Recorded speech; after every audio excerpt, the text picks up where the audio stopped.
It's week 2 of the NFL, and the spotlight is on these Chiefs' creative quarterback. You can't ask for much more than his last game, a 5-touchdown effort. It's the Chiefs and the Panthers, coming up next.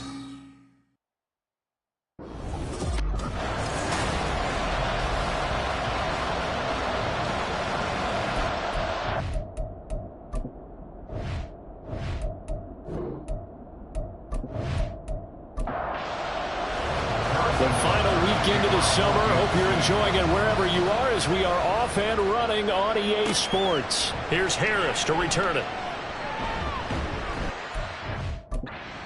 Quite make it to the 25. So here are the Panthers now for their opening drive. They'll be led out by a first-round pick back in 2021 from Ohio State. It's Justin Fields. Would you say that last week's performance by him, workmanlike in terms of numbers? 1 touchdown, 1 pick, but obviously a loss. Yeah, and that's the bottom line for him. All he cares about is how do we find a way to win the game. Maybe leans on a few other parts of the offense, and hopefully springs a receiver or two free. And he's able to plow forward up to about the 29, just shy of the 30. The numbers for Davis last week, 17 carries, 52 yards, and a touchdown. There were some signs of life from their ground game last week, but overall, just a so-so performance. Everyone knows they can make a slight improvement how they contribute to this aspect of the offense. Linemen can set their blocks and hold them a little bit longer, and he can be quicker to the hole and hit a lane. If they do that, they should get some better numbers produced this week. From the 34 now, here's 1st and 10. First down, Panthers. Here's Fields. Looking left side, and he's got a man. That's Stevens. 11 yards and a Panther first down. But that's what you're looking for when you want to throw the ball downfield. You want one of those guys who can play out on the perimeter, can play out wide, who can not only get open, but when they're covered, can uncover themselves downfield and create catches. And they went the wrong way there. Losing yardage back at the 43-yard line. This defense for the Chiefs, terrific last week in the season-opening victory. And every defensive team that we talk to, they spend a lot of time talking about creating turnovers. And anytime you get 2 or more in a game, you've had a really good performance. They exceeded that number in a huge way. They got the football back 4 times in the win. A gain there of 21 yards. Really a solid start here on the opening drive, Charles. He's now 4 of 4, and they're already in plus territory. Brandon, he's been so precise to start this game, like we're watching an operation taking place right now. Master surgeon at work. Well, they're going to get about 3 here out of this first down run, and that'll bring up 2nd and 7. 2nd and 7, operating from the 34.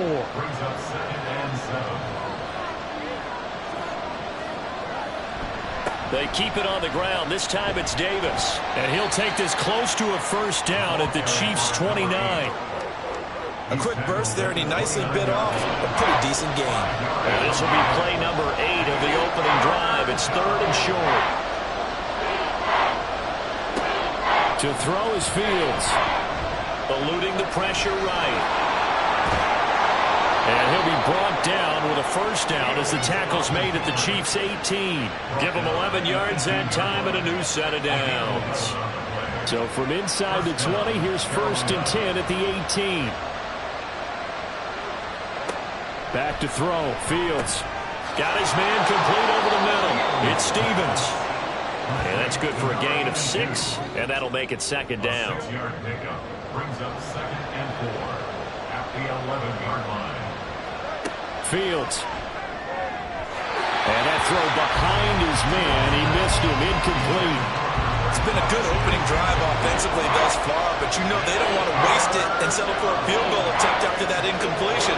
So this is a big play coming up here on 3rd down. And now the 3rd down throw incomplete as well.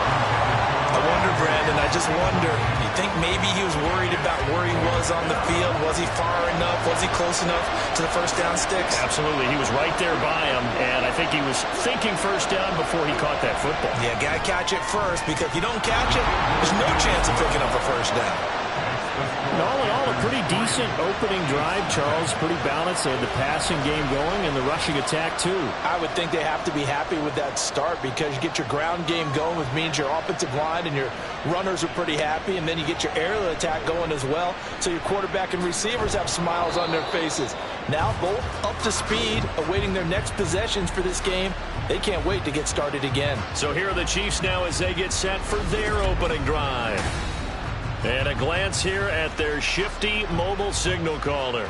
And he comes off an incredible performance in the opener. 5 touchdown passes. Now look, you always want to start strong, but I think that's more than anyone, including himself, could have expected.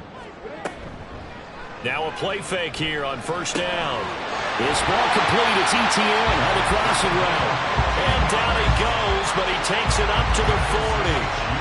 First down yardage on the first play of the drive, 14 yards.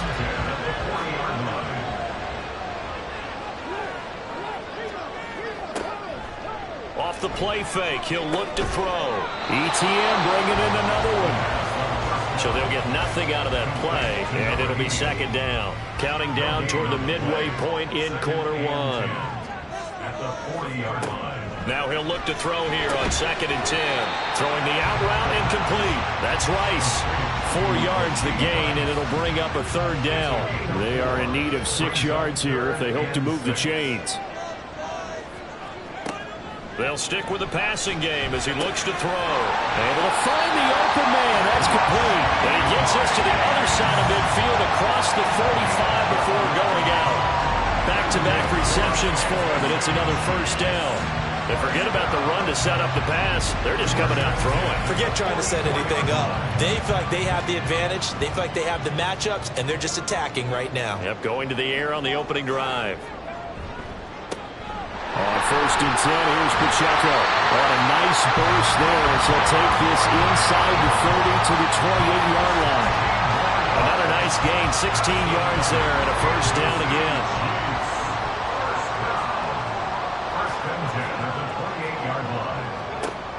Back to throw here. He gets it to Addison. They'll wind up getting 7 on the play, and that's going to bring up second down. It's a gain of 7. Brings up 2nd and 3. At the Panthers 20. They'll look to throw. And this one's incomplete. Finally, an incompletion. He was 5 of 5 before that last throw to start this game. So he is human. All right, so we found out after the way he began, okay, he can have an incompletion here or there. But I love what they've done right from the word go. They just need to pay it off for the touchdown. And he will have the Chiefs first down, and he's going to have it by plenty. Able to get 8 yards there on 3rd and 2. Well, that's not just his first, not his second, already his 3rd completion here on the opening drive. And I think it's safe to say that getting him the ball in this game, one of their top priorities. And the top priority for the defense has got to be finding ways to cover him. And I don't think you can have one basic coverage to get it done. You have to throw a number of coverages at him, make him think as he's running downfield, and hope you can create a little bit of havoc. Back to throw again. And did he get the feet down? Yes, touchdown. Jamison Williams, his 3rd touchdown now on the year. And the Chiefs are able to answer the early 3 points and take a first-quarter lead. They scored the most points of anyone on opening weekend, and now first-quarter touchdown here. And while there's no guarantee that all the points they score in opening weekend are going to hold up and be the average all year long, they're certainly starting to set that type of a pace. And what you do with that is you put in the heads of all of your opponents, we've got to really be ready on defense because these guys know how to put the ball in the end zone. You think they can keep piling on the points like this? I think they can if they're prepared to adjust and adapt because they won't see the same defenses week in and week out. Oh, now Harris lost it. It's a fumble. Oh, one of the linebackers has got it. And his guys are going to get the football at the 28-yard line. So problems there. And now, as with every potential turnover, they're going to take a second look at this just to make sure. Now the question, was the knee in fact down before this ball comes loose? And is the video convincing enough to overturn it? A lot of factors here. Remember, you also need clear possession of football afterwards. This is a tough one to overturn.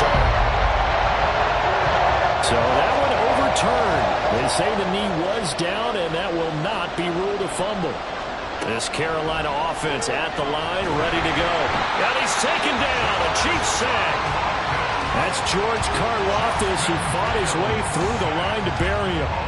This offensive line has struggled. In fact, when we sat down with the coach, he said it's been in tatters lately. They allowed 6 sacks in their last game. Just gave up another one right there. In tatters, so it sounds a little bit like this right now. Exactly. It's like that paper being ripped. And right now, they've got to find a way to get it back together. 3rd down and 13. Now it's Fields. That is caught. There he goes, right side. A big play there for Carolina. 53 yards. I can still hear it reverberate through this thick skull of mine. Crossing routes versus man-to-man coverage, it's a bad matchup for the defense. Those tend to work very well as they run away from a defender.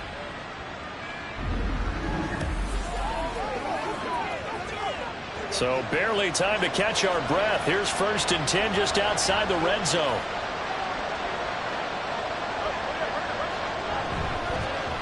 They'll fake it on the jet sweep, and instead a handoff up the middle.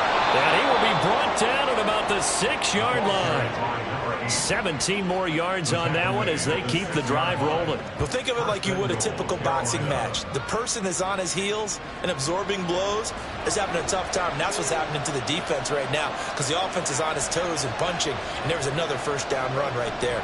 They'll try and run for it with Davis. And he goes backwards on this one, losing yardage to the 7. That's going to go as a loss of a yard, and it'll be 2nd down. Sometimes you just sit back and marvel at what he can do defensively. Speed, strength, quickness, he's the whole package. And that package just wrapped up the runner for a loss. Fields, this is caught.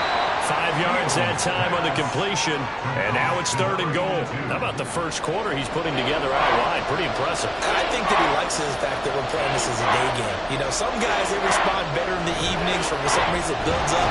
For this guy, day game, and he is off and running. You're exactly right. 100 might be conservative with the start that he's had here in the first quarter. Yeah, by the numbers, he's on pace for 200-plus right now.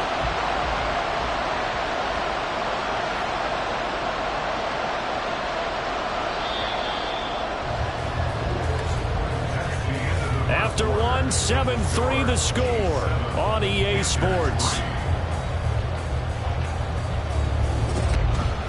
Panther football to start quarter number 2 as they've got it with a 4th down coming up.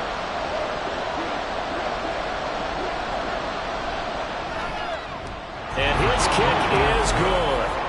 So a long drive gets him down inside the 5, but ultimately they settle for just the field goal. And I have to think that if maybe they were a yard closer, that would have made their decision tougher, and I think they likely would have gone for it. But in this situation, they just decided to take the 3, and I think it was a smart move. And he'll decide to not bring this one out as their drive will begin at the 25. So here are the Chiefs to take over. They were winners a week ago against Buffalo, and they lead here with a 1st and 10.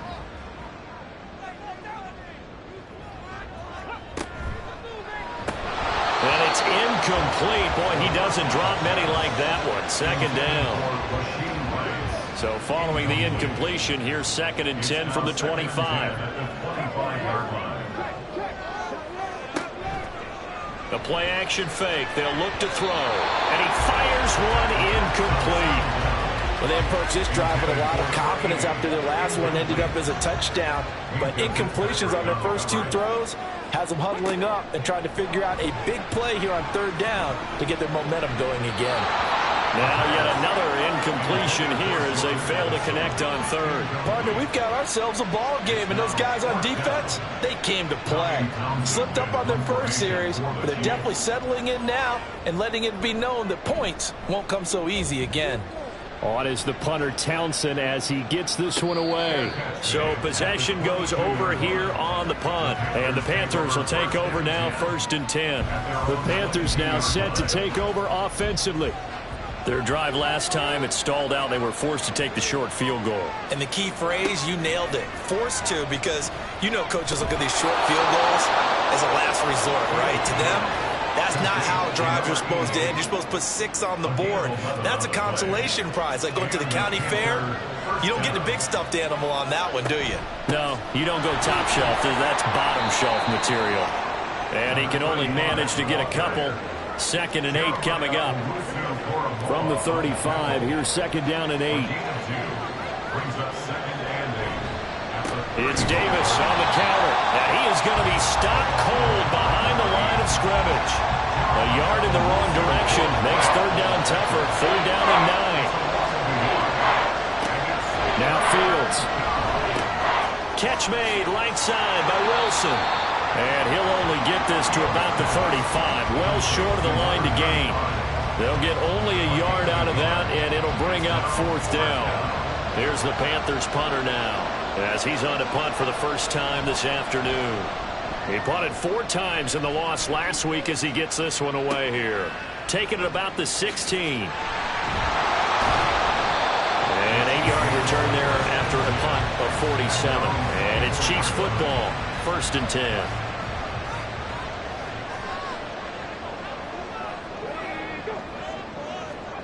A little jet sweep to start the drive. He's got room past the 30. As they finally wrangle him in at the 48. 23 yards on the play. For an effective play there, getting their wideouts involved in the run game. And what they're always hoping on that type of a play, that they can get to the end of the line and have a chance to turn it upfield as he did there.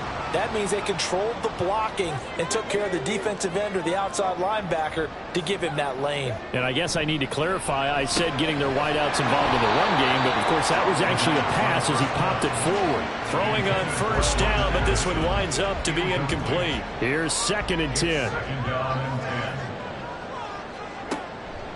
They'll set up to throw. He'll check this one down to Pacheco. And he'll get it down to the 47 here. 5 yards. Now it's 3rd and 5. They'll need 5 on this play to move the sticks.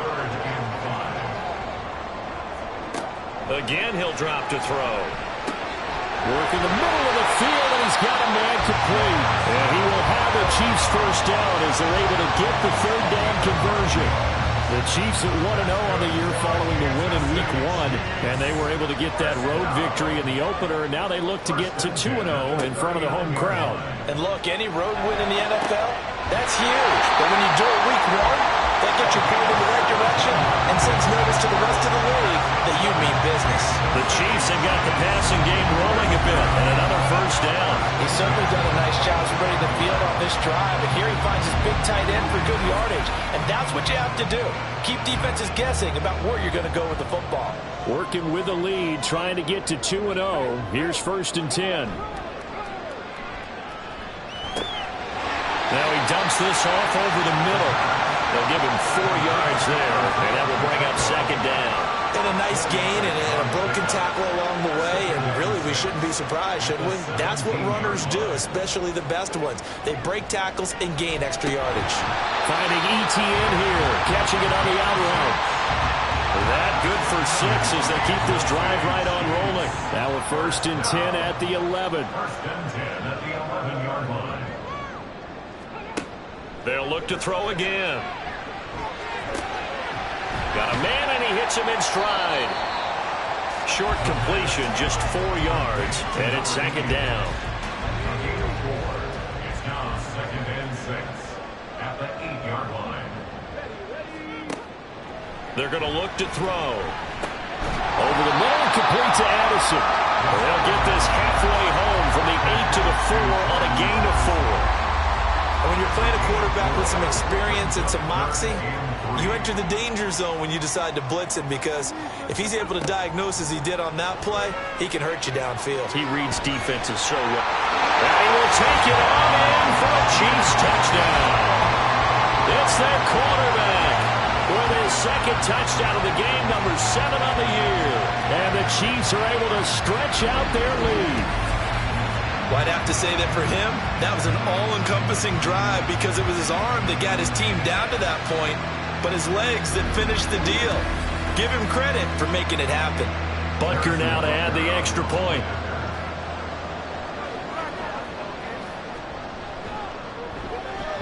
And it's up. It's good. Our score, 14-6. So that one a pretty time-consuming 10-play drive. And it results in a 4-yard touchdown run. Now after the touchdown, here's Butker on to kick it away.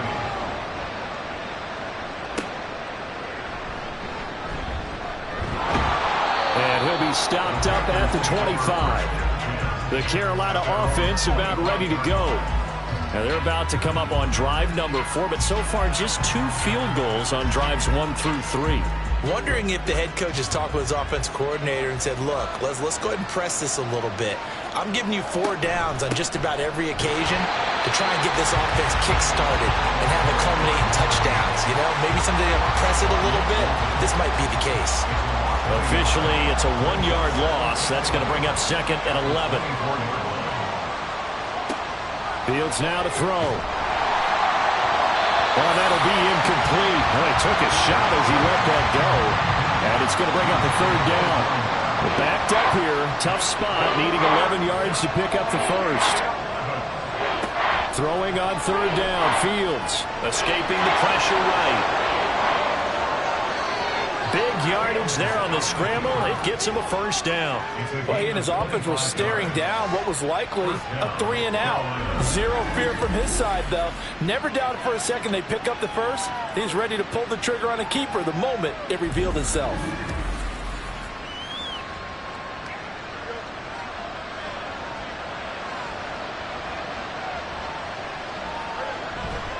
A 1st down carry for Davis. And he'll just plow right into a host of tacklers. Nothing there at all, and it'll be 2nd and 10. Now, during that run, an injury here. We got one of those big blockers in some discomfort. We'll step aside and get an update when we return to Arrowhead.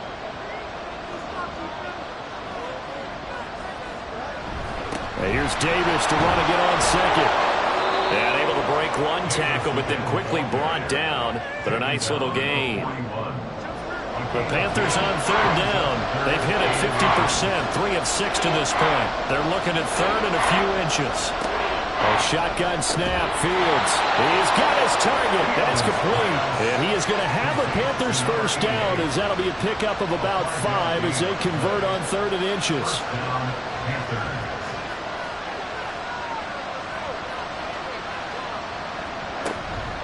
Up the middle to Davis. And he's going to take this ahead for right around 3 yards, but no more than that. 2nd down. It's a pickup of 3. Brings up 2nd and 7. They'll run with Wilson out of the shotgun. Down to the 30 after a gain of 3. That run wasn't a big breaker, but I don't think the guys on offense mind very much. They get a nice drive going, and they might just be luring the defense in a little bit. They could probably come back with a play action, maybe go over the top. But right now, on this drive, their playbook is open. Now a 3rd down throw, but it misses the target. Incomplete. They converted twice on 3rd down that drive already, but couldn't make it a 3rd. We always talk about in-game adjustments. How about what the defense did there, able to shut them down on that attempt? And this will split the uprights. It's right down the middle, and that'll get the lead down to 5. So they're able to end that drive with 3 points in this one-possession ball game. And ideally, you want to end every drive with points. Most quarterbacks would tell you, let's end it with a kick, right? A PAT, that's number 1. Field goal you'll take. Punts, you really don't want to do that. In this case, they'll take the field goal and get prepared for the rest of the game. KC's offense ready to take over. A long drive last time out for this offense, Charles. If you remember, they started basically in the shadows of their own end zone, marched it down the field, and a lot of that was through the passing game. As a former defensive back, I'm having almost a physical reaction watching what's happening right now. But let's give credit where it's due, because they've done an excellent job moving the ball through the air. Secondary getting picked apart pass by pass. Obviously, they need to make some adjustments there on the back end. And because offensively, we know that they're not going to be shy about throwing that football.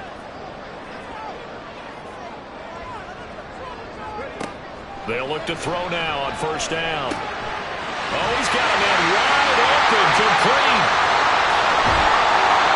A big play there for KC. 49 yards.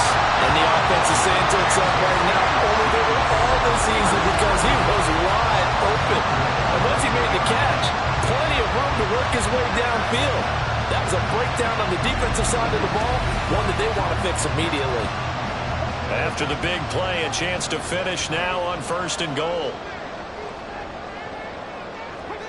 They'll look to throw here. He's got it. They'll get only 2 there, and it's 2nd and goal. The Chiefs will use the first of their timeouts. So as they talk it over, we step aside.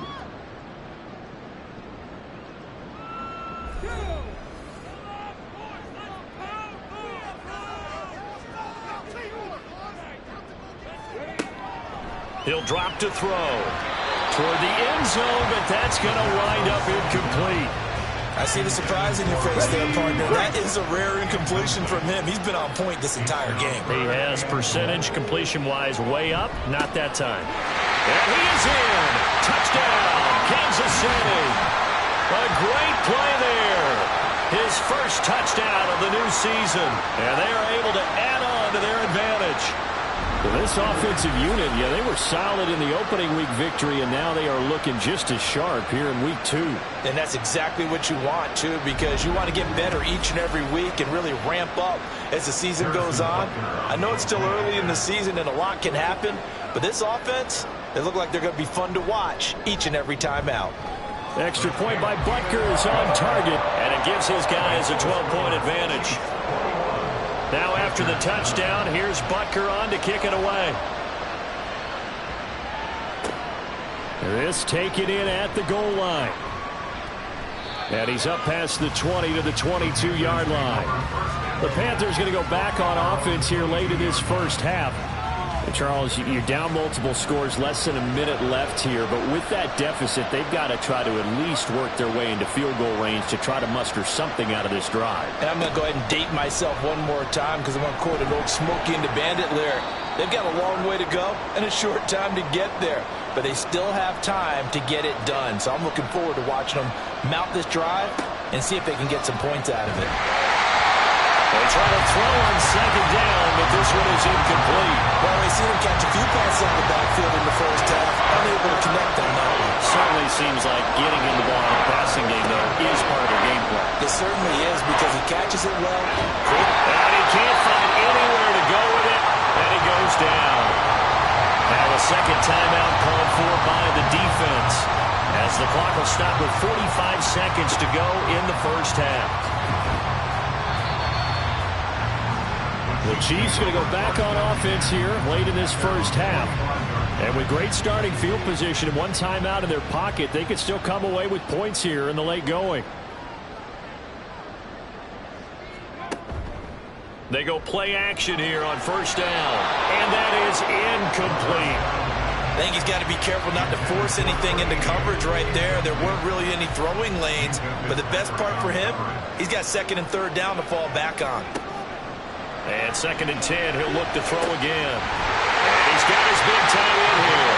And he'll go down, but not before getting this inside the 30. The Chiefs quickly now going to use the last of their timeouts. And with halftime on the horizon, they'll be out of timeouts from here forward.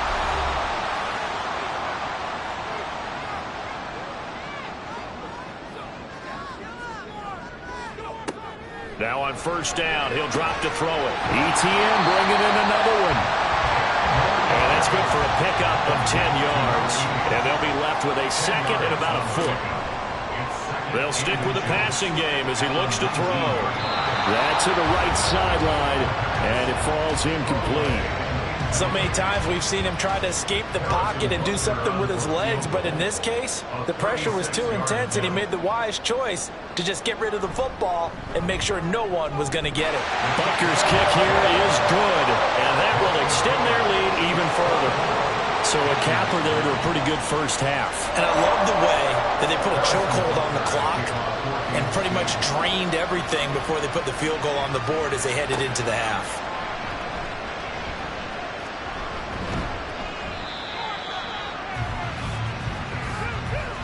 So we reach halftime in what's been a fairly one-sided game so far. As we'll head down to Orlando, that's where we find our man Jonathan Coachman at our EA Sports Halftime Report. Coach. Okay, Brandon, we'll get you back to you and Charles in a bit, but first it's time for a trip around the NFL following an eventful opening weekend. Let's see what's happening in Week 2. We'll start in the AFC South, a division matchup between Tennessee and Houston. And it's the Titans with the lead in the second quarter of play. The Titans were losers in their opener, trying to get back on level footing as they lead on the road. We'll stay in the AFC South as we head over to check on the Jags at home in Jacksonville. And you can see, currently they trail in that ball game. The Vikings still in a dogfight, but this would be a good victory for them if they could get it. Lastly, let's motor up to the Motor City. See what's happening with the Lions at home at Ford Field. As you can see, the score there in the second quarter. Trey Lance with a couple of touchdown passes.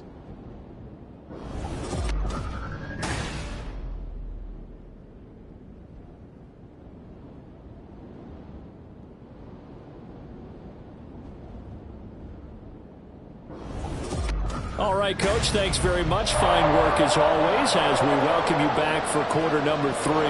Ready for the start of the third quarter. The Chiefs have the lead and set to receive the football. From a couple yards deep, he'll bring it out of the end zone. And he'll be stopped right around where he would have been had he gone down to a knee, maybe a yard shy of there at the 24. Here comes the Chiefs offensive unit as they'll have it to begin quarter number 3. As this offense takes the field to begin the opening drive of the second half, Charles, remember in that first half, good through the air and really all around an outstanding offensive performance. Absolutely. They reached the end zone several times. The passing game working awfully well, and most importantly, partner. And they went to the tunnel with a lead. They come back out with that lead. Absolutely. NFL coaches, we know they're perfectionists in a lot of ways, but they had to like what they saw in that first half. It's David Ajabo there for the tackle. Brings up 2nd and 7 at the 38-yard line. Here's a 2nd and 7. That one caught by Rice. And he'll be taken down, but not before he gets into enemy territory. That'll put him at 96 yards receiving now for the game, and he's got a first down as well. I'll tell you what, a lot of those mid-range throws have been available because sometimes teams get too concerned about the deep ball and they leave too much space in front of them, and these guys have been taking advantage so far. They'll roll him out right. And he is tackled inside the 40, not quite to the 35. Give him 10 that time, escaping the danger, running with it, and picking up a first down.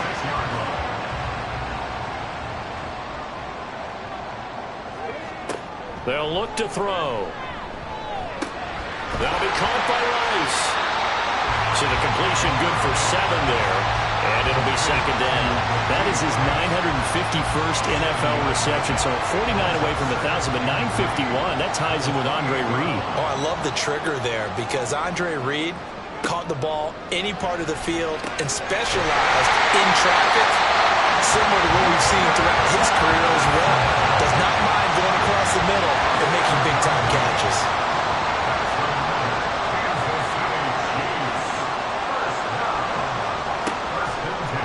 Play fake here on first down. Firing quickly here, and that's complete. And he's able to break out of one tackle, but then quickly brought down.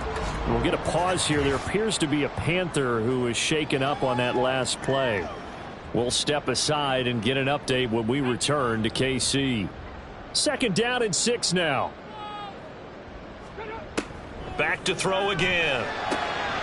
Pass complete once again. It's ETN. And the Chiefs are going to be looking at 1st and goal as they move this down to the 4-yard line.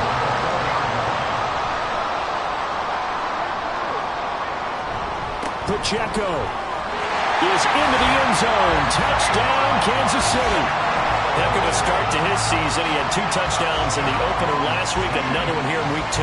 Well, I don't want to call him a touchdown machine this early, but sometimes you get locked in, and you feel good about things. You get into that zone, and those touchdowns come in bunches. He may be off to that kind of a start. It's like he was shot out of a cannon. I would imagine success this early, great momentum going forward for the rest of the year. He keeps this up, they'll soon be chanting MVP anytime he touches the ball.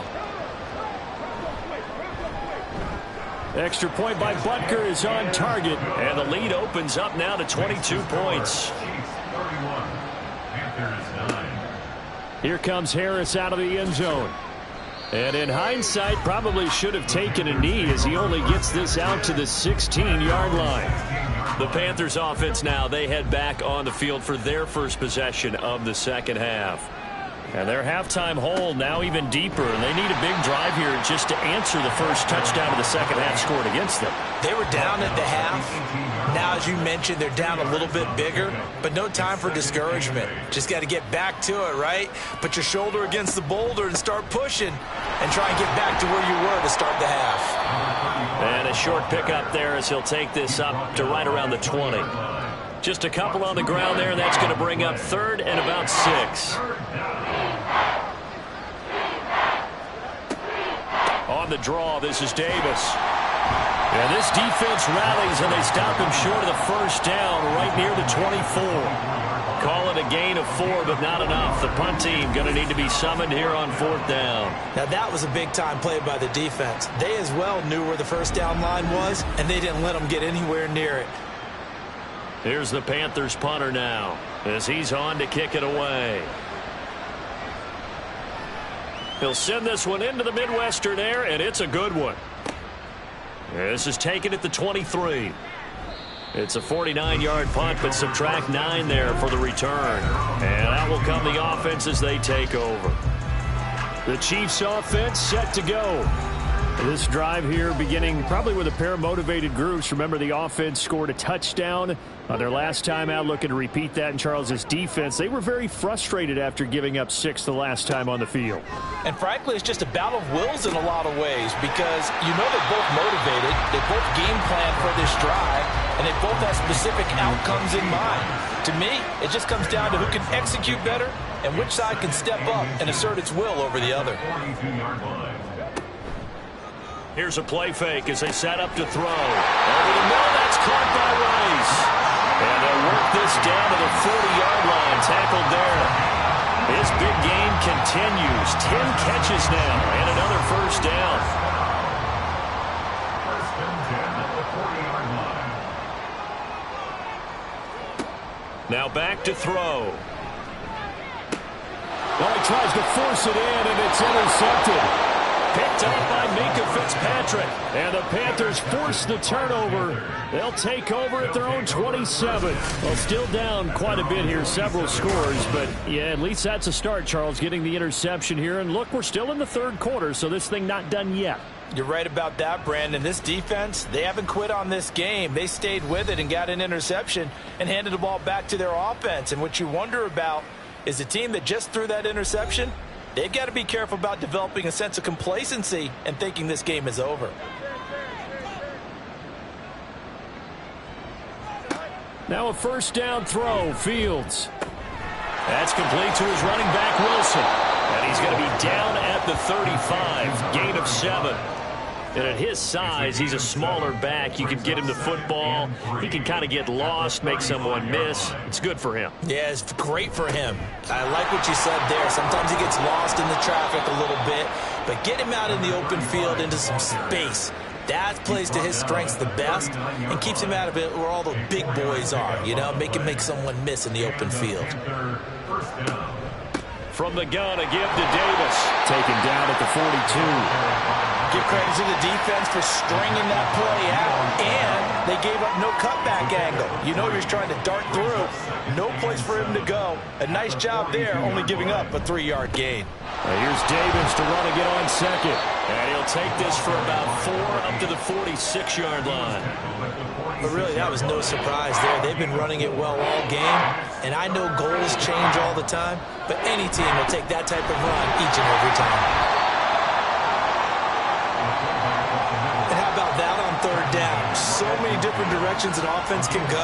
Throw it out wide to the receivers, get it to their speedy running back. They changed up everything and handed it to the fullback, and he surprised them all and picked up a first down. And he ran right through one tackle as he fights forward for a gain of 7. Not too many offenses want to turn down long drives, but when you're down what they are, they've got to pay it off with some points. Looking to throw on second down, Fields. He finds his target, it's Schultz. It'll be a pickup of 4, good enough to earn him yet another first down. First down, Panthers. Back to throw. Fields. Dancing to his left. And they'll wind up getting this one all the way down inside the 20. That one a broken play, but it ends up being a good play. The scramble goes for 20. I am willing to bet that he got a monster grin on his face when he saw what was happening. Man coverage was so committed to denying a big throw that it pulled attention away from him, and he had an easy lane to hit, and hit it he did. On first down, it's Fields. To the end zone, but it's incomplete. That was a touchdown if he could have hung on. Instead, it was a well-timed collision to jar that one free.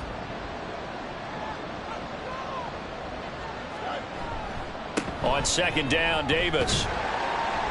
And just a couple yards there down to the 17. Defensively, we always know that he is tough and run support, and I think the way that he gets there is he understands what an offense is going to do before the ball's even snapped. A great job of scouting prior to the game, then reading, reacting, and taking the right path to the ball carrier. And he'll only get this to the 14 as he'll come up well short of the first down. 3 yards all they could muster there, and it'll bring up fourth down.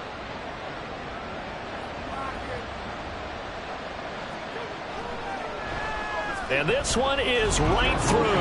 And the deficit falls under 20 now. It's a 19-point game. So, Charles, they get to them with their first turnover of the game and then make it hurt a little bit extra with a field goal. And anytime you give the ball up, what's the first thing a coach tells his defense? Don't let them score off of this. You've got to put out the fire. In fact, in 2021, that's what one NFL coach termed his defense. The firemen. Go out there, guys, and don't let them put some points on the board. The KC offense out of the huddle, ready for their next drive. And now you've got the clock winding down here in the third quarter. You're 3 scores to the good. What's your approach on this drive? Too early to fully commit to playing the clock game.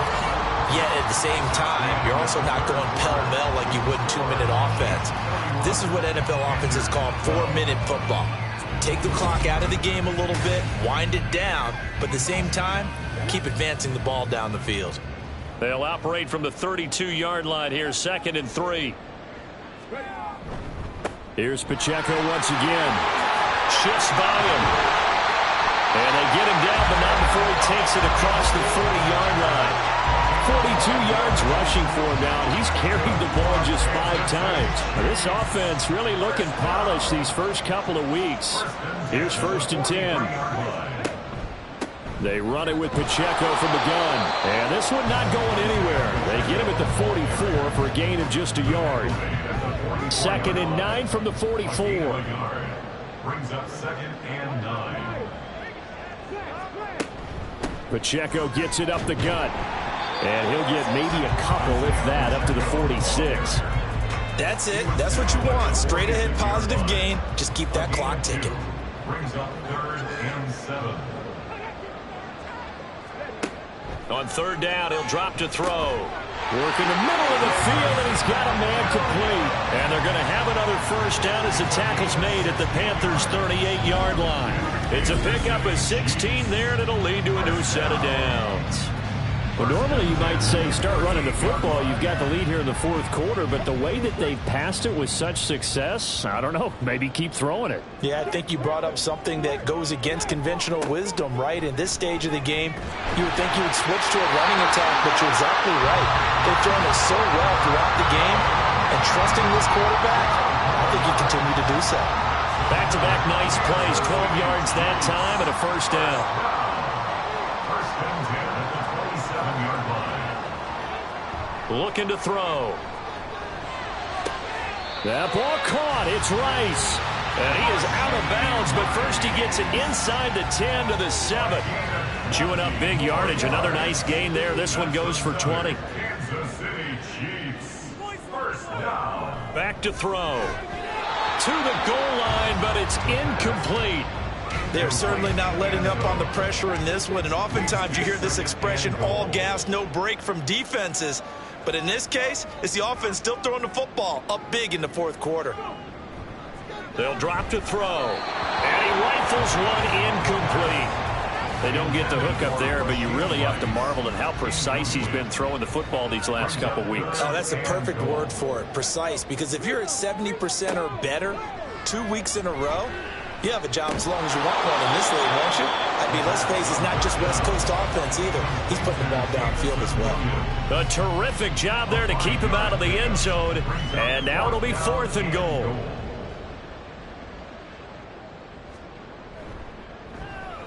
Butker's kick here is good, and that will extend their lead even further. Well, ultimately not really sure that they're going to need those 3 points, but they'll take the 3 and they pad that lead. Yeah, this one's already wrapped up, but you and I both know if you're an offensive coordinator, you never let up on the gas unless the head coach tells you to do so.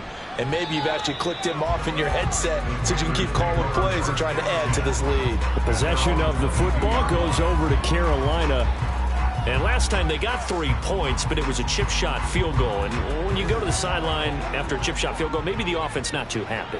It's a balancing act, isn't it? Because you're exactly right. They're none too pleased that they didn't punch it in for 6 points. But they also have to remember they did put points on the board. 3 points is 3 points. And in this league, you take points when you can get them. Not easily done. 2nd and 10. They'll fake the handoff. Now Fields. And now look at this. Big gain, but a fumble. And it's picked up by the Chiefs. And his guys are going to take over at their own 48-yard line. And with that kind of a deficit, you can't afford to make any kind of mistakes. But it's been pretty symptomatic of what we've seen all game with them, isn't it? Down this big in the fourth quarter. It's an afternoon to forget, absolutely. And out come the Chiefs now. And they have to be feeling pretty good. Comfortable 4th quarter lead as they take over following the fumble recovery. Here's Pacheco to begin the drive. And nothing much materializing there on the first down run. He'll get a couple, and that's it. Ball right on the 50-yard line. Here's a 2nd and 8.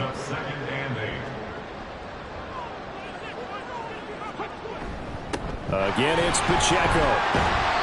And he's going to be stopped up at about the 47-yard line. Brandon, I've got to think this offensive line has got some smiles on its faces. And I know it sounds crazy, but they practiced for this back in training camp. They knew they'd be in situations where it'd be extra defenders in the box coming after them, trying to keep them from locking down a game. Right now, they want to show the world they're up to the challenge. A pickup of 5 that time and a first down. First and 10 at the 42-yard line. Headed straight, it's Pacheco. And he'll manage to pick up about 4. It's 2nd down. We'll get a pause here. There appears to be a Panther who is shaken up on that last play. We'll step aside and get an update when we return to Arrowhead. 2nd and 6.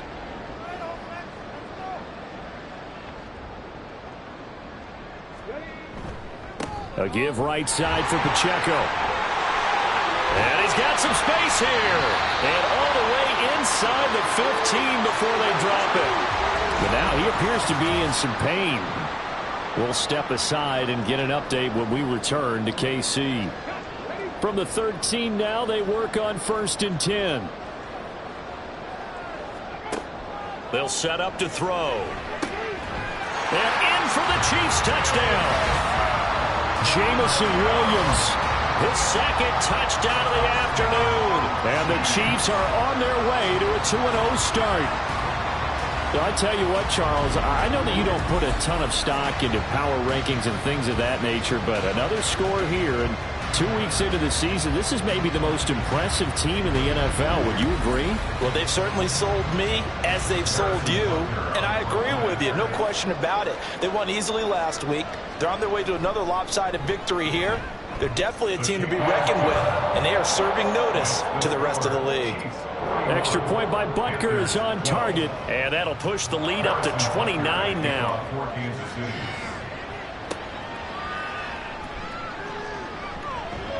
And able to get this out to the 25. And the officials here going to pause the game for a second. Looks like there's an injured Chief on the field. We'll step aside and get an update when we return to Arrowhead. The Panthers out there and ready to begin their next drive. Right now, they're in a bit of a tough spot here, CD. You trail them by double digits. Remember the last time out, They fumbled. They're going to have to play some clean football here on this possession. And all the talk on their sideline has been about taking care of the football, making sure that they're handling the ball correctly. So you know they'll be squeezing the rock pretty tight here. They just have to be careful not to go so hard in doing that they actually cause themselves other problems. Take care of the ball, but still try and play free and natural. Another throw on second down, and this one incomplete as well. So back-to-back incompletions, and that has them staring at a 3rd and 10. Fields. Oh, he had him. He was open, but he couldn't get it to him. It's incomplete. At this point in the game, they've got to continue to try anything they can. They're still working at it, even though this one feels like a lost cause.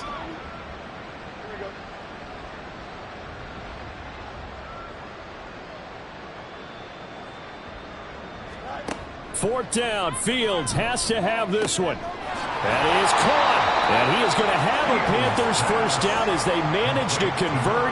And that'll keep the drive alive.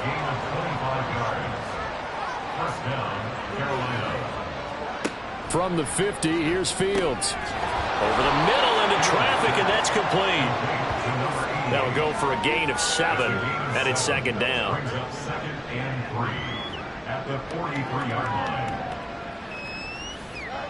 Here's Fields. A quick throw there is incomplete. Defensively, you look at the numbers. Another incomplete pass that we just saw, and they're under 200 yards passing for the game, so they've done their job on that side of the ball. Yeah, recently I was actually working a game where a quarterback had a streak of 5 straight games without a 200-yard game, and that was a big talk both in his town and amongst his team. How do we get the passing game going? So big credit to them holding them under 200 today. Again, Fields. Over the middle, it's complete.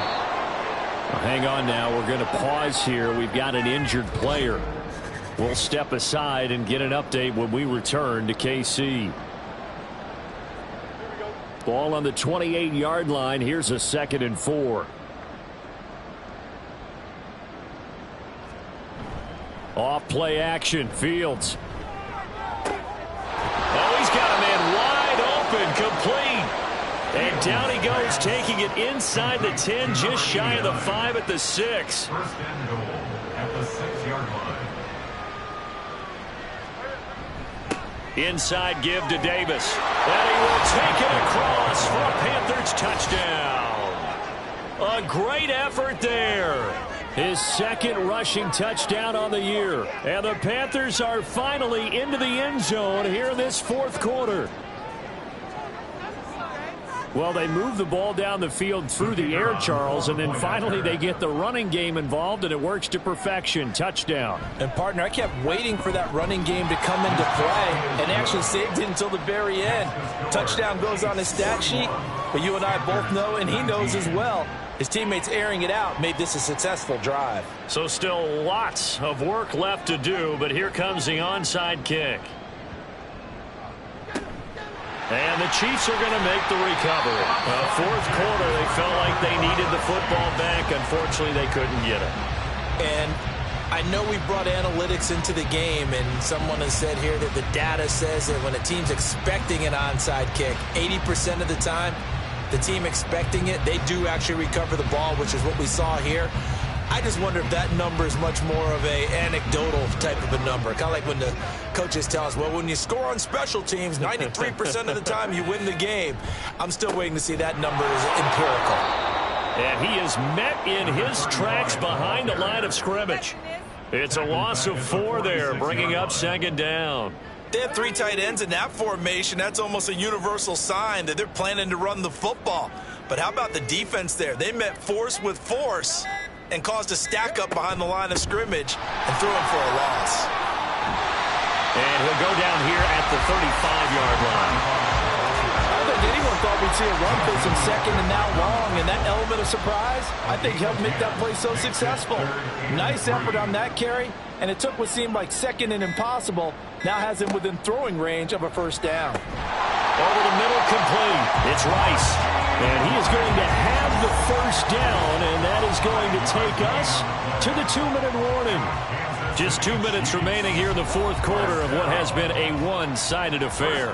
Line of scrimmage, the 31 now on 1st and 10. Up the middle they go. Boykin.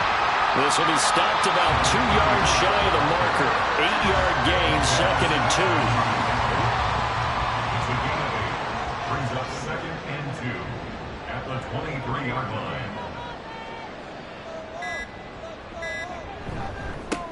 They'll keep it on the ground.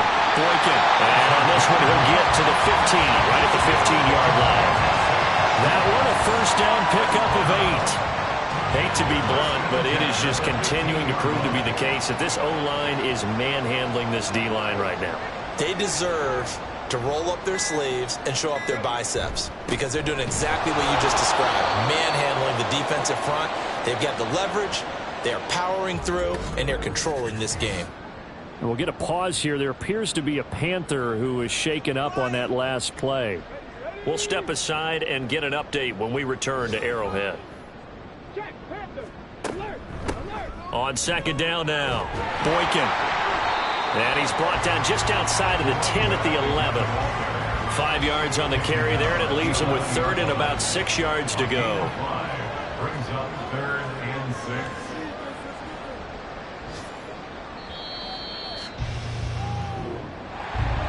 Charles, a lot of happy faces heading into the tunnel as this one ends, and understandably so. Not only did they get the win, but boy, their offense was on fire in this ball game.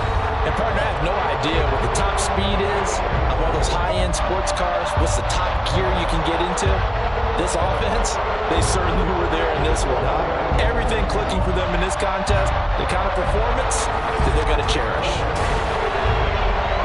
So for Kansas City, it's a win here in their home opener as they move to 2-0. And they'll hit the road next week to take on the Baltimore Ravens. Meanwhile, for Carolina, they'll drop to 0-2. And they'll get a chance to redeem themselves at home next week. That'll do it for us. I'm Brandon Gaudin alongside Charles Davis. Thanks to our entire crew as well. We'll talk to you next time. So long, everybody.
It's Madden NFL 24 on EA Sports. And we've got the Bengals, creative quarterback. You can't ask for much more than his last game, a 5-touchdown effort. It's the Bengals and the Browns, and it's coming up next on Madden Football. From the banks of the Ohio River, there's a look at what's now known as Paycor Stadium here in Cincinnati. Today, after a topsy-turvy opening weekend, it's on to week 2, and we've got a good one here, as it'll be the Cleveland Browns taking on the Cincinnati Bengals. With Charles Davis, as always, I'm Brandon Gaudin. And Charles, you talk about storylines in this one. I think it begins and ends with our two quarterbacks, certainly two of the best in the business. And nowadays, I don't think you can get by for long periods of time without a top-flight quarterback. The way the game is played, with all the responsibility he has and how the game flows through him, if he's not on the top of his game, your team's not going to benefit at all.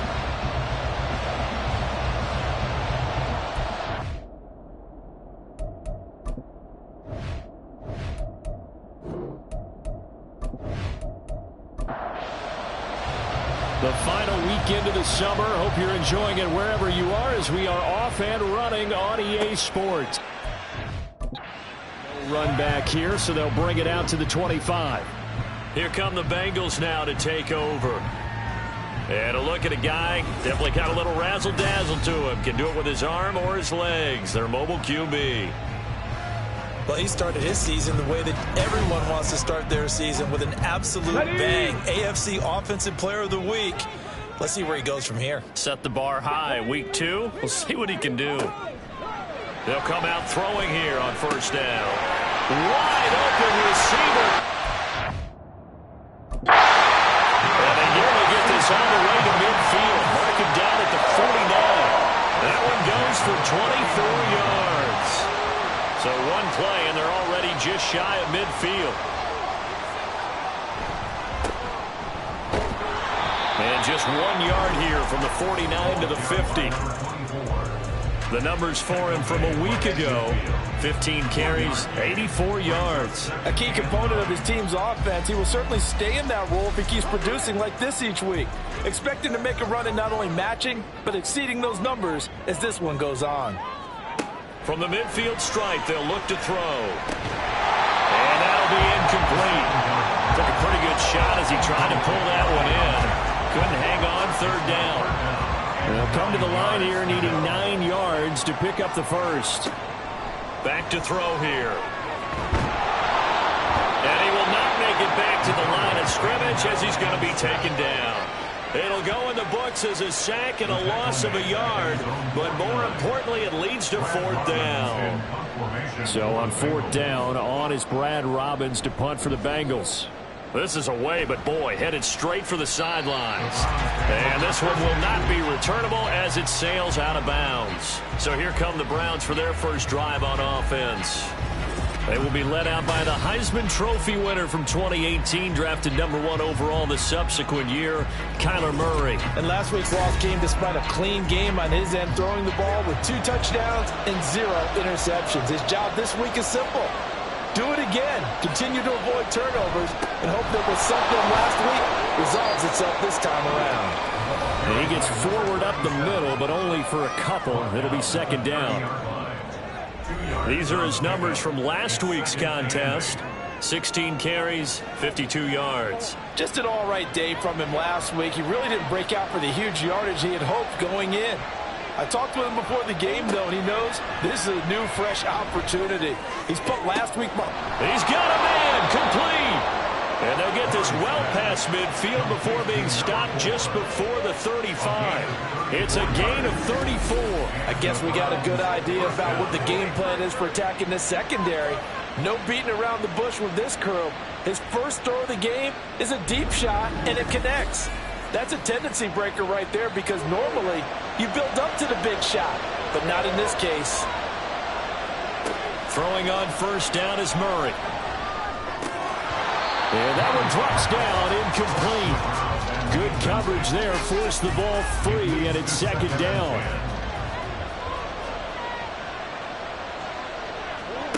Here's Murray as he sets to throw it.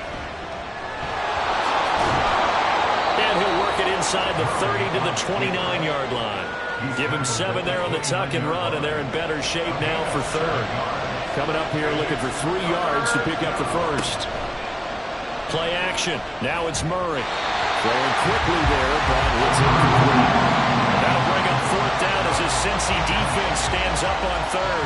Coverage was awfully tight there on 3rd down. They actually closed off all the passing lanes, forcing the incompletion and bringing up 4th down. And this is right down the middle as he puts it through, and the Browns are out to a 3-0 lead. Well, in a close game like this, obviously you want the touchdown, but certainly they will take the 3. And they'll be okay with that, but let's throw a little credit to the defense as well. And I'm just glad this doesn't come down to a debate, right? Which side won, partner? Because the defense, hey, we didn't give up a touchdown. The offense, hey, we put 3 on the board. Either way you look at it, I think both sides gained something out of that drive. Cincinnati coming back onto the field here for their second drive. Early on, you know, Charles, every game could be called a measuring stick game, but I think when it comes within your division like this, it's a measuring stick game with a little extra intrigue. I would agree with that totally because all division games have a little extra to them. But I like where this game is situated because at this stage of the season, it has that little extra juice, but at the same time, it's not a make or break if this were, let's say, week 15, 16, somewhere in that neighborhood. And he'll get this up past the 25 before he's out of bounds. And now timeout is whistled as it appears there's a Brown shaken up on the play. So as the medical staff takes a look, we'll step aside. They'll come up now 3rd and 9. They'll look to throw. Pass taken in by his big tight end. And he is going to have the Bengals first down as they're able to get the 3rd down conversion. That's a play that will likely be forgotten when you talk about big moments in this game. But plays like this are critical to keep drives going. And if points result, we'll call this play significant. So here's a 1st and 10 at the 38. They'll look to throw here. And that is incomplete. Now the coverage a little too good there, and it's 2nd down. It's now 2nd and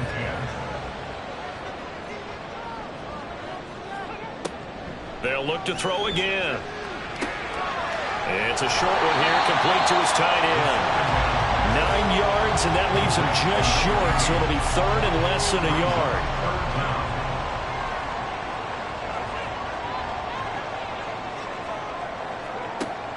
They'll stick with the passing game as he looks to throw. And he is going to have the Bengals first down, and he'll have it by plenty as they're able to keep the drive alive on 3rd and inches.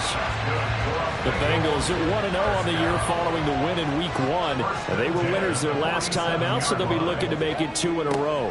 And so much about football, partner, comes down to mindset. Being in the right frame of mind, and the best way to get in that good frame of mind, winning. So they come in feeling good. They've got the home crowd behind them.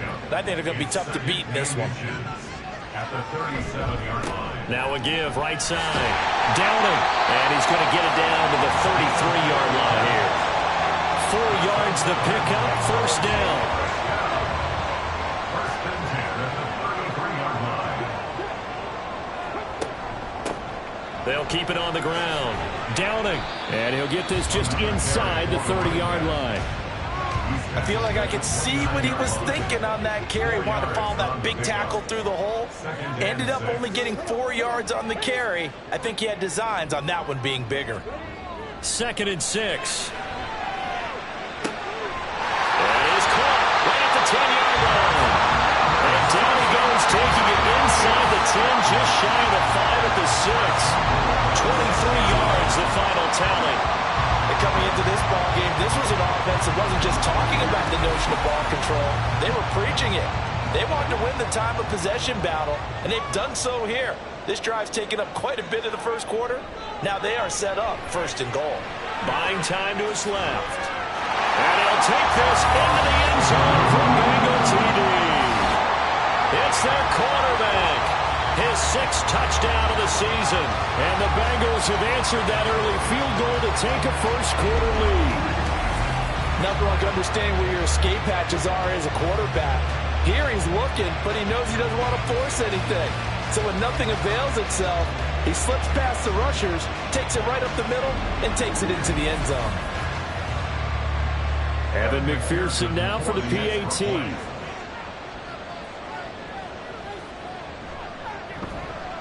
He's got it. They'll see that opening drive field goal and raise it a touchdown, and that makes it 7-3. After the touchdown, McPherson on to kick this one away. McPherson to kick off for Cincinnati. And no alley to be found. The coverage was solid, and he's dropped at the 18. Second drive coming up here for Cleveland as they return to the field on offense. And after the field goal last time, we'll see what they can get here. At least they got points out of the last drive, Charles. I've never met an offensive coach that didn't want to drive to end with a kick. Most of them wanted to end with a PAT, right? In this case, a field goal, they'll take it. Way better than the alternative, which is a punt. Yeah, but you met fan bases that wanted that, that weren't happy with that field goal. I haven't met a fan base yet that wants to drive to end with a kick, other than the extra point. That's it. And he's going to get this all the way down inside the 35. 39 yards there, a big one. Well, as my dad would say sometimes, I'm just scratching my head here trying to figure out what was going on there defensively. How did you lose him in the middle of the field? If you're going to lose a receiver, make sure it's someone on the short side of things, not deep downfield, that can hurt your defense. On first down, Goodrich. And he's going to get 7 out of this before being taken down at the 27. Well, this defense for the Bengals, terrific last week in the season-opening victory. And what keyed their victory? The pass rush. Got to the quarterback 6 times for sacks, and plenty of other turbulence in the pocket for him as well. Hard to throw the ball downfield when all you're seeing is opposing jerseys come at you. A second down pass play there, but it's incomplete. The coverage keyed in on him since that last completion his way. He earned a little more attention on that route, and that made it a lot tougher to get a clean throw his way. He's got his target. That's complete. And he's out of bounds. Almost gets to the 10. Personal foul, roughing the passer, defense.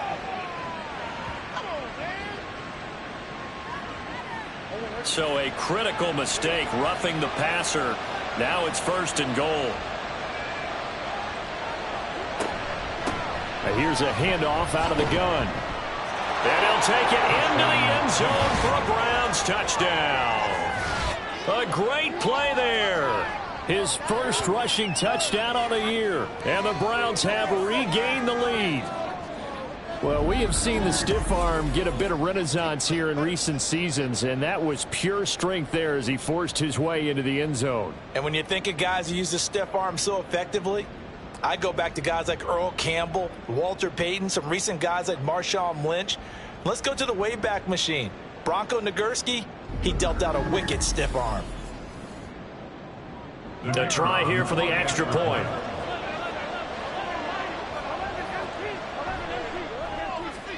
And it's through, and that makes the lead 10-7. So that drive spanned 5 plays. And it's capped off by a touchdown run of 6 yards. The Browns kicking team out there now as they'll send this one away.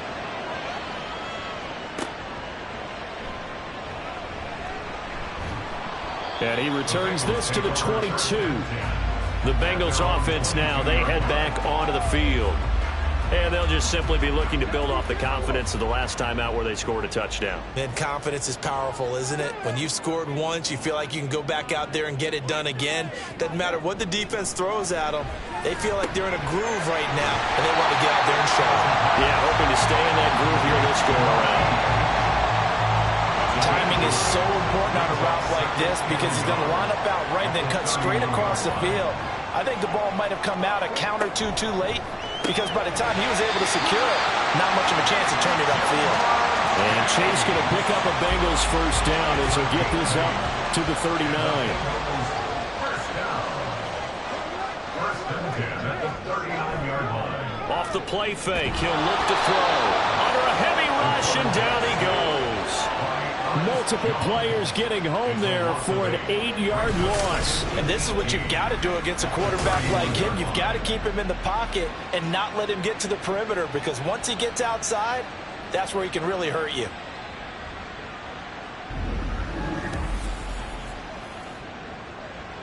Got to imagine the pass rush will be equally intense here on second down following the sack. It's 2nd and 18. They're going to look to throw.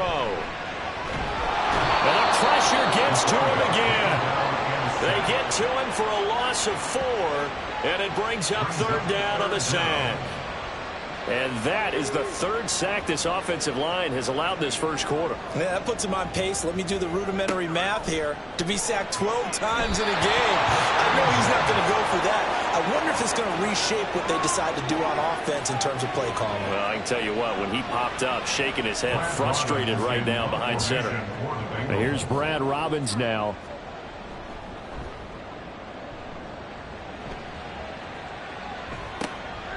Fielded at about the 28. It'll go as a 42, make it a 43-yard punt. 6 on the return. And the Browns will take over 1st and 10. From the 34 now, here's 1st and 10. They'll start this drive out on the ground. And good running there as he'll take this all the way up to midfield. A good play there as the Browns strike for 16 and a 1st down. A gain of 16 yards. 10-7 our score after 1 right here on EA Sports. The start of the second quarter, and it's the Browns in control of the football as they've got it with a 1st and 10. They run the counter. Goodrich. No, a nifty juke there. Not much fun for a guy trying to tackle him. And a good run here as he'll rumble all the way down to the 40-yard line. It's a gain of 10, and the Browns are going to get a 1st down.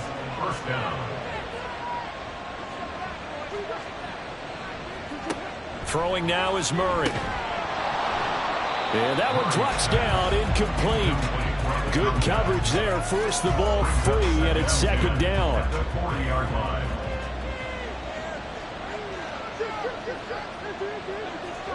Out of the gun, here's Murray. Throwing into traffic there, and that's complete. And he gets this to the 35. Good for a gain of 5. Here is 3rd and 5.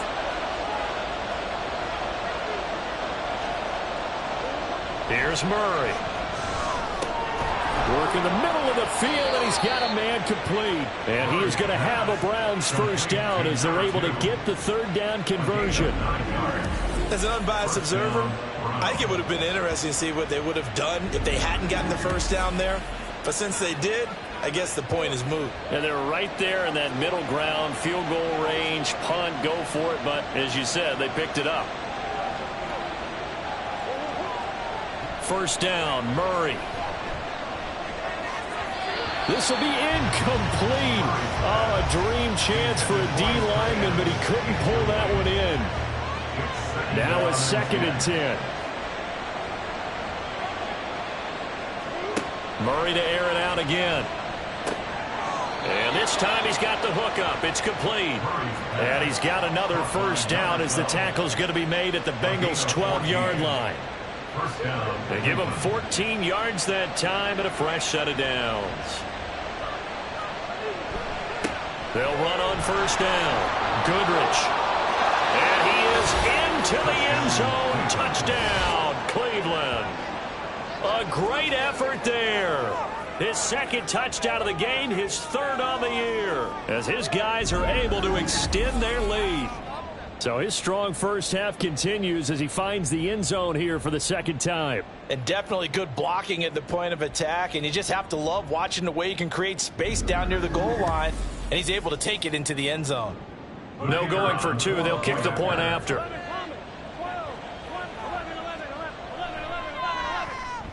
It's good to make it 17-7. So that drive in total 8 plays, and it was capped off by a 12-yard touchdown run. The Browns kicking team out there now as they'll send this one away. This fielded right at the goal line. And he takes this near the 25. Just a little pass there. Call it the 26. The Bengal offense now gets set to head back out onto the field. They find themselves down 17-7 as they start this drive, 1st and 10. They'll try and start this drive in the air. This pass left side to Downs. And they get him down, but not before he takes it across the 40-yard line. 16 yards right off the bat and a 1st down.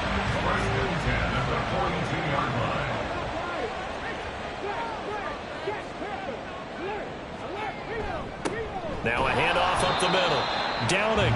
And he can only manage to get a couple. 2nd and 8 coming up. From the 44-yard line, here's a 2nd and 8. Brings up 2nd and 8. Back to throw. That one taken in by T. Higgins. It'll go down as a gain of 6, and it makes it 3rd down and 2 yards to go. They'll come to the line, needing only 2 yards to gain the 1st here. It's a short one here, complete to the tight end. And he is going to have a Bengals 1st down as they're able to get the 3rd down conversion. They got a completion there. That's clearly an example of one side happy, the other side not very happy. Defense, very, hey, take 1 or 2 yards. We're good with that. Offense, you got to expect to get more on the passing play. And he's corralled, but not before getting it inside the 35. The Bengals passing game finding a rhythm. They've got another 1st. Boy, everything clicking on this drive. He's 4 for 4 now, and that throw, maybe the best of the bunch. This offense is really humming, and they pick up another 1st down. From the 34 now, here's 1st and 10. Again, he'll drop to throw. It's a short one here, complete to his tight end. The result, only 4 yards there on the play, and it'll be 2nd down. It's now 2nd and 6 at the Browns' 30-yard line. Back to throw again. Throw right side, pulled in by Higgins. And they're going to have another 1st down as he's going to be tackled at the Browns' 16. The Bengals passing game finding a rhythm. They've got another 1st. So the ball down to the 16 here for 1st and 10. At the 16-yard line. He'll look to throw. It connects quickly to Jamar Chase. He's down inside the 10 to the 8. And it comes on a gain of 8. Ball on the 8, 2nd and 2. At the 8-yard line. He'll drop to throw. Looking end zone, but it's incomplete. Those throwing windows get a lot tighter near the end zone, don't they? And here's the thing. You already probably have 3 points in your hip pocket. You force a throw here and give up an interception, you come away with nothing. Especially tough in the middle 3rd of the field where he threw that one. And now the 3rd down throw incomplete as well. And I think they'd be well served to take that type of a physical approach against him the rest of the game. He's had his way so far. But on that last one, that worked quite well for the defense.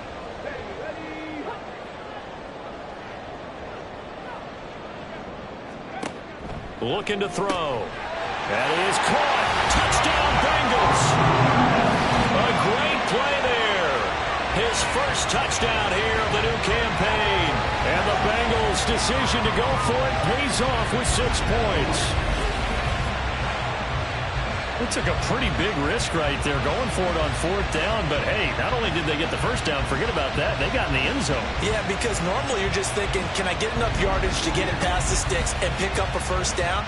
Instead, they go for the end zone and get it done with no margin for error. Remember, 4th down, they went for it.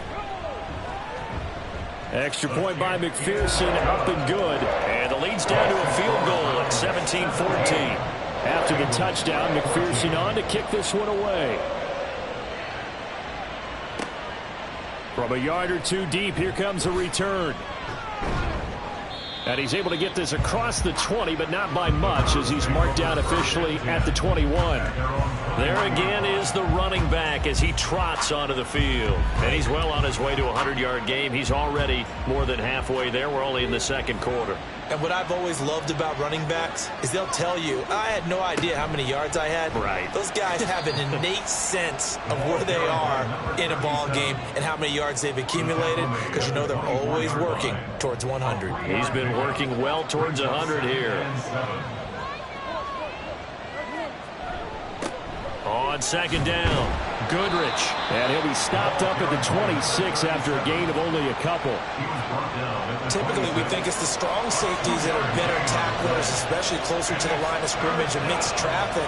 But in this case, how about the free safety coming up and making the big-time play? Now throwing on third down there, but he cannot connect. That could be the stop this defense needed to get them back on track. They've been pretty well dissected by the offense here in the first half. After that possession, now they know that they can compete with this offense. He punted 3 times in the loss last week as he sends this one away. A 41-yard punt there with no return. And the Bengals will take over here first and 10. Cincinnati set to take over once again. For this offense, Charles, remember the last time they were out here, marched it nearly the full length of the football field, and a lot of the attack went through the air, so now they're seeing if they can duplicate that performance. Okay, if I show my age a little bit, partner, because I can hear my high school coach, John Ford. I can hear his voice in my head. Laddie, when you put the ball in the air, 3 things can happen, and 2 of them are bad. But the way the game's being played now, this is just part of what they do, so I don't think they should change anything at all. They've been dominant. Keep throwing it around. And he'll get this one up to about the 39 here. 9 yards, not quite enough, and they'll be left now with 3rd and 1. So they just need 1 yard here to pick up the first down. Out of the gun now on 3rd down. Able to find the open man. That's complete. And he is going to have the Bengals first down, and comfortably so as he gets 5 there on 3rd and a yard.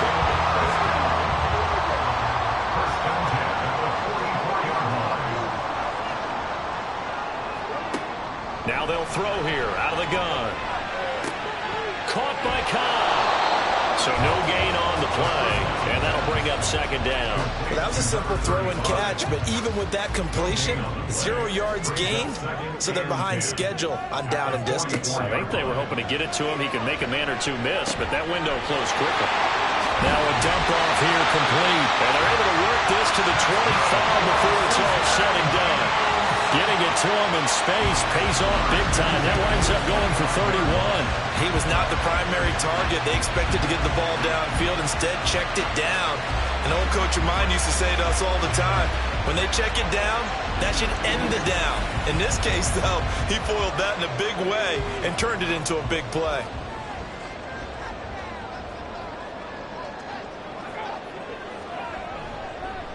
Now a fake on the jet sweep, and they'll instead run up the middle. And he's brought down, but not before a gain of 13, down to the 13. 1st and 10 in the red zone. This game not quite as good as the last, but still over 40 yards between the two. From the 13 now, they work on 1st and 10. Now a shotgun snap as they'll look to throw. To the end zone, but it's incomplete. You've always been very good about checking my math. Am I correct? That's the first time that it's been incomplete when they've thrown it to him? Yes, he had caught every other ball coming his way. So they feel like they've got something really good going there, and they're going to continue to go there until the defense makes an adjustment and takes it away. Well, they finally made an adjustment there. We'll see if they can build on that stop. There they'll be in search of 6 yards here on 3rd down. This is now the 9th play of the drive. He'll look to throw. This will be caught at about the 6. Now the Browns will use the first of their 3 timeouts as they'll head to the sideline and talk over what to do next. McPherson's kick is good. And with that last field goal, that puts him now at 300 made on his career, and that is something to celebrate. And that puts him in the top 30 all time. So he's really made a mark. And he's got plenty of life left in that leg, that's for sure. 17-17 the score, all even to this point as the kick's away. And now Cleveland geared up to take the field. Tie ball game, still a little more than a minute to go in the half. The question, can they put something together here, try to take that lead into intermission? I would have to think that would be the goal for sure. I don't think you sit on anything here. Here's your opportunity. Push it downfield. As you mentioned, it's a tie game. So minus a disaster on your part, you've got that in your back pocket. Go ahead and try and get some points and feel great going into the half. Line of scrimmage, the 37 on 1st and 10. Now Murray. He finds his man complete. That's Hoffman.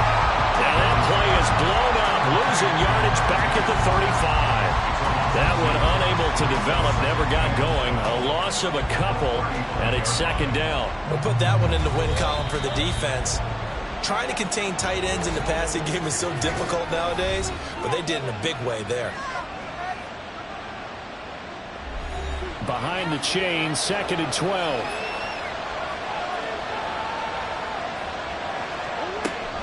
Play fake.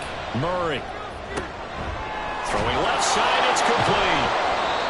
And he's got another first down as the tackle's going to be made at the Bengals' 44-yard line.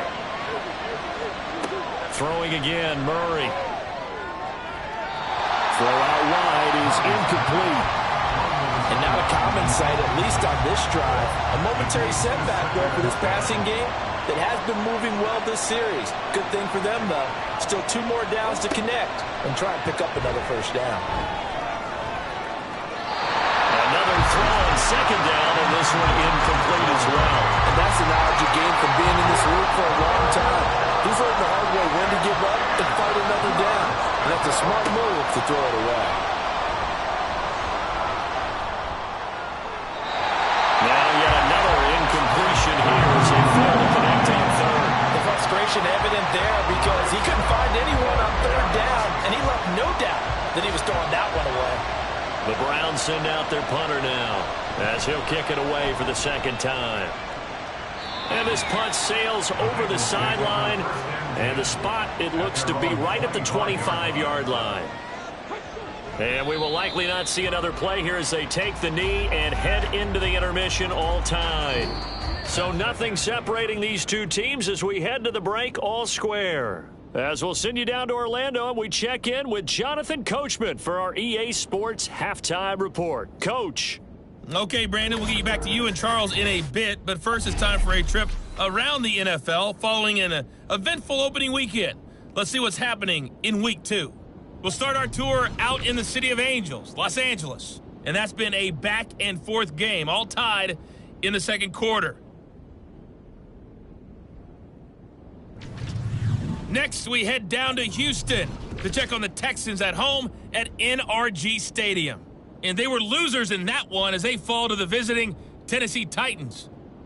The Titans bounced back from the opening week loss to even their record at 1-1.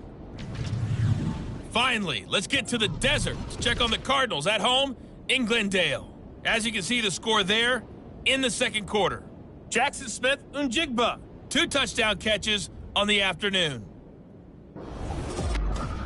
We thought this one would be a close battle coming in, and we have not been disappointed. They're all even to this point. This has the feeling of a game that could go right down to the wire. One mistake or one big play could turn out to be the difference. And ready to get the party started for the second half. It was an even first half, all tied on the scoreboard. And here comes a return from just beyond the goal line. And he'll get it up past the 20 to about the 22. Here's the Browns offense now getting set to start off this third quarter. This offense ready for the first drive of the third quarter. Well, quarters number 1 and 2 entertaining. We saw some good offense points put up, Charles, and all tied on the scoreboard. And it sets us up for what could be a really fun second half because we've seen both sides score almost at will here in the first half. And now, here in the second half, getting the ball first, you've got to think, hey, we can go out and really run our offense the way we did in the first half. But if I'm a defensive player, all I'm thinking is, can I make a play to really help out my team and break this streak of offense? So the incomplete pass on the last play, and that leads us to a 3rd and 3. Throwing there, but this pass is going to wind up incomplete.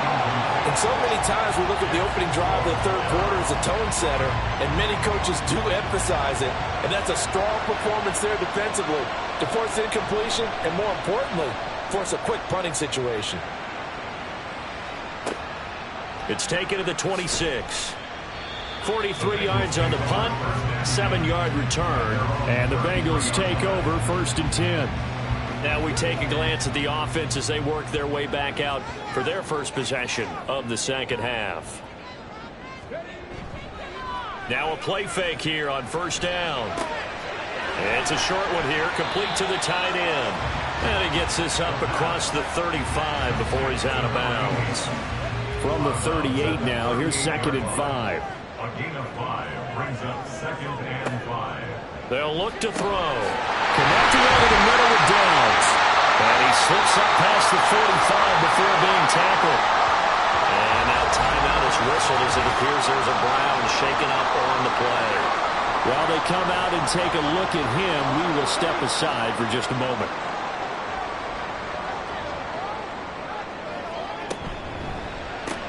Out of his hands quickly to Higgins. And they'll get him down as he's inside the 40. Back-to-back nice gains. That one for 14 yards and another first. Was that a design pass, or what was that? It was built into the play call. He had the opportunity to either hand it inside, keep it himself to run it, or do what he just did. Throw that pass inside, hitting a receiver on the run. So a 1st and 10 upcoming from Browns territory now at the 38. They'll look to throw again. It's a short one here, complete to his tight end. And all the way in for a Cincinnati score. A great effort there. 38 yards. And the Bengals have broken our tie as they take the lead. Good start to the season for him. He had the touchdown last week in the opener and a second one in week 2 now. How about the pace he's already established, right?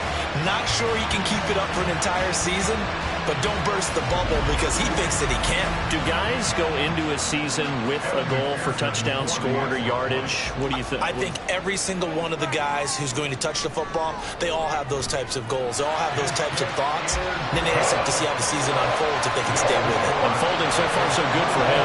After the touchdown, McPherson on to kick this one away.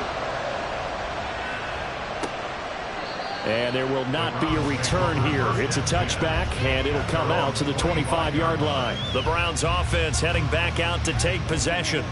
And right now these guys, they're shuffling a little bit, maybe doubting, because 3 straight drives have ended with them punting the football away. Yeah, so you start pointing fingers at each other a little bit, asking a lot of questions. What are you seeing? What are you getting?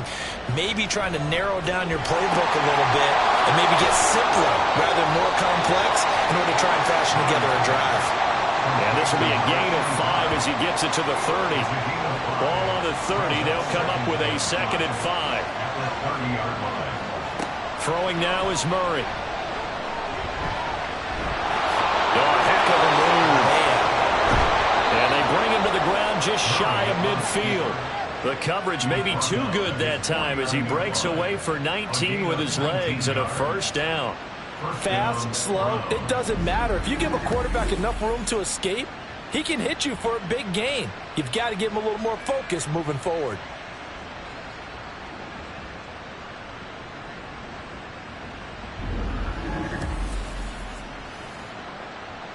Now this offense hoping to avoid the 0-2 start. They trail, but they've got a 1st and 10 here.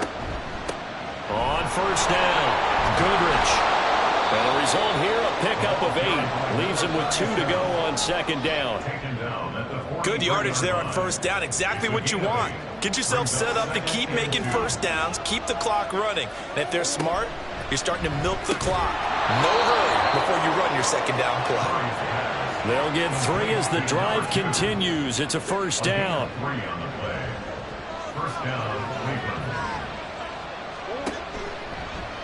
Murray now running right on the option. And just no chance of turning the corner. He can only get back to the line of scrimmage. 2nd and 10 coming up.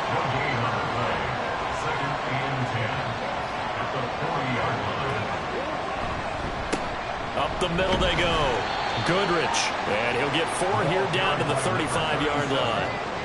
On any running play that's called, they're always hoping that it's going to break big and go the distance. But when you get a nice game like that, you're able to do so many things anyway. You can come back and run essentially the same play again, continue to move the ball on the ground, or you can decide to throw the ball now because usually you have the defense back on its heels. It's a 9-yard gain, and it keeps the drive moving. I'm not sure that that was necessarily a safety valve or a check down throw on 3rd down. Sometimes just try and find the open guy and get him the ball. He did exactly that and found a way to pick up a 1st down. Murray now on 1st down.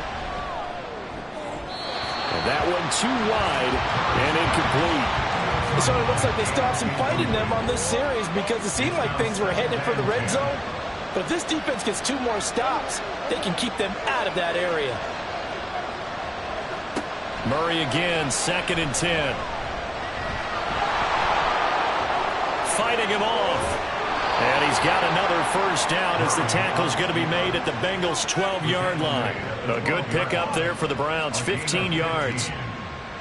From down at the 12, it's 1st and 10. They'll try the left side. Goodrich. And he's going to be met at the line of scrimmage and taken down. Daxton Hill there to make the stop on defense. Officially nothing on that last run. They'll try again, 2nd and 10. Here's Murray. That one complete to Parker. We got a pause following the play because it appears a member of the Bengals in some discomfort.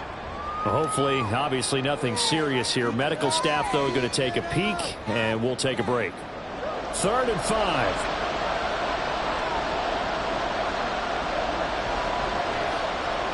Here's Murray.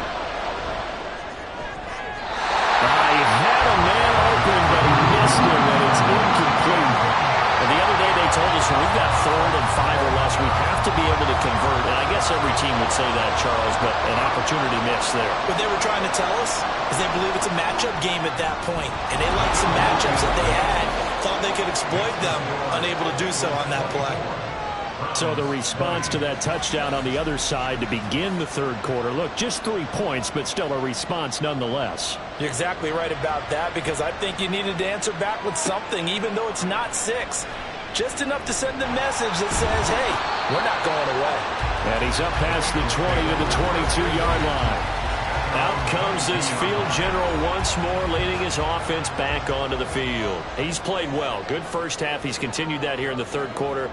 But my question, when you're a head coach, what do you look at stat line-wise for your coach? Do you go right to turnovers? You really do. As much as coaches don't want to talk about that, that's where it starts. When I played in college, our first rule for every game, the team making the fewest mistakes will win. And that's kind of how they judge you. Do you take care of the ball, not turn it over, keep it in the proper hands, and give your team a chance to win? Well, that's what he's done here in this one so far. They'll look to throw now on 1st down. He's going to have the hook up here to Chase. And he's able to get this one out closer to midfield across the 45. That'll give him 8 that time. And they'll be left with 2nd and a couple.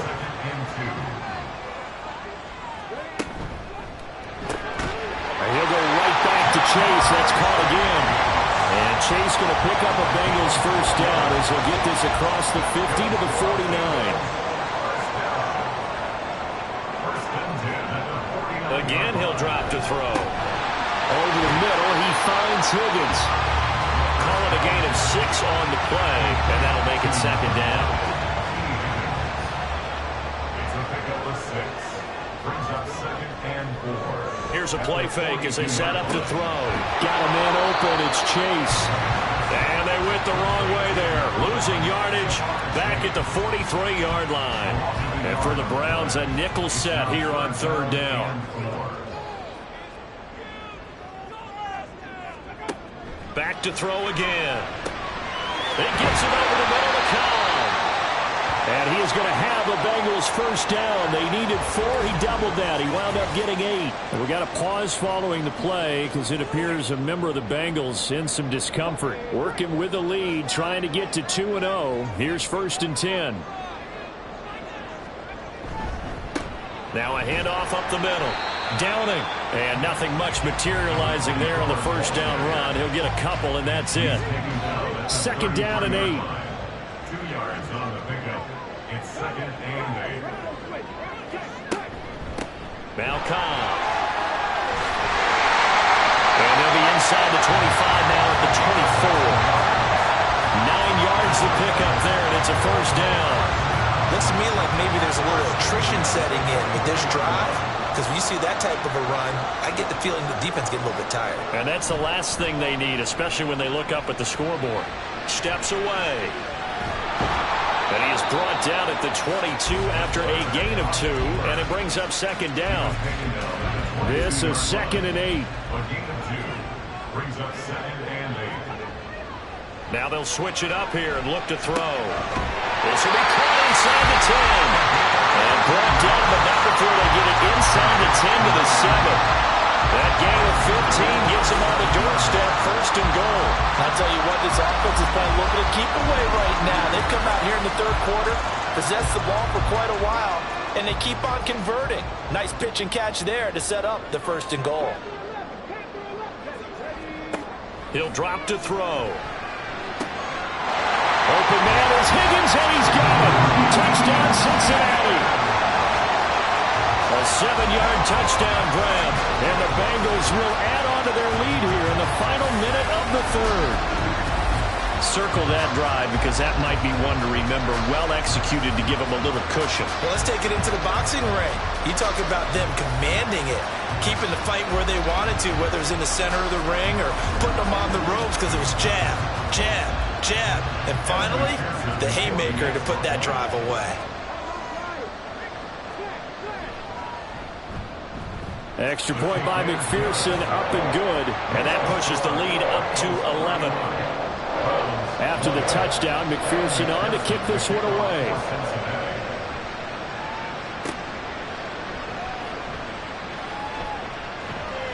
And he returns this to the 22. A look at the running back, the man out of the backfield as he gears up to go again. He is hoping to find the end zone for a 3rd time, and we sit now in the 3rd quarter.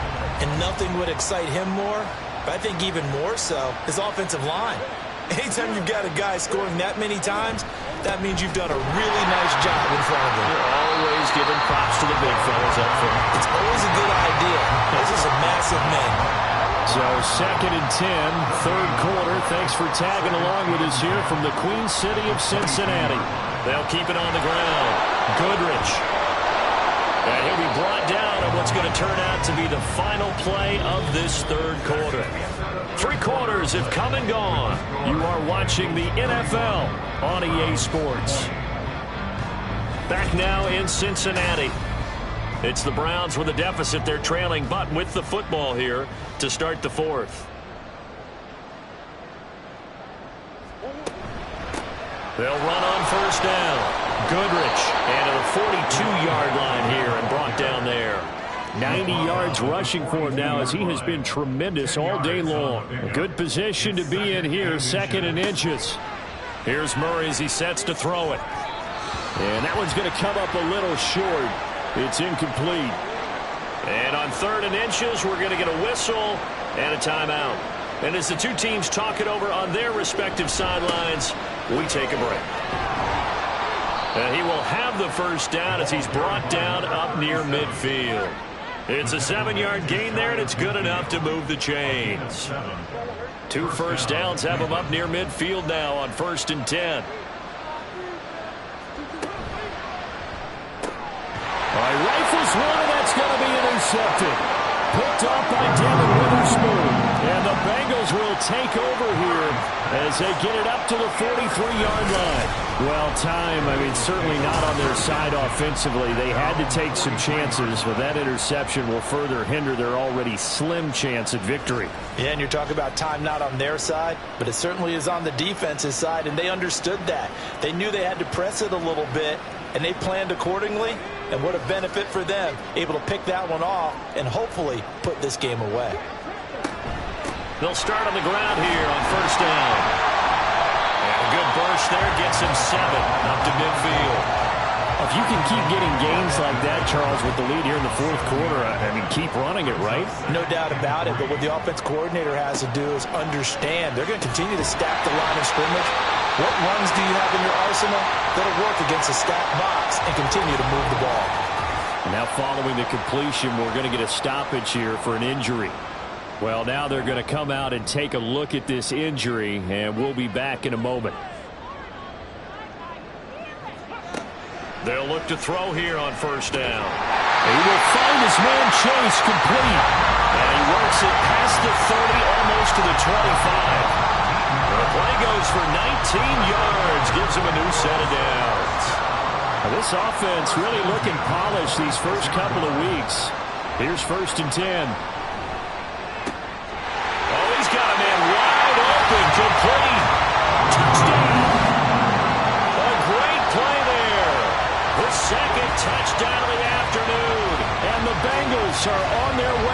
2-0 start.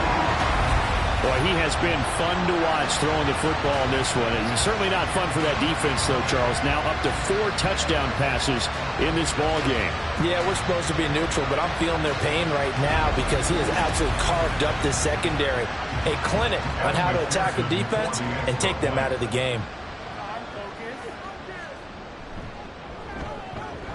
Extra point by McPherson, up and good. And the lead is up to 18 now. A drive there of just 4 plays. And it's finished off with a Cincinnati touchdown. After the touchdown, McPherson on to kick this one away. From a couple yards deep, he'll bring it out of the end zone. And he'll be stopped right around where he would have been had he gone down to a knee, maybe a yard shy of there at the 24. And the football going back over now to the Cleveland Browns. Well, this game, it has had no shortage of offense. They've been able to put up a decent amount of points on this side, Charles. They just have not been able to keep pace with the other offense they're going against here. Yeah, it's a good way of pointing things out because now it's not a total loss because, as you said, they've scored some points, so there's some plays they can build on, moments where the game plan actually worked. But overall, though, they were just out-personnel. They were going up against a team that's playing at an elite level. Back to the air on second down, it's Murray. And he's got his target, Harris. And they'll get it all the way up about 5 yards shy of midfield. A gain of 21 yards. And the Browns first down. On 1st and 10, here's Murray. And he's got his man on the out route. And he'll be out of bounds just shy of the 40. Another good gain. That's now 35 yards combined on those last 2 plays. Well, those are the types of plays they probably wish they had made more of in the first 3 quarters. And this deficit going to be tough to overcome here in the 4th. But a nice first down and a pickup on that throw. Yeah, and this is where, as coaches, you're looking for effort and execution, even though the scoreboard is going against you. You want to find out who's going to fight, who's going to scrap, who's going to keep their heads up and continue to play. Throwing on 1st down, but this one winds up to be incomplete. So after the incompletion on 1st, now 2nd and 10. To throw, it's Murray. And he's got his man in stride, complete. They get 7 out of that, so they're left with a 3rd and 3. Gain on the play. And it's 3rd down.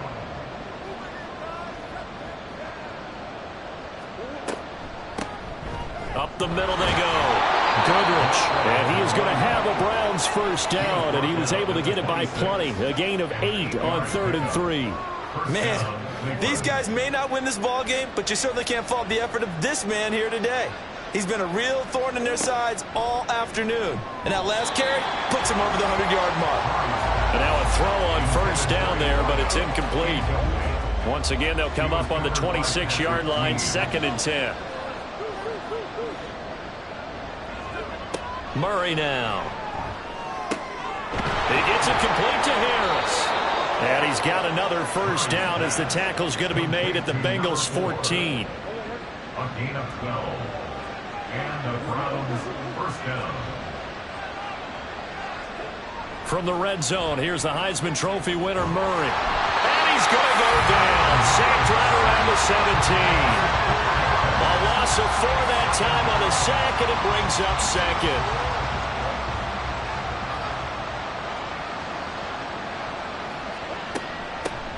Now a handoff up the middle.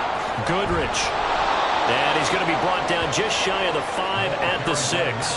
117 yards rushing for him now with a couple of touchdown runs to boot. This offense so far on 3rd down, they've hit on half of them, 5 for 10. This time they face a 3rd and 2. Now here's a look for the end zone, but that one's going to wind up incomplete. What an excellent defensive stand there in the red zone. Nice tight coverage. They certainly recognized how important it was to bring up 4th down here. They'll try and run for it. And he's not going to get the first. I don't even think he made it back to the line of scrimmage. They'll get neither the touchdown nor the first down. And this long drive is going to wind up yielding nothing. Well, they knew who to turn to on 4th down. Their horse, they needed the short yardage. He just couldn't get it. And that's the surprise because normally that's bread and butter for them, right? Hand it to the big guy, let him go, pick up the first down. Didn't get it there. All credit to the defense. Usually, even if they know he's coming, he can't be stopped, and they got it done on that play. They'll start this drive out on the ground and able to get it across the 20 before they get to it. First play of the drive going for 14 and a first down. I'm guessing you'd say this is kind of the key here. Grind out some yardage, work on that clock, see if you can continue to tick it down. Definitely, you want to bleed things out at this point, right? Continue to possess the football, gain some yardage, and put the onus on the defense. Do they have to use timeouts? What are they going to do to stop you? You're taking charge. That's going to go as a loss of 4, and it'll be second down.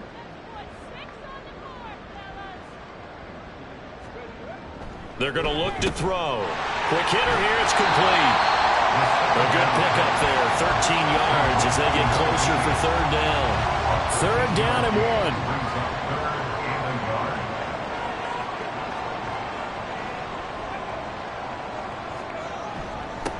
Up the middle they go. Downing. And he is going to have the Bengals first down as they're able to convert by plenty there on 3rd and 1.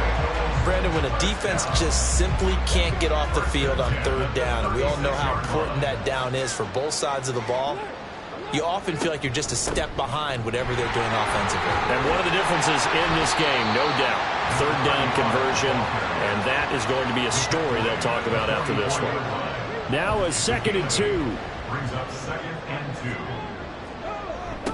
They'll try the left side. Downing. And no room that time, getting it to about the 46. I know that speed is the hallmark of today's NFL game, but the key to good rushing defense is still having your linebackers set the edge. Off the play fake, he'll look to throw.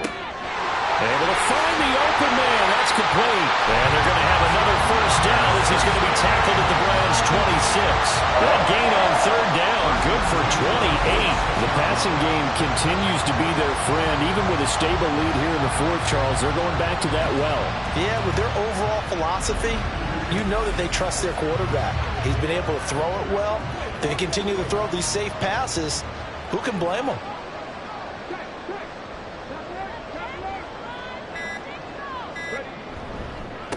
On first down, Downing. And he is going to be stopped cold behind the line of scrimmage. On second down now, Downing. And nowhere for him to go again. He'll get back to the line of scrimmage. That's it. Still needing 10 yards. Now it's third down. It's 3rd and 10.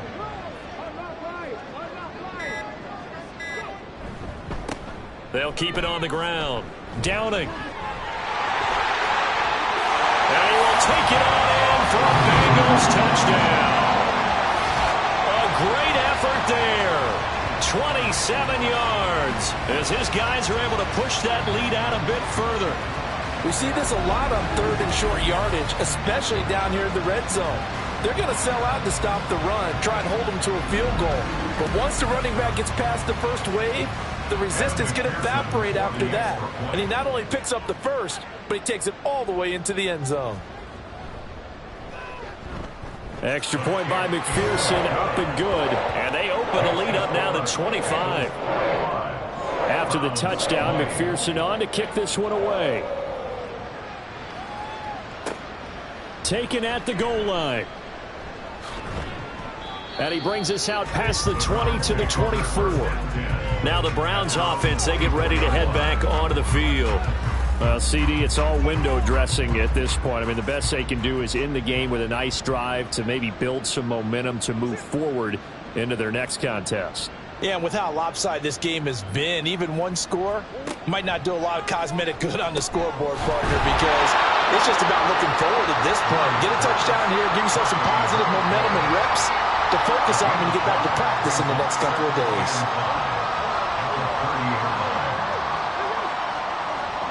Now Murray throwing on second down.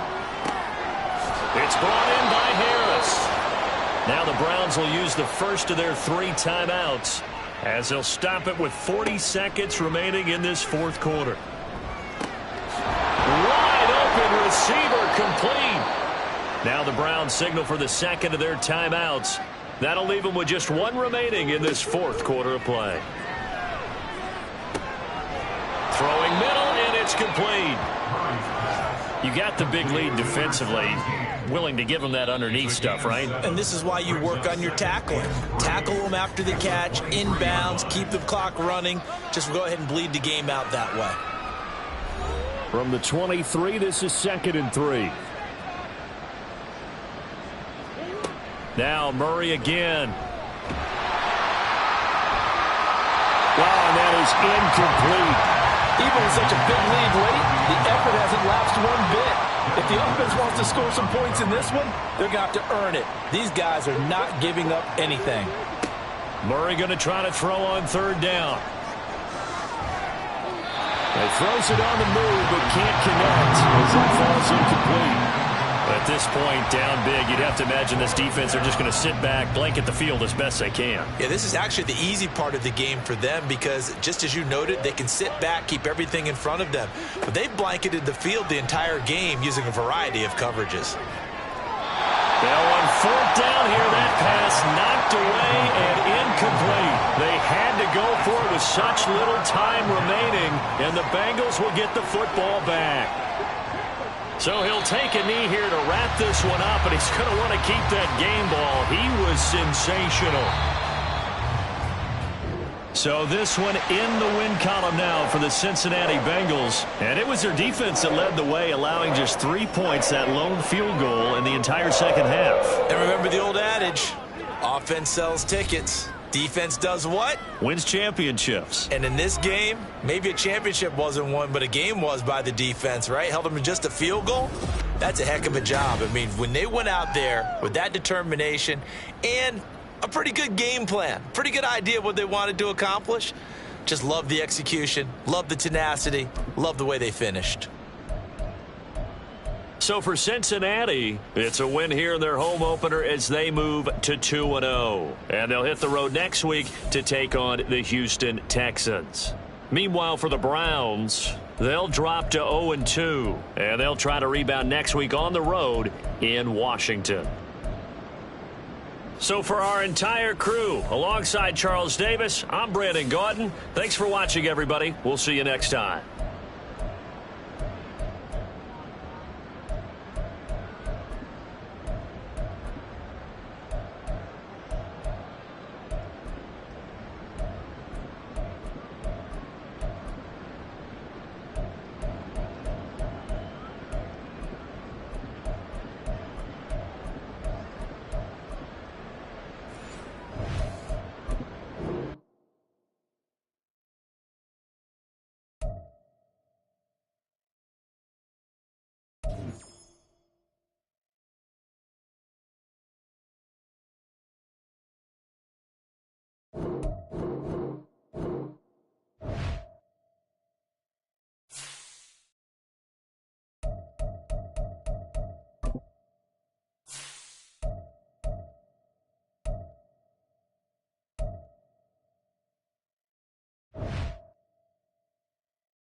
It's week 2 of the NFL. And coming up, we'll see Kenneth Walker. He really helped drive them a week ago with a 3-touchdown game. It's the 49ers and the Giants, and it's kicking off next on Madden NFL 24.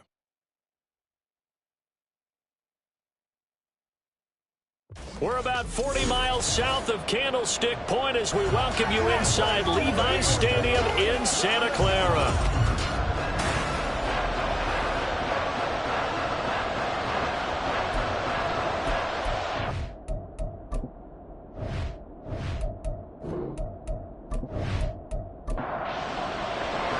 Two teams here fresh off Week 1 victories. Who can keep it going as we're underway on EA Sports? Hill is going to take it out of the end zone. Past the 20 to about the 22.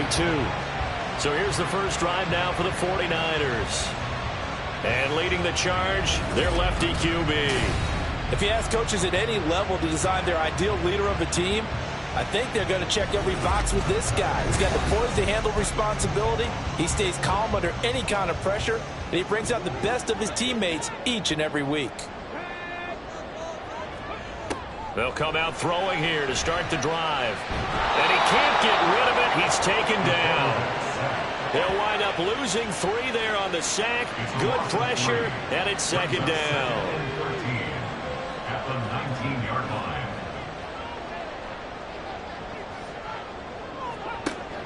Now back to throw. Throw out wide to Walker. This will be a short gain of 3 before he's brought down at the 22. Well, this defense for the Giants, terrific last week in the season-opening victory. I have to admit, I was extremely impressed by what I saw on tape because they stayed in the face of the quarterback the entire game, ended up getting 4 sacks total, and made it difficult for him to step up and find receivers down the field. Also made it hard for him to escape the pocket and run. That good for 19 yards as they pick up the conversion on third. Well, on third down, he wanted to go to one of his most dependable targets, and that's who he found, his tight end there, to pick up the first, Charles. And you use the proper word there, dependable, and sometimes spectacular, because tight ends nowadays, they can do it all. But they're the guys you trust, especially across the middle of the field where there's traffic. He delivers, and they pick up nice yardage. In a word, I would say productive, finding the end zone 3 different times. Is it possible that you're really underselling it? 3 touchdowns, just going to call him productive? What do you want? This guy had a nose for the end zone. He was good. Had a snoot full, didn't he? How about that? Big-time game. Now an option play on second down. And he'll get this out past the 45 to the 47. 4 yards there on the keeper, but still going to bring up a third down. Brings up third and 4. Out of the gun, they'll look to throw. Well, he tries to force it in, and it's intercepted. And the Giants are going to take over a couple of yards shy of midfield. Not something you see very often from a quarterback of his caliber, an opening drive interception. Oh, there's no doubt in my mind that even he's surprised at how that one played out. But we know this guy is not going to stop him from continuing to fire as this game goes along. Probably give a little nod of respect across the field for that one and let him know he'll be back the very next series. So here are the Giants ready to start their initial drive of the game. And at quarterback from the University of Oregon, it's Justin Herbert. And he is just absolutely marvelous to watch throw a football. That's something I could do all day long, watch him throw routes versus air. But he's even more impressive when there are bodies on the field, and he's creating with big throws downfield. And he's down right around midfield after a gain of 2, maybe 3. The numbers for Smith a week ago: 6 catches, 81 yards, and a touchdown. And I'd certainly expect them to use him quite a bit because he runs excellent routes, has good hands, and knows how to get open. Now Herbert. And this one's going to sail on him a bit, and it's incomplete. You look at this Niner defense. They were very good in the win over Dallas a week ago. And all defensive teams that I know talk about creating turnovers, takeaways they call them. And anytime you can get 2 or more in a game, you've had a really, really good performance. They exceeded that number in a big way. I'm quite sure that they envisioned a much better start to this game when they practiced all week. But they failed on that third down play. That brings up 4th down, and they'll probably have to punt it away. And he gets it away, a directional kick going toward the sideline. Back out there comes the 49ers offense ready for their second drive. Well, they were intercepted the first time they had the football, but now they get it back, and it's still 0-0. And because of that, you know what the thought process is? Interception. What interception? It didn't really happen because they gave up no points. So go back on the attack. Go back and run the offense you believe will be successful. Find your playmakers and give them the football. First play of the drive going for 14 and also going for a first down. Well, maybe that'll help him settle back into a groove after the interception on the first drive here, picking up the first to start drive number 2. And it is just starting over, isn't it? Sometimes it's just how you have to do it. You have to erase things from your mind. Don't worry about what happened before, because over the course of the game, the good players, things turn out pretty well for them, and that's what he's trying to do here. A 14-yard pickup. That's 14 yards on 2 straight plays. For a lot of guys playing this game, there's no better feeling than running right through a tackle. He's able to lower his center of gravity and turn his legs for a really nice pickup. They'll look to throw now on first down. And that'll be incomplete. Offense was moving it a little bit, had them back on their heels, but they earned a brief pause by forcing the incompletion. That gives them a quick chance to regroup and try and mount a stand before they're backed up even further. This one complete to Jalen Waddle. And they're going to have another first down as the tackle's made at the Giants' 29-yard line. A good pickup there at 22. And that's how you shake off the interception you threw on the opening drive, come back and throw another strike and gain nice yardage. And I give credit to 2 people on this one. The man throwing the ball and the person calling the plays. They're not shutting him down early in this game. So the drive takes them into Giants territory now, 1st and 10, as they're down to the 29-yard line. Meanwhile, the throw here is complete, and inside the 20 before he's brought down. Another strong gain on the last 2 plays. They've moved it a combined 33 yards. Walker now on 1st and 10. Trying to bounce it outside, but he's only able to get it back to the line of scrimmage. Clock rolling as we hit the midway point of this first quarter. Sticking with Walker on 2nd down. And he'll get 7 yards from the 17 to the 10 before he's taken down. And we're going to stop play here, at least momentarily. It looks like there is a 49er who's in some discomfort. The medical staff is going to come out here and take a look, and we will take a short break. They'll try for the first with Walker. And not going to be able to push this forward. He runs into a wall right at the line of scrimmage. Call it no gain there, and it leads to a 4th down. Well, we talk about defenders, specifically linebackers, keeping their eyes in the right spot. He had that eye down the entire time. And you know that's not easily done because they throw a lot of misdirection at you. They try and fool you and get your eyes in the wrong place. But you're right about that. He correctly figured that one out and made a really nice play. So after drive number 3 here, we have a score, and it's 3 points after the field goal. I would say the feeling out process for both these teams, I'd say it's over, partner. Everyone understands what's going on now. You've kind of probed a little bit. Now you want to start throwing the big shots. First 3 points up on the board could be significant. So the Giants getting the football back here for their 2nd drive.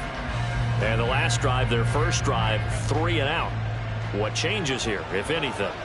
I think it's making sure the guys that you trust the most with the ball, the biggest playmakers you have, that they touch it on this possession to try and get things moving. So get it to the horses. Without a doubt. They're the ones that typically end up in the end zone.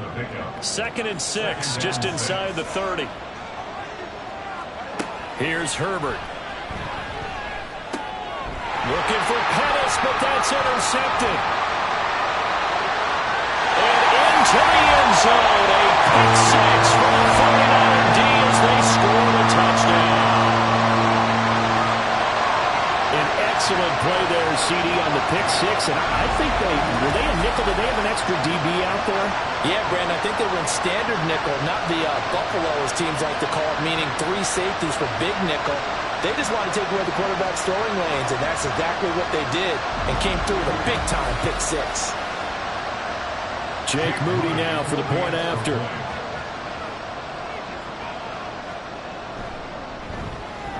He's got it, and now it's a 10-0 lead here in the opening quarter. A heck of a play there defensively, getting the interception, navigating his way into the end zone for the touchdown. So an early 10-0 lead for them now as they kick it away. This taken in right around the goal line. And a decent return out to the 27-yard line. And now out come the Giants. Not only are they in search of their first score, they're in search of their first down in this ball game as they come up 1st and 10.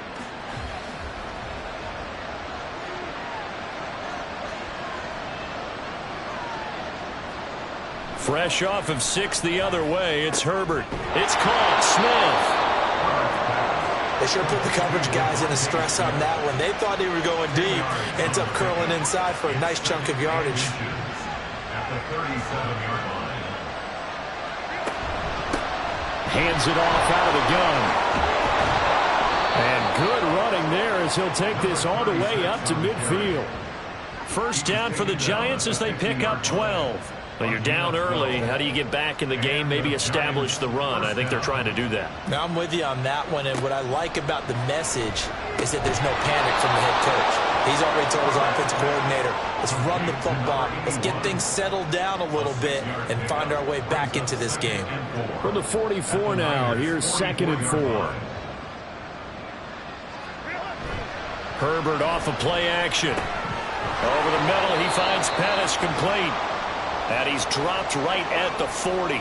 Gain of 3. And we're going to stop play here, at least momentarily. It looks like there's a 49er who's in some discomfort. The medical staff will attend to him, and we will step aside. On 3rd down, they're going to run for it here. And he's able to get the first before he's taken down at the 36. They're able to convert with a gain of 4. So from the 36 now, 1st and 10.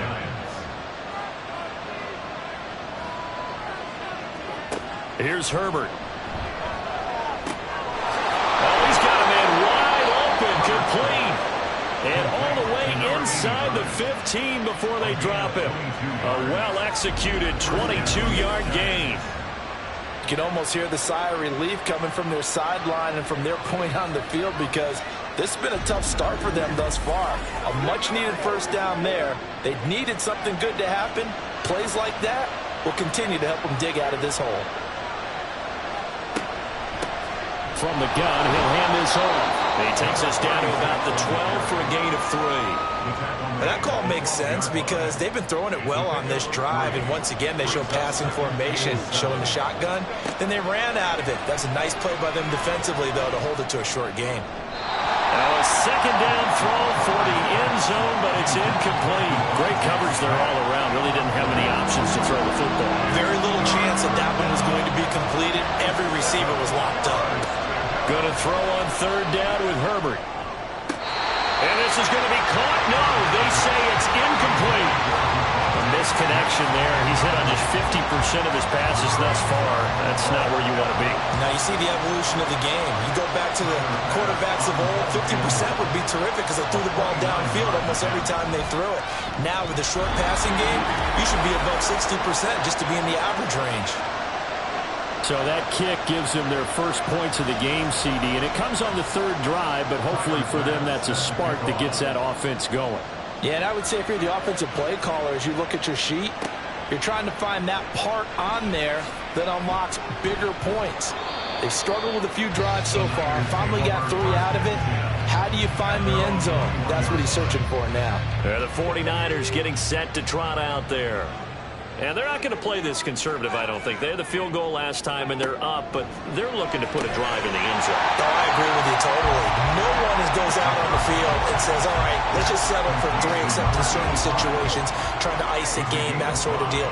Most of the time, it's end zone, and that's what you're thinking, and I believe that's exactly what they're thinking as they begin this one. Yeah, no quarterback ever goes out there saying, let's get 3, right? Not one that I've ever met. 7 yards there and a first down.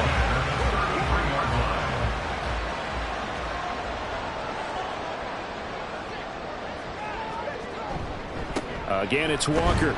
And he'll take this ahead for about 4. Second down coming up. And that was a quality play to start a new set of downs. That was simply an offensive line winning the battle up front and winning in a big way and giving their guy in the backfield a nice lane to hit. 10-3 our score after 1 here on EA Sports.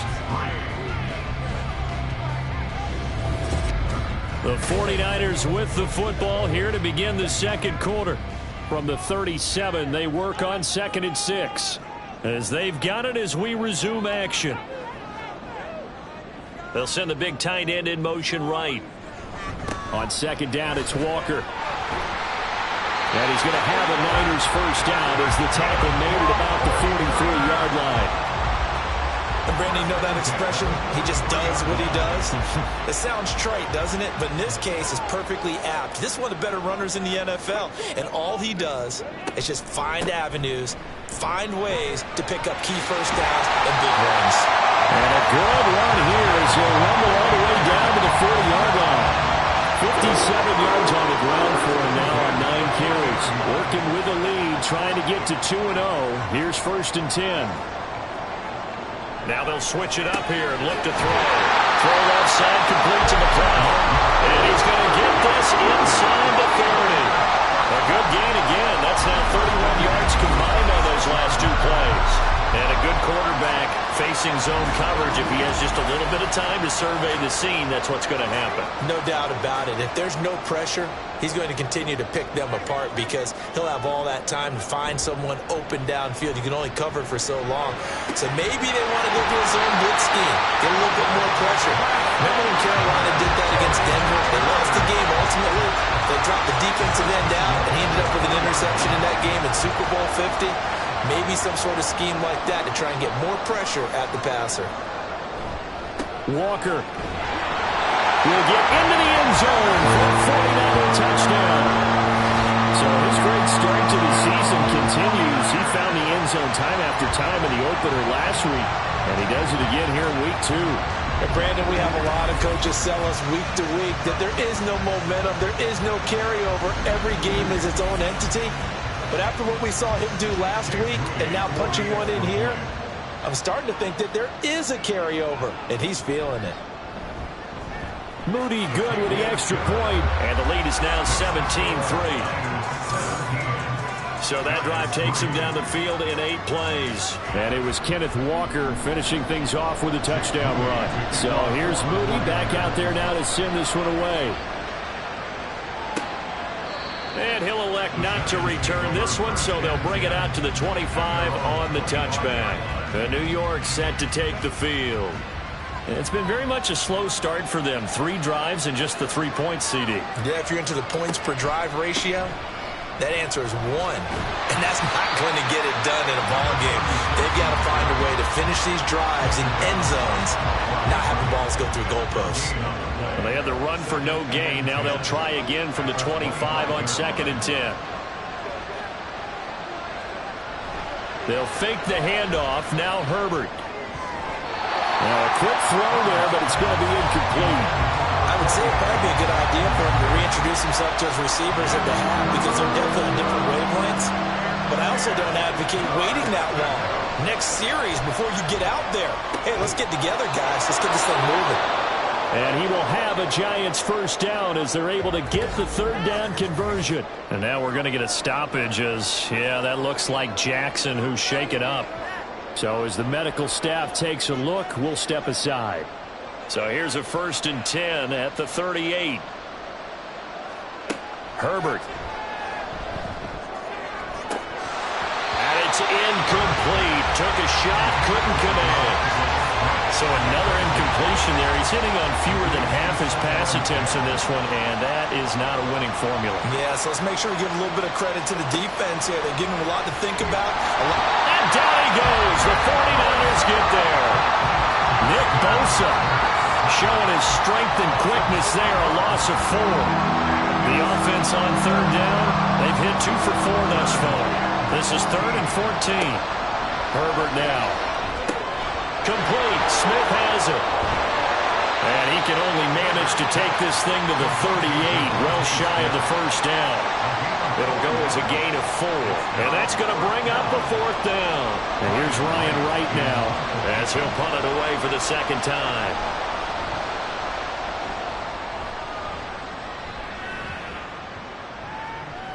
And no one there to stop it. Hits at the 8, but it carries all the way into the end zone for a touchback.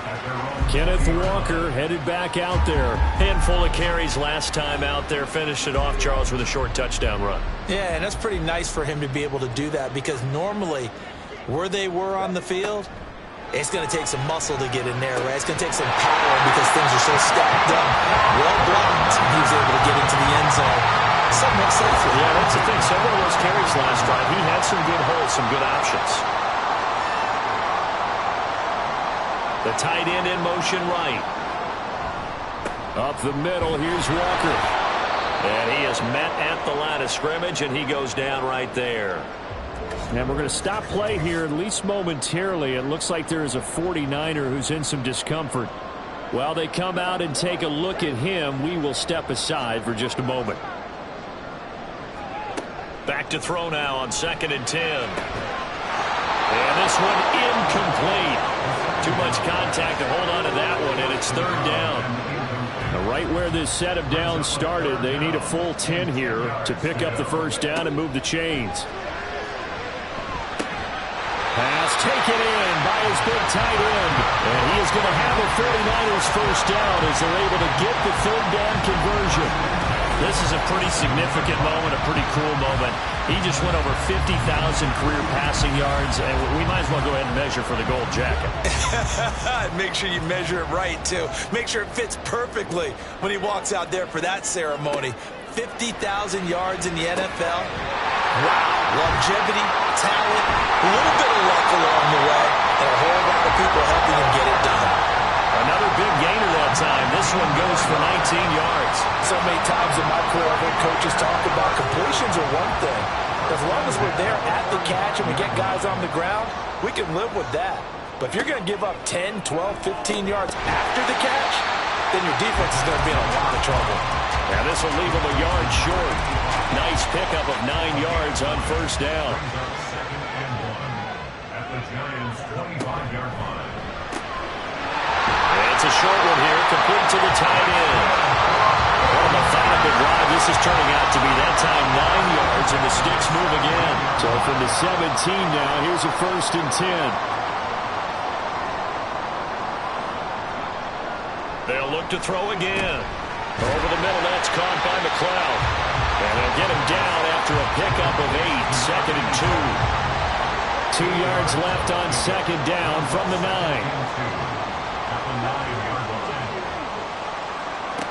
Again, he'll drop to throw. He completes this to Walker. And he'll get this down inside the 5 with a 4 before he's out of bounds.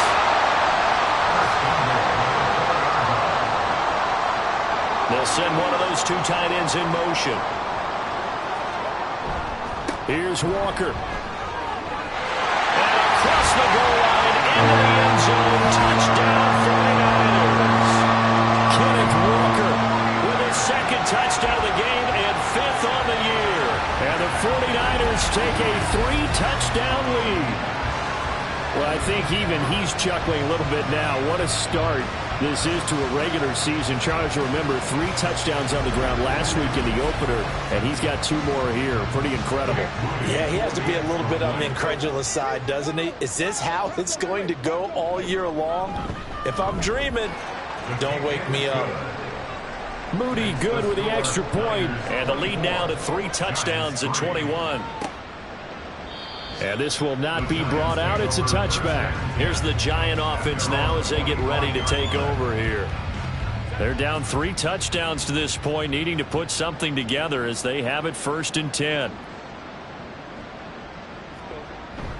They'll start this drive out on the ground. And he'll fight forward on the straight-ahead running for just a couple of yards, 2nd down. They'll break the huddle, come up on 2nd and 8 at the 27-yard line. And they'll give him another shot here on the ground. And they get him down, but not before he takes it across the 40-yard line. 40 yards now on the ground on just 7 carries. down, New York. Herbert setting up to throw on first down. A quick throw there is incomplete. Well, this defense is certainly organized and playing off of each other because the rush is providing pressure and the coverage is forcing incompletions and capitalizing on mistakes. When you get every level on defense hitting at once, you get first half scores just like this one. They called out a loss of 6 yards. And it's third down now. Defensively, he has been a presence in their backfield in the first half. Had a sack earlier, and now he comes up with a big tackle for a loss. Now on third and long, they'll look to throw. Looking to complete it to Pettis, and he's got him. He did his best to just get 4 out of that, but not enough. And now fourth down. Good reactions there defensively. That screen was a little slow in developing, and they shut that one down with little gain. So on fourth down, on is the punter, Ryan Wright. He's been a busy man here in this first half as he gets it away. Fair catch called for right around the 11-yard line. So possession goes over here on the punt, and the 49ers will take over deep in their own territory. They'll come out throwing here on first down. And that's going to be incomplete. Too tough to hold on to that one. It's second down.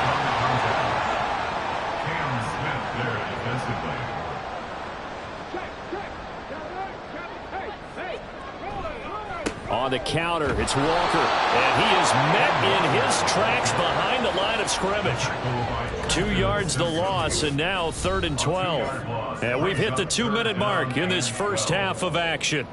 Coming up at halftime, I'll go from one personality, that's you, Charles Davis, to another one in Orlando, the coach.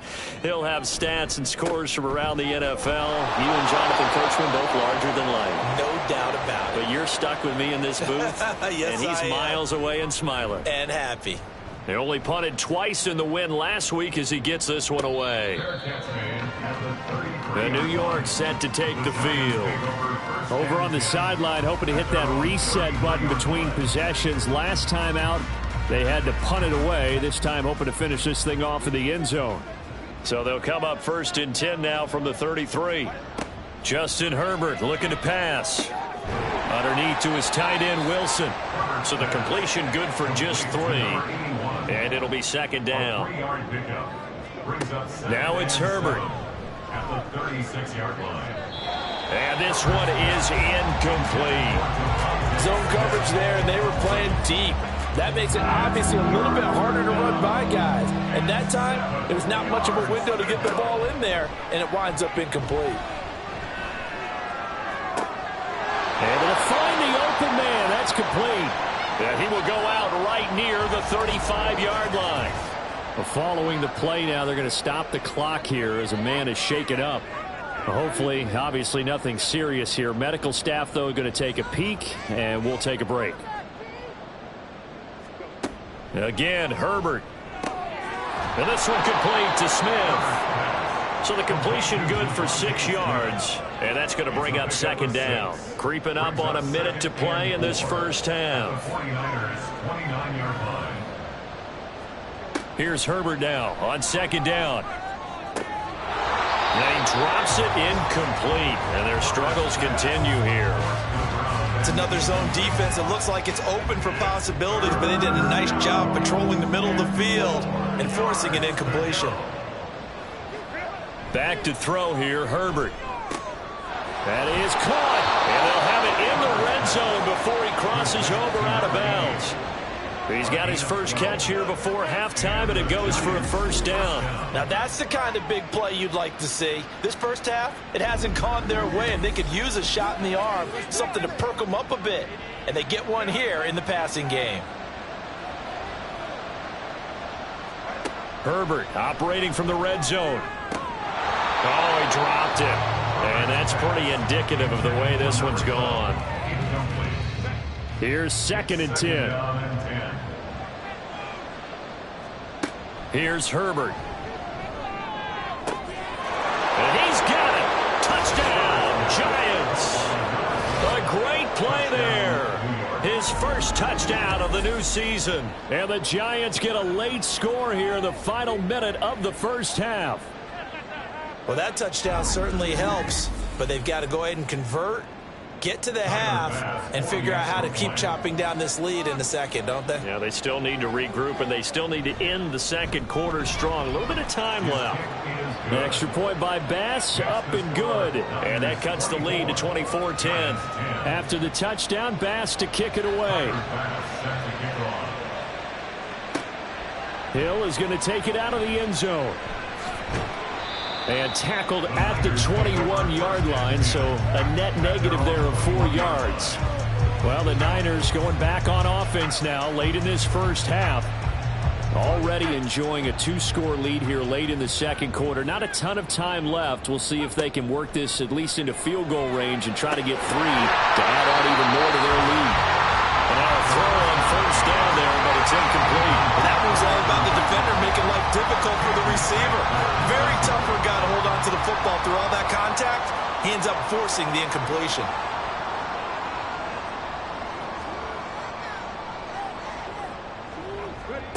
He'll try again with the arm here on second down. And that one off the mark behind him. Incomplete.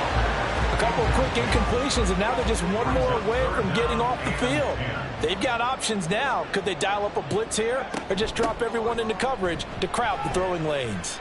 And he's going to get this one across the 30-yard line. The Niners have the first down on a gain of 11. At the 32-yard line. They'll throw now on the final play. Rifles one, and that's going to be intercepted. Picked up by Cam Smith. He may go. And he will bring it back. It's a pick 6 and a Giants touchdown. Well, turnabout is fair play, I guess. They had a pick 6 against them earlier, and now this defense, Charles, they get a pick 6 of their own. And for a moment, let's just set aside how it impacts the scoreboard, because how about the response? One defense gets the pick 6, the other comes back and matches it. These are two defenses that are planning on winning the game for their teams themselves. Here's Bass now for the extra point.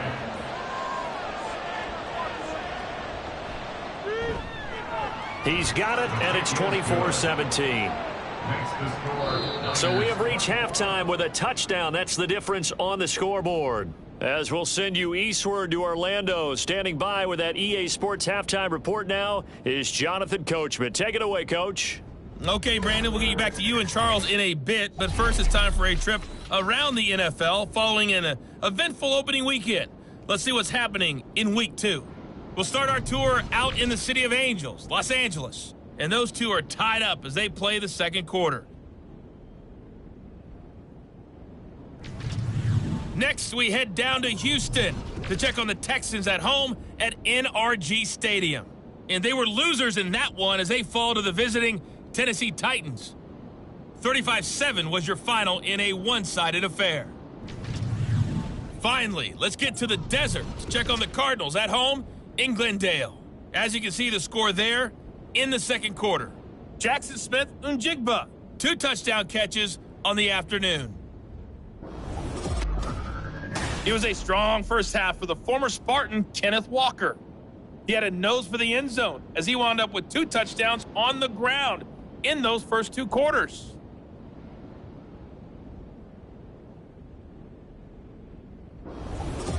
Okay, Coach, thanks as always. This one's still anyone's game as we welcome you back for quarter number 3. It's been a shootout so far. We'll see which defense can make the adjustments as we get back underway in the second half. And this will not be returned, so the second half begins with a touchback.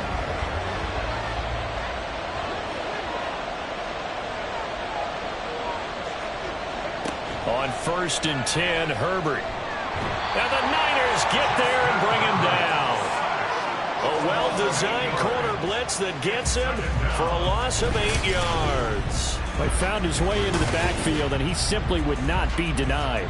Well, they say that life's all about opportunities, and that holds true when you're playing defense as well. How about him seeing that chance, making the most of it, did a great job of wrapping him up and bringing him down. So that complicates things a bit here. 18 yards to go now on second down. Here's Herbert. Pitch and catch to Wilson. They'll give him 4 yards there, and that'll force upon him a 3rd and 14. They need a crafty play call here. 14 yards is what they need to try to convert this thing. 3rd and long, it's Herbert. And he's going to be brought down here in the backfield. Multiple defenders there to drop him for a loss of 4. 3rd and long, you knew that he was going to throw it. He just couldn't find anybody to throw it to. Yeah, and it shouldn't have been a surprise, but that was perfect execution of their nickel defense. That 5th defensive back, the extra defender, he really tightened up things downfield in coverage, and they were able to get to him in the pocket. We'll call that a 47-yard punt, a return of just 3. And the Niners will go on offense, 1st and 10. They've got good starting field position as they come up here 1st and 10 at their 36-yard line. After the pick 6, they go right back to the air. And this nearly an interception, but it's incomplete. Well, a turnover really would have helped him there, but not to be. 2nd and 10. They'll look to throw here. Got a man, and he hits him in stride. And he'll be stopped right at midfield. 5th catch of the afternoon, and that gives him a 1st down. And defensively, they were in zone coverage there. Do you have to be a little careful? You're losing playing against a good quarterback like he is to not play too much zone? Yeah, you have to be careful about how much time you're giving up. I think it's a good point you just brought up. So maybe if you still want to play zone, you go to a zone blitz scheme. And you can drop anyone out of your defensive front. Defensive end, defensive tackle. It doesn't matter. You just exchange someone to bring more pressure towards the quarterback and still try and cover downfield. From a couple of yards beyond midfield, here's 2nd and 8. Off the play fake, he'll look to throw. Throw left side, complete to McLeod. And they're going to have another 1st down as the tackle's made at the Giants' 28. A good pick up there at 20 yards.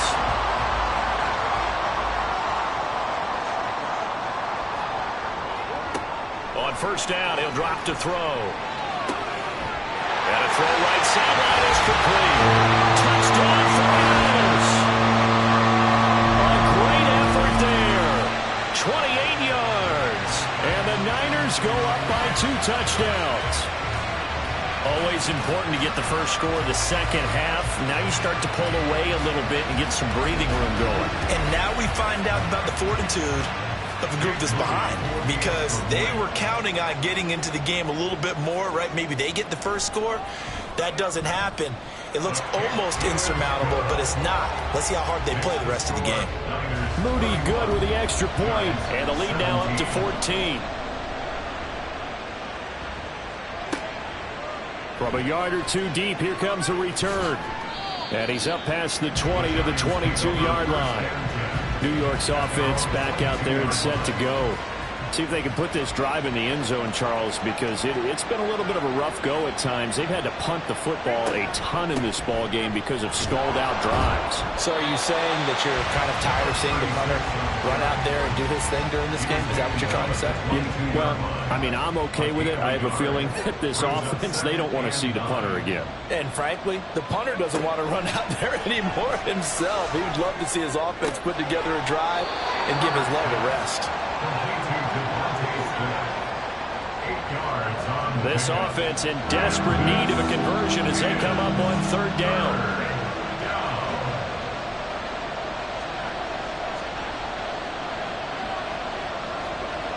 Herbert. Work in the middle of the field, and he's got a man complete. And he will have a Giants 1st down as they're able to get the 3rd down conversion. I don't care how many times we see it. I still get a kick out of watching quarterbacks and receivers do the pass tree in pregame warm-up. But I always remember that when we go to practices, we see that after practices as well. They really tune it up, don't they? They tune it up. They know why they do it for these situations. 1st down. And they build that trust, and that's why they're able to find him in this type of a situation. And he's able to get this one down to the 40-yard line. Work to do here to avoid falling to 1-1, but this is 1st and 10 right now.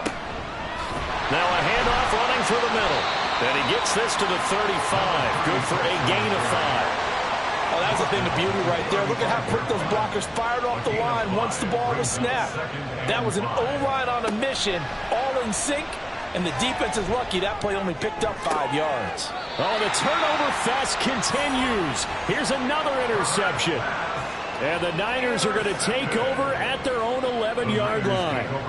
Certainly not his best throw that time, and not a good time to make it, Charles, when they were a nickel with 5 defensive backs on the field. And that's exactly why you have those 5 DBs out there. You want extra speed on the field, guys who have ball skills and understand what the passing game can do, and gives them a chance to react and make a play on the football, and they take one of those away. The Niners set to take over on offense. They'll run with Walker to begin the drive. And he'll get this one up to about his 14. 3 yards on the pickup there, and it'll be second down. Brings up 2nd and 7. Back to throw here. And he's going to be intercepted for the 3rd time thus far. Picked up by Cam Smith. And he will bring it back. It's a pick 6 and a Giants touchdown. So that potentially a turning point here this 3rd quarter. A 2-score lead down to 1 now following the pick 6. And that had to be the message at halftime for this defense, delivered and accepted. We need to go out there and make something happen. Tyler Bass now for the point after.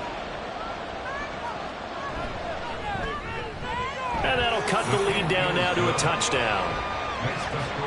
So the defense creating some points, not only getting the interception, but then returning it to the end zone for the pick 6. So they throw the pick 6. They'll get another shot at it now as this one's in the air.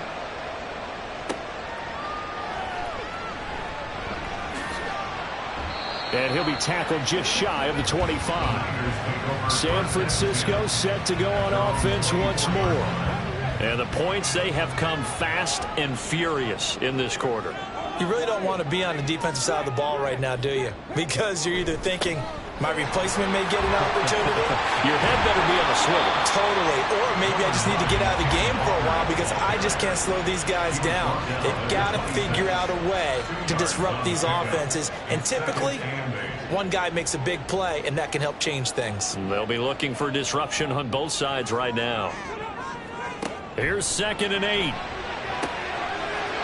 he will find his man on the outside. And he'll be out of bounds across the 30-yard line. Here's 3rd and a few inches.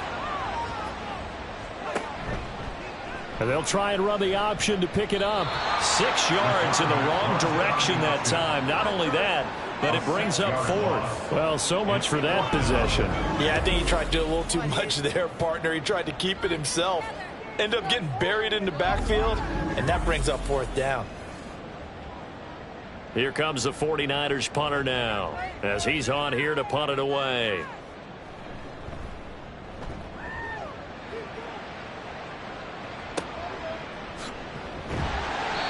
Yeah, that's a 48-yard punt with a coverage holding him to 3 on the return.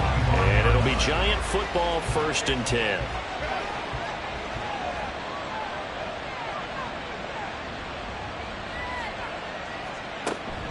They'll start on the ground here on 1st down.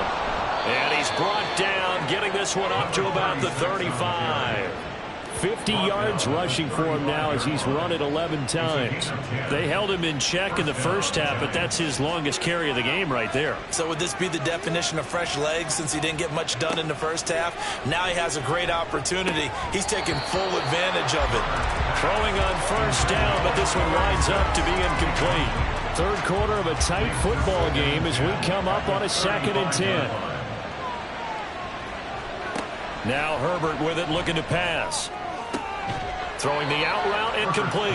That's Ferguson. And he'll go out of bounds. It appears right at the 45. These guys have punted 4 times already, and they're staring at a 5th, barring a conversion here on 3rd down. And he's got the 1st down yardage as he takes it down to the 49. Move the chains, a gain of 7 on 3rd down. And we tend to give those running backs that are slashers a lot of credit, but how about guys who are maulers? Because that's who you want in short yardage situations, and we just saw that occur right there, didn't we? Vertical, downhill running. Nothing fancy on first down, but a very consistent type of a play. Hit that slant. A lot of people call it an extension of the running game, and it can be if that pass is completed, because you hit a guy on the run like that, you often can go for big yardage. Sets him up nicely for second down, staying ahead of schedule. 6 yards the pickup, and that's a first down. This has been an up and down, back and forth type of a game, hasn't it? Maybe this long drive, take a little bit of the wind out of their sails, kind of settle things down a little bit.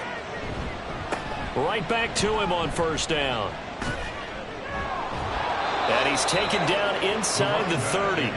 10 yards, good for a Giant first down. We use the word relentless a lot with guys who are aggressive on the field. In this case, it really fits, doesn't it? How about his ability to break tackles and his feet never stop moving? From the gun, they'll try to run it. And he'll power his way forward for about 4 yards there on the first down carry. Well, now hang on here because he appears to be shaken up. Well, now they're going to come out and take a look at this injury, and we'll be back in a moment. Now a 2nd and 6.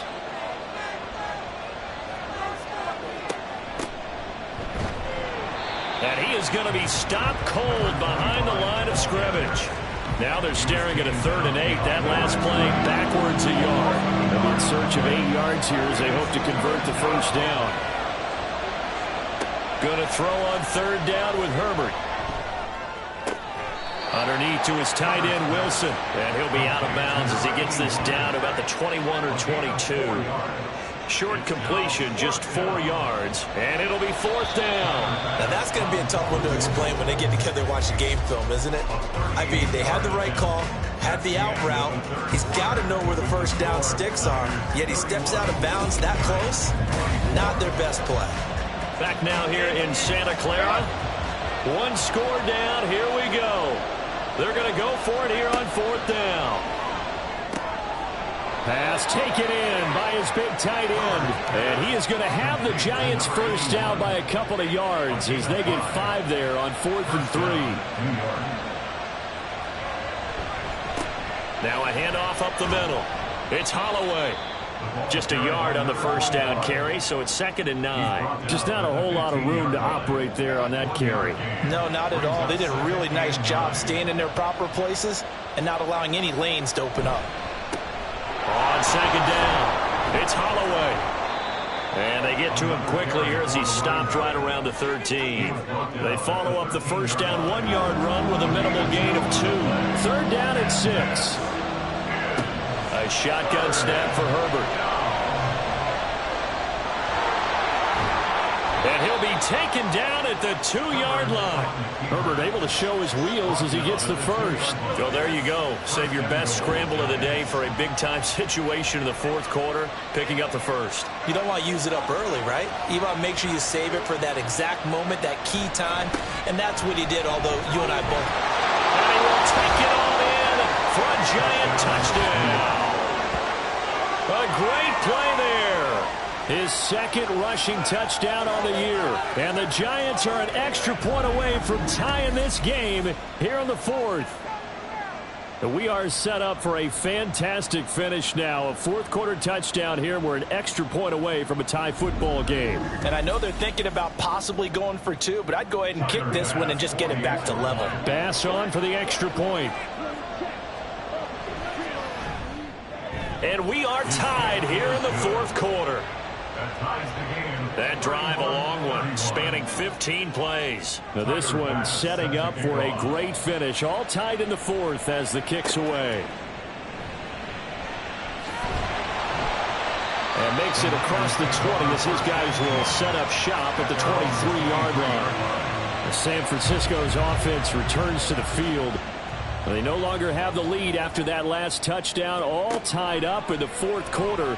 And a chance for this offense to mount up. And this is going to be intercepted. And his guys are going to take over at the 34-yard line. And we say it often, Charles, but not all interceptions are created equally, and that is a big one here in a tie ball game in the fourth quarter. And, Brandon, when games are this close, it usually comes down to the team making the fewest mistakes, and that was one of our mantras back at Tennessee. Coach Major used to say all the time, the team making the fewest mistakes will win. You've got to cut those down to give yourself an opportunity. From the 34 now, here's 1st and 10.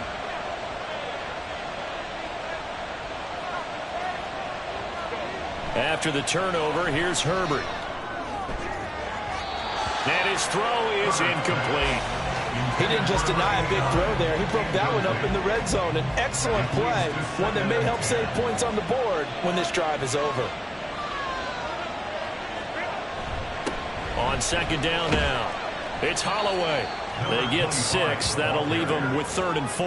I think we all suspected that they were going back to him after he found the end zone on his last carry, and they kept the positive momentum going there.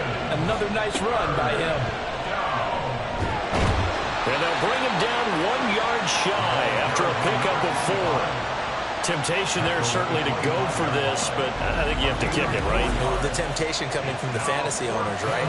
I mean, there are some that are going to want to kick it because they may have that kicker, but overall, get more yardage, maybe a chance for a touchdown. But no, absolutely not. Run that field goal kicker out there. Kick it. You got to take the chance to take the lead right now. You don't want to put it back on your defense.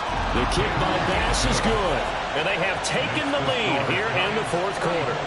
So the drive here ends with a field goal. It does give them the lead, but this one's still certainly a long ways from over. It definitely puts a lot of pressure on your defense to hold the lead, right? They're happy to have it and happy to be out there trying to do so. But I know as a former player, in the back of their mind, they're thinking, why don't you score the touchdown and seal this thing? Well, the 49ers settling in for their next drive. And they really need to forget about their last time out, the turnover that led to a field goal. So now they try to regroup, trailing in the final quarter. Obviously, they'd love a touchdown, but 3 would suffice. And he's upended at the 33, following a good pickup of 8. Here's a 2nd and 2 now from the 33. Back to throw. Able to complete this one to McLeod. They call his number again. It's his 6th catch and a 1st down. 1st and 10 at the 38-yard line. He'll look to throw. And he's got the hook up to McLeod. And getting this just shy of midfield. They'll spot it at the 49. 1st and 10 at the 49-yard line. Out of the gun, Walker with it. And a pretty athletic run right there as he's going to get this down inside the 40. 91 yards rushing for him now as he's done it on 19 carries. So the drive takes him into Giants territory now. 1st and 10 at the 39-yard line. A throw over the middle taken in. And that's good for a gain of 6. And that will bring up 2nd down. A 6-yard pickup brings up 2nd and 4 at the 33-yard line. Up the middle they run. It's Walker. And he'll get a little over 2, maybe a full 3 down at the 32-yard line. Well, that's not a run that's going to make any of the highlight tapes, but they've been moving it well all game on the ground. This is another one that keeps them moving forward.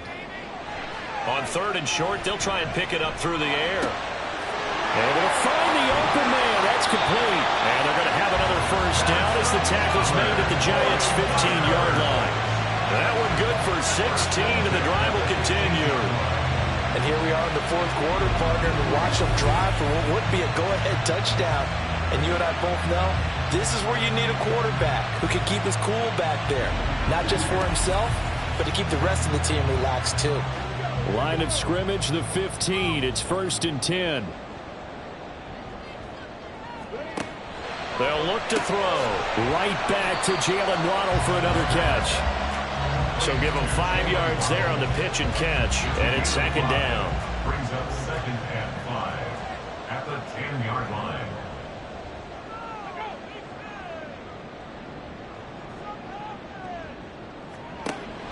They're going to look to throw. And that is incomplete. A lot of force bearing down on him there. He could not hang on. It's 3rd down. Brings up 3rd and 5.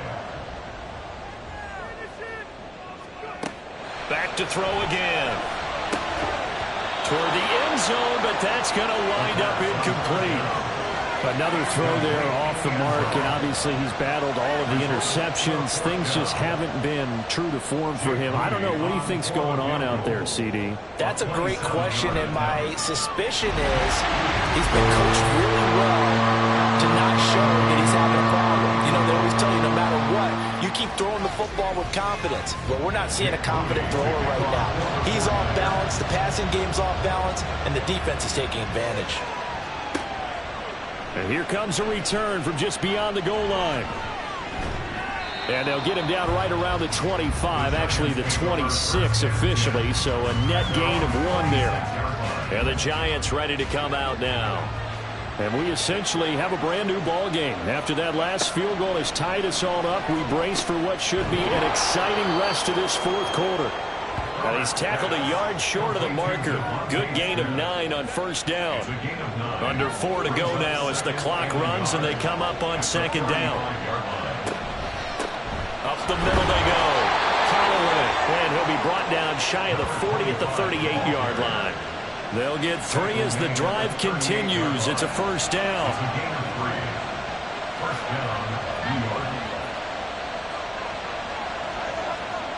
Justin Herbert looking to pass. Quick slant here to Smith. And he'll work it across midfield inside the 45. They call it a gain of 19, and it moves the chains. The catches for him just keep piling up in his career. He's now at 1,024. And that ties Isaac Bruce, the number that he had back in the day. Yeah, part of the greatest show on turf. And remember, Isaac Bruce, Torrey Holt combined for nearly 2,000 catches in their careers. He might get to 2,000 himself with the numbers he's posting up there. Keeps himself in great shape. He might go for it. Call it a gain of 3 on the play, and it'll be second down. The goal of a wide receiver screen is get enough blockers in front to create a wall and let him pick his spot to run the football. How about the defense there, swarming to it and not allowing that to happen? Did not let him get downfield. Pitch and catch to Wilson. Let's not quibble about the gain there on second down. That was a positive play because that was a take-what-you-can-get situation.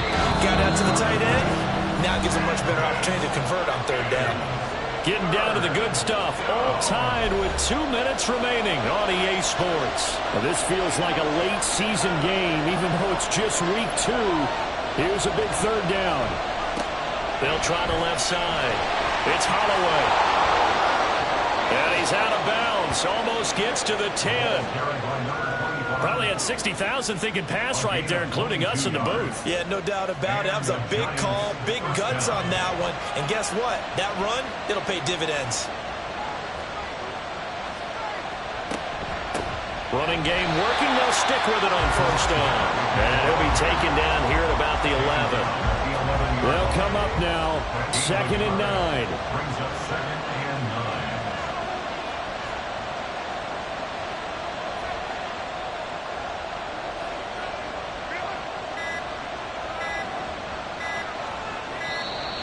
Oh, the motion comes too late. Now this is going to be a delay. Delay of game, offense. That's not good enough, man. That flag accepted, and it backs the offense up a little bit. Still second down. They'll come up now on second down.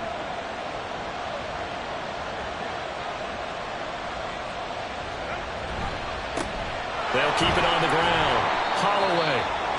The 49ers now going to use the first of their timeouts as they'll head to the sideline and talk over what to do next. And he'll be tackled right on the 10, well short of the first down. Now San Francisco going to call their second timeout as they get the stoppage with 65 seconds remaining. Big kick right there to give them the lead in the fourth, but there is still time left for a final drive. Did they score too soon? Post-game will tell us, right? Depending on what happens on this drive, that's how we'll analyze it.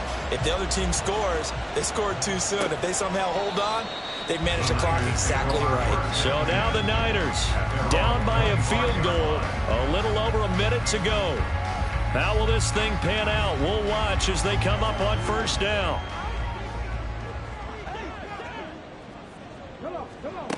Back to throw. And he slings one that's incomplete.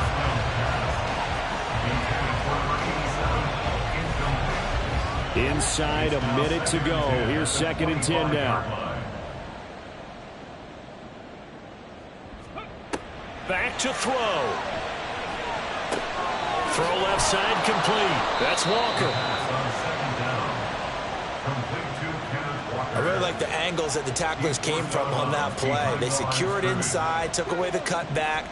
The sideline's there, so you can only go so far outside, and they were able to close in and tackle him for a loss. Yeah, they used your boy over there, the 12th man. Sammy Sideline, right? Sammy Sideline. You know something? He tackles pretty well, too. He's tougher than an airport steak. Gotta avoid the flags defensively. Here's 4th and long. Now they go for it on 4th, but this one is going to wind up incomplete. They had to go for it with such little time remaining, and the Giants are going to take over in great field position. So the defense has to stay out and get one more stop. They were able to do it, forcing the incompletion. So on their record, that goes down as a successful play. It doesn't matter how they got there, how it happened. They got it done. They're the ones that are jubilant. Now the Niners going to signal for their 3rd and final timeout as the clock will stop with 21 seconds to go in the football game. Well, Brandon, they're getting to 2-0, and this time they're able to take a knee at the end and secure the victory. Preseason, coach said their goal, they obviously want to win everything. He said, I think we can get off to a 3-0 start. Well, here they are looking at 2-0 right now. Well, this ball game was close throughout. Remember, it was neck and neck at intermission, neck and neck at the end, but a great job to come in here in a tough environment, Charles, and get the victory. Yeah, tough environment indeed. How about all the people we can hear shouting from their seats right below us, partner? They weren't real happy that their team didn't keep the home field. How about how these visitors came in, calm every step of the way, even with all the pressure, and found a way to get out of here with a win. So for the Giants, it was a great all-around performance as they come out of this one with the victory. And they'll get another road date next week.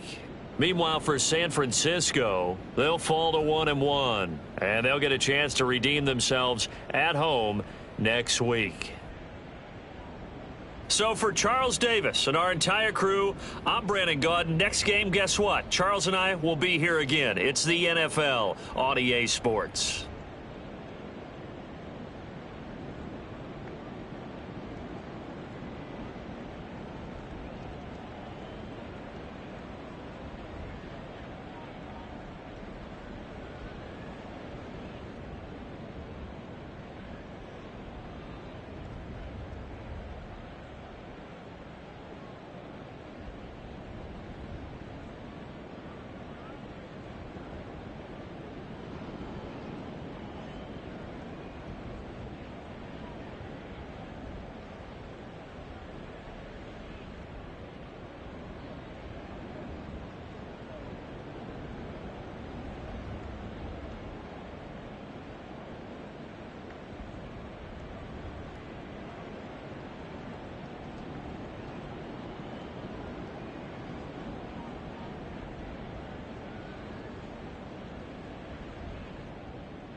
It's Madden NFL 24, and we'll see Bijan Robinson.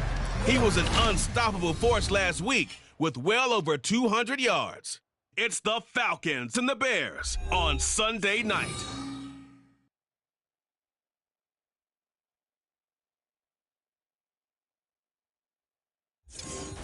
First opened way back in 1924, but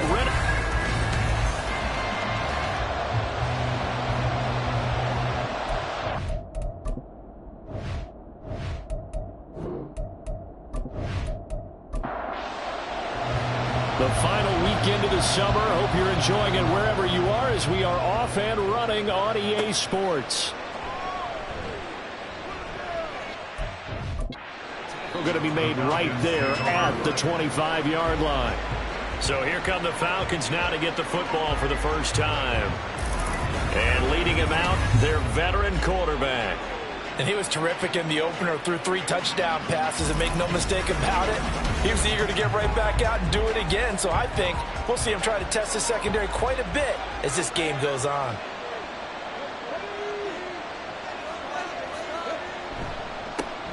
Well, a first carry here for Robinson. Nowhere to go that time. Might have gotten a yard up to the 25. Check in on the numbers last week for Robinson. There was no answer for him defensively. Over 200 yards, 2 touchdowns to boot. And that was a fun film to watch because a few of those runs, it was apparent he was just not going to be denied. And his team is hoping that carries over to this week as well. Sideline throw, it's complete. And a nice job there of keeping the toes inbounds. An early test, 2 plays in. This is 3rd and 2. Robinson will try to pick it up. A beautiful fake. And this will be a Falcons first down as he's got this up to the 40-yard line. The Falcons at 1-0 on the year following the win in Week 1. And this will be quite a start for them if they can win 2 straight on the road. Yeah, the schedule makers didn't do him any favors. They gave him 2 road games right out of the gate. But the thinking on the team has to be, imagine if we win these 2 games. What a setup for the rest of the season for us. I like it. I like it. I like it. Get everyone involved in the passing game. And you know you can create those great mismatches throwing it to your guys out of the backfield. And on the first drive, that can also help establish some rhythm, right? I think so. It gets everyone involved. They feel like they're part of it. It really gets them amped up as they go forward. 7 yards there and a first down. A gain of 7. And the Falcon first down. A shotgun snap to Stroud. And complete to Drake London. And he gets this inside the 35-yard line. Now we're going to get a stoppage. Appears to be an injured bear on the field. The medical staff is going to come out here and take a look, and we will take a short break. So they'll come up 1st and 10 now from the 33. Out of the gun, they give to Robinson. And he fights forward for a modest 2-yard gain, 2nd down. You look at this Bears defense. We know they're going to be tough to throw on. Top 3 in the NFL defending the pass. And, hey, they were stingy in the opener. Didn't allow much of anything at all through the air. So now they come into Week 2 saying, hey, let's see if we can do even better. Let's go ahead and get to that number 1 spot. And now we'll get a stoppage here. There appears to be an injured Falcon on the field. The medical staff will attend to him, and we will step aside. An 8-play drive to this point. So here's play number 9 on 3rd and 7. Stroud to throw it. And he is caught. And finally down he goes as they work it inside the 10 to the 7. They're able to convert on 3rd down, and that sets up a 1st and goal. That's a big conversion there on 3rd down, and this has been a great opening drive.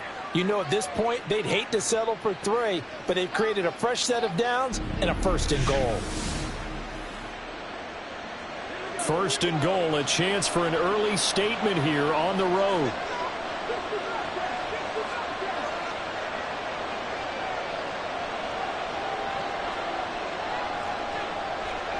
Stroud. Looking for Murphy, and he finds him complete. Only a yard in the completion. It's 2nd and goal. And he's already got 2 catches on the opening drive. They know he's going to be a handful. And sometimes you game plan for that offensively. You want to make sure that guy touches the ball. And sometimes it just... Touchdown, Falcons! A great effort there. His 2nd touchdown on the season. And the Falcons will claim the early lead as they're on the board first here tonight. Well, these guys scored touchdown after touchdown in that win a week ago. So how do they come out this week? Same way. They've got that momentum going, a touchdown on the opening drive. I think it's safe to say that they're in a groove, isn't it? I mean, a lot of times we've seen where teams have scored a ton of points the week before. The very next week struggle to score almost as if they used it all up. Not in this case. This group appears locked in. And we're going to have to make some adjustments if you're on the other side of that football. Extra point by Koo, up and good. And that makes the score 7-0. Following the touchdown, here's Koo to kick off. From a couple yards deep, he'll bring it out of the end zone. And he's able to get this across the 20, but not by much as he's marked down officially at the 21. So here are the Bears now for their opening drive. And a peek at a guy with a lot of experience. His 9th year now in the NFL under center. We're seeing it more and more in this league, how teams love to have athletes back there taking the snaps, guys who can throw it and move around and get yardage with their legs if needed. He's one of the best examples that we see out there right now. He can throw for hundreds of yards one week and then run for 100+ the next. He adds an extra dimension that really confounds defenses when he puts it all together. Second down and a yard. Second and 1. Here's a play fake as they set up to throw. And he's got his man out of the backfield. That's complete.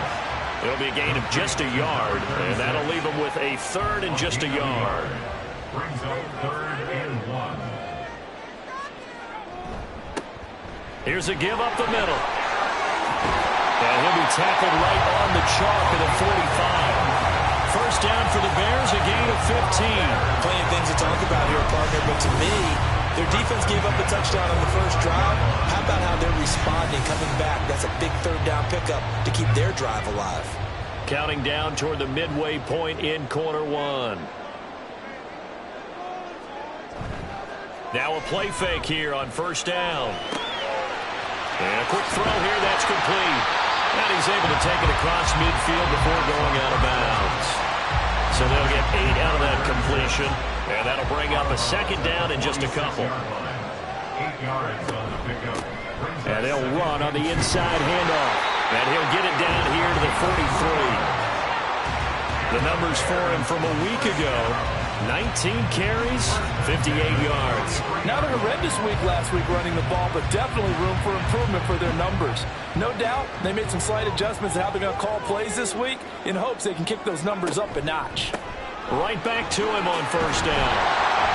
Solid running on the carry, but still brought down just inside of the 40. 5 yards is the tally on first down. That brings up 2nd and 5. A handoff as they run the counter play. He's brought down at the 34. Call it a gain of 4. You talk about this Falcon defense. Well, they were terrific a week ago in the win over Seattle. And the big difference in the game, their ability to force turnovers. Multiple, in fact. Being able to take the ball away, give it back to their offense, the big difference in the game. It was impressive. Now the question, can they duplicate it? And he will have the Bears first down as they're able to convert by 20 there on 3rd and 1. Solid opening drive so far, Charles. They've moved this football into field goal range, but you know that they want to cap this off with 6 and not 3. Absolutely. As one of the better coaches in the league always tells me, on offense, I want their body blows all game long and finish it with uppercuts. Well, here are the body blows right now. He's hoping that one uppercut will take care of the end of this drive. Brings up 2nd and 4 at the Falcons. 2nd and 4. Firing quickly here, and that's complete. 6 yards the pickup, and that's a first down. First down 10 at the 15-yard line.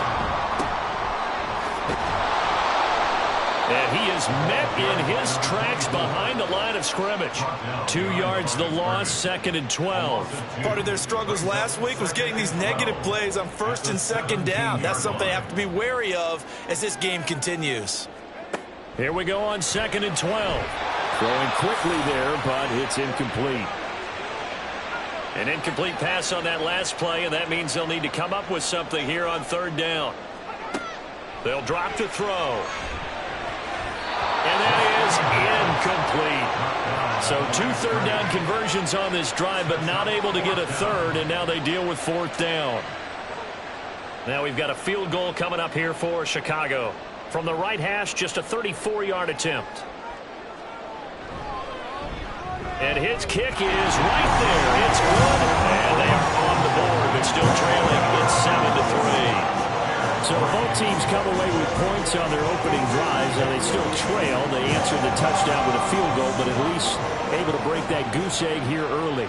And that is what's important, right? Because they didn't let that initial touchdown go unanswered. Took the ball themselves, moved it downfield, and put it through the post for 3 points. Game on. Bijan Robinson and the Falcons back onto the field. Last week, a strong showing, up over 100, also 2 trips to the end zone. It's the kind of week that if you said, listen, I'll let you have this type of a game each and every week, you'd sign up for it. You wouldn't try and get too greedy.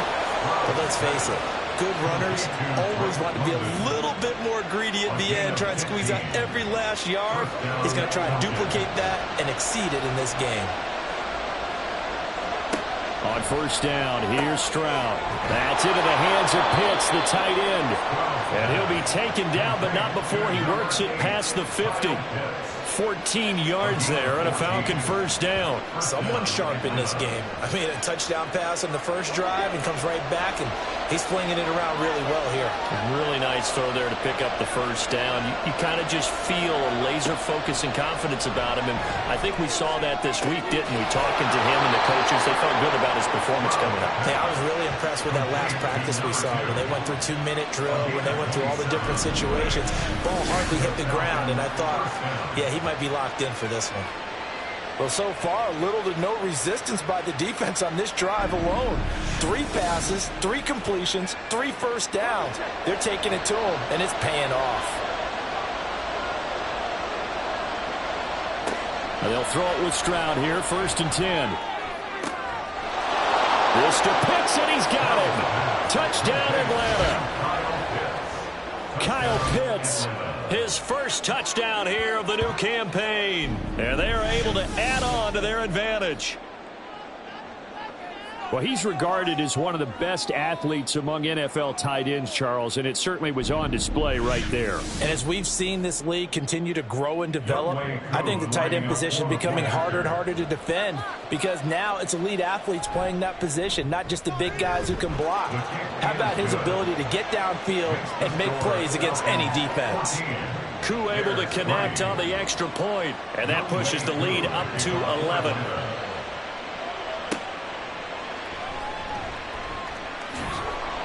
And beyond the 20, but not by much. In fact, just a yard pass there to the 21. Chicago works their way back onto the field here for their second drive of the game. And they had a long drive last time, but they had to settle for a field goal, and I'm sure that's how it felt to them, settling. They probably should have gotten in the end zone. Yeah, not out-and-out joy, right? Because that's what you get when you put the ball in the end zone. But there are benefits to that type of a long drive. Your defense gets a chance to take a break, adjust a little bit, maybe get themselves ready to get back out on the field and play a little bit better. So they'll take the benefit even though they wanted the 6 points. Yeah, maybe wore down the other defense. We'll see. Now a throw here, hold in, and he'll be taken down as that will take us to the end of the first quarter of play. After one, a 14-3 ball game. Back in Chicago, ready for the second quarter. It's the Bears in possession. The Bears on 3rd down. They've been okay, 2 for 3 thus far. This will be 3rd and 6. Work in the middle of the field, and he's got a man complete. And he will have the Bears first down as they're able to get the 3rd down conversion. And that's well executed there on 3rd down, and I love the confidence that they had to let their tight end try and find some space in the middle of the field, right in their quarterback's line of vision. And QBs love to make that easy throw, and they hooked up there for a first down. On first down, they'll go to the ground attack. And taken down just shy of the 40. End result of that one, a nice 4-yard gain, so you can use that to set up your play-action game, or you can come right back and continue to run the football because as an offensive play caller, you're on schedule and feeling pretty good about your next couple of calls. They try to throw on 2nd down, but this one is incomplete. An incomplete pass on that last play, and that means they'll need to come up with something here on 3rd down. They'll look to throw here. And that is incomplete. The passing game not in sync here early. And now it's 4th down. One first down here, and that's all, folks. Good work by this defense to hold things in check and force a punting situation. And on 4th down, on is the punt team sending this one away. Fielded just inside the 20. Call it an even 40-yard punt. 7, though, on the return. And the Falcons will be taking over 1st and 10. C.J. Stroud and the offense back out there. And the numbers for the last drive, and he was perfect, which maybe isn't surprising because he has not missed a pass in this game yet. And it lets you know just how precise things have to be for a quarterback to be perfect, because that means the line's blocking really well. No one's dropping any of the passes thrown to them, and the quarterback is accurate. It's almost like a pitcher throwing a no-hitter or a perfect game, isn't it? He's the principal guy, but he needs a lot of help. Time to find out if he can keep that perfect game going here, partner. Good, strong throw and catch right there, and so far in this game, the alleys have been open for them to get completions, and they're taking advantage of it. Stroud off the play fake. Got his man complete over the middle. That's Murphy. And they'll get this well past midfield before being stopped just before the 35. It's another first down on what will be a gain of 21 yards.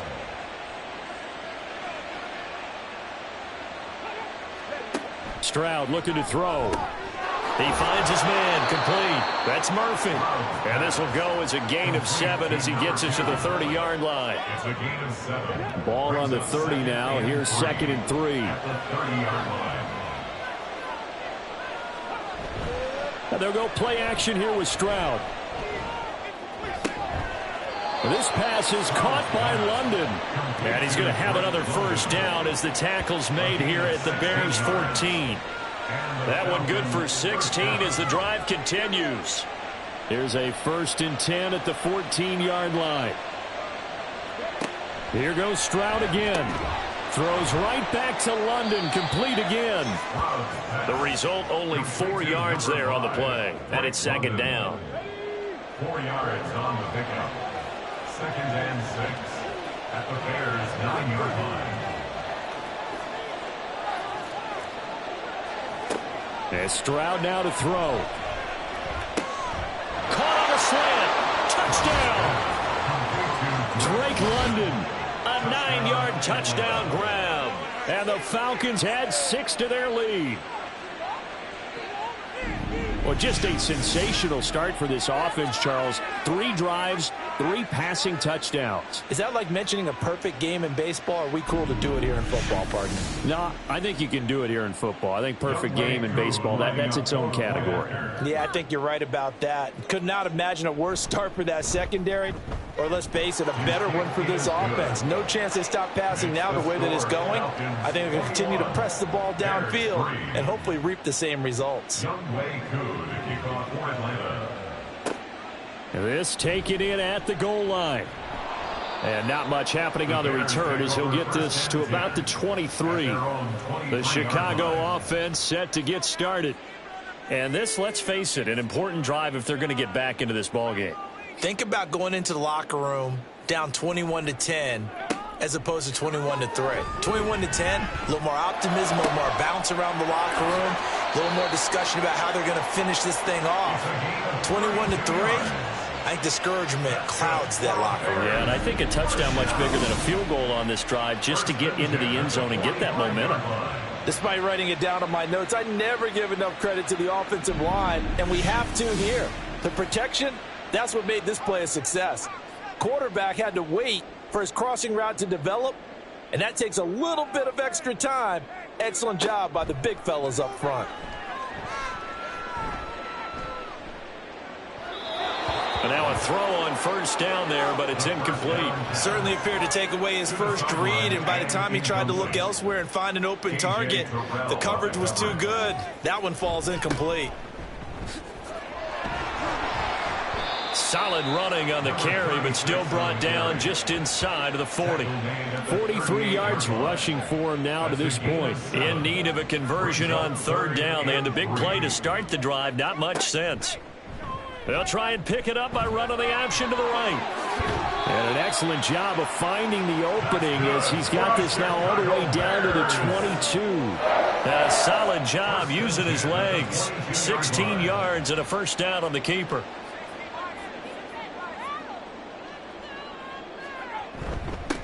They'll try and run this one right up the gut. And he'll keep it moving down to the 15-yard line. 7 yards on the pickup there, and it'll leave him with a 2nd and 3. A 7-yard pickup brings up 2nd and 3. Now they'll switch it up here and look to throw. And that falls to the ground, incomplete. A nice job of bodying him up defensively. And now it brings up 3rd down. They're going to look to throw. Out to the flat. That's complete to his running back. And he is going to lose yardage here.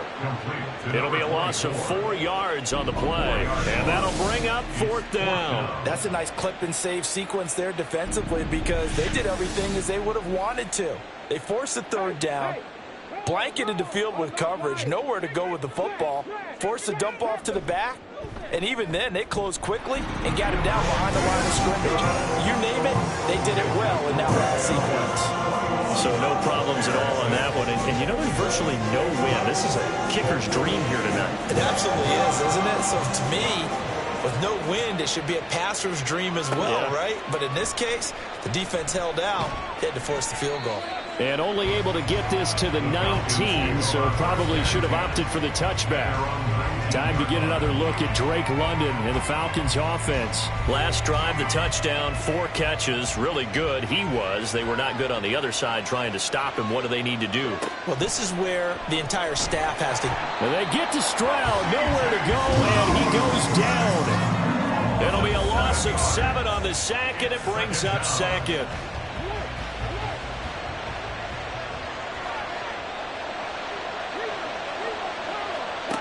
Throwing now is Stroud. Short throw caught by Pitts.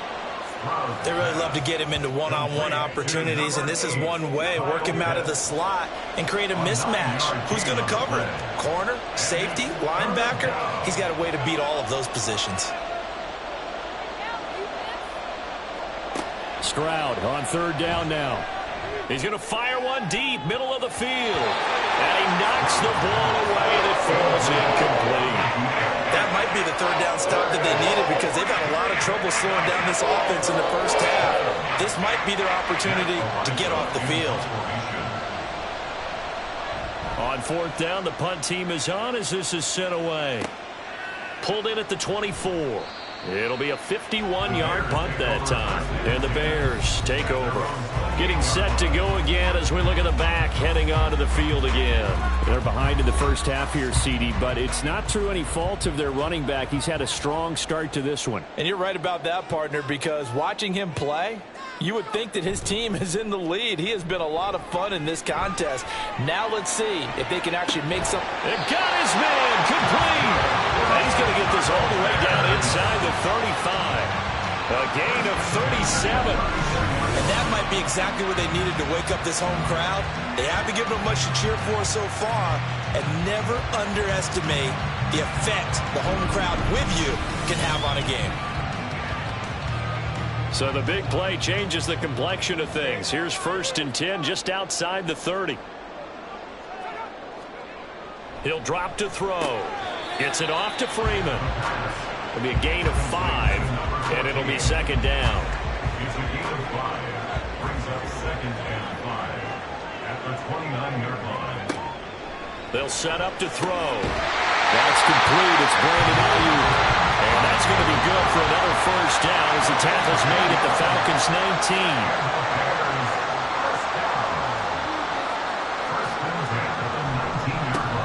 One back in the backfield, he'll get the carry. Brian Branch from the secondary in on the tackle. Whenever we talk about the best strong safeties, one word constantly comes up, and that's instincts. Being able to diagnose run or pass and make the appropriate moves. He crashed down hard there. He was ready for that running play. 2nd and 9 now. And he's going to go down. He's sacked back in the 24. A.J. Terrell, the one who shot in there to drop the QB. A third field goal in the first half, not what they're looking for as they come up on third down. He'll look to throw. And that will be incomplete. Well, he certainly thought he had a window to push that ball downfield, but as soon as he released the throw, the corner was there to slam that window shut.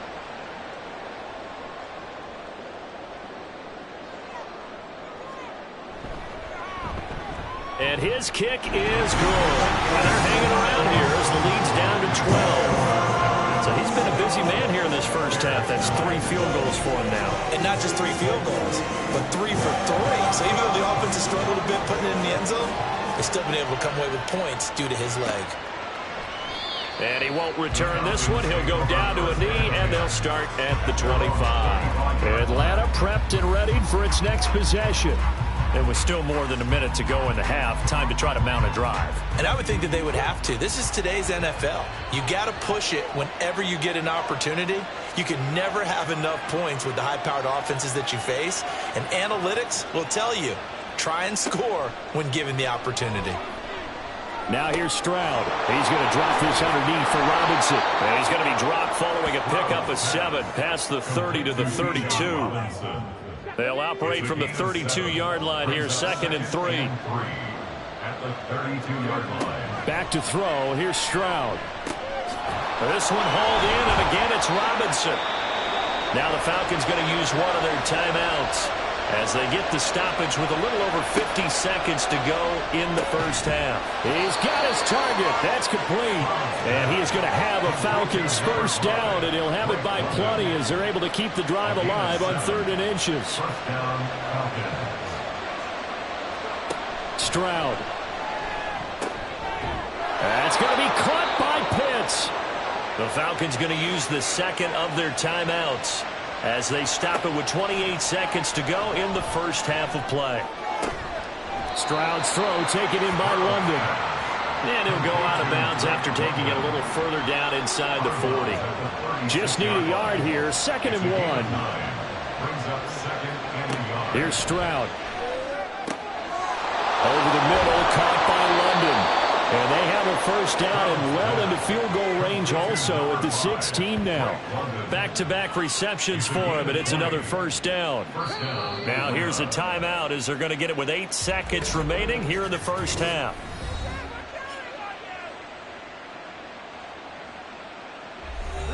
So the ball down to the 16 here for 1st and 10. Again, it's Stroud. And that one to the right side and incomplete. And here you're down in the red zone. You need to be smart, not force anything. So that's a wise decision to just get rid of the football. A 43-yard attempt. Koo knocks this one through the post. And that will extend their lead even further. Well, what do you think? Maybe a little disappointment there. They had a pretty nice drive going at the end of the half, and they have to settle for 3. No, definitely a little bit of disappointment there because when you kick a short field goal, you shake your head a little bit like, could we have done a little bit more? Could we have gotten one more shot to try and get 6? But with what little time was left on the clock, I think it was a smart play. So we reach halftime in what's been a fairly one-sided game so far. As we send you down to Orlando, where Jonathan Coachman has our EA Sports Halftime Report. Coach. Okay, Brandon, thanks very much. Welcome in, everyone, to our EA Sports Halftime Report. Let's get you caught up on what's going on around the NFL. We'll begin out in Houston, where it was definitely a game with some intrigue, as you can see by the scoreline. The Titans able to even their mark at 1-1 after falling in their opener a week ago. From there, we make the trip east as we head all the way to Jacksonville to check on the Jags. And they were winners in that one over the visiting Minnesota Vikings. Trevor Lawrence, 4 touchdown passes in the victory. And lastly, we'll wrap up the week with Monday Night Football. Definitely one to tune in for, as it'll be the Pittsburgh Steelers and the Baltimore Ravens.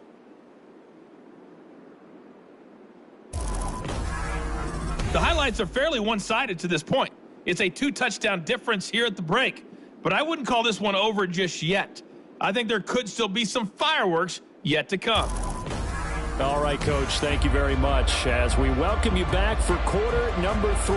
The Bears going to see the football first, and they trail here as we get back underway to start this second half.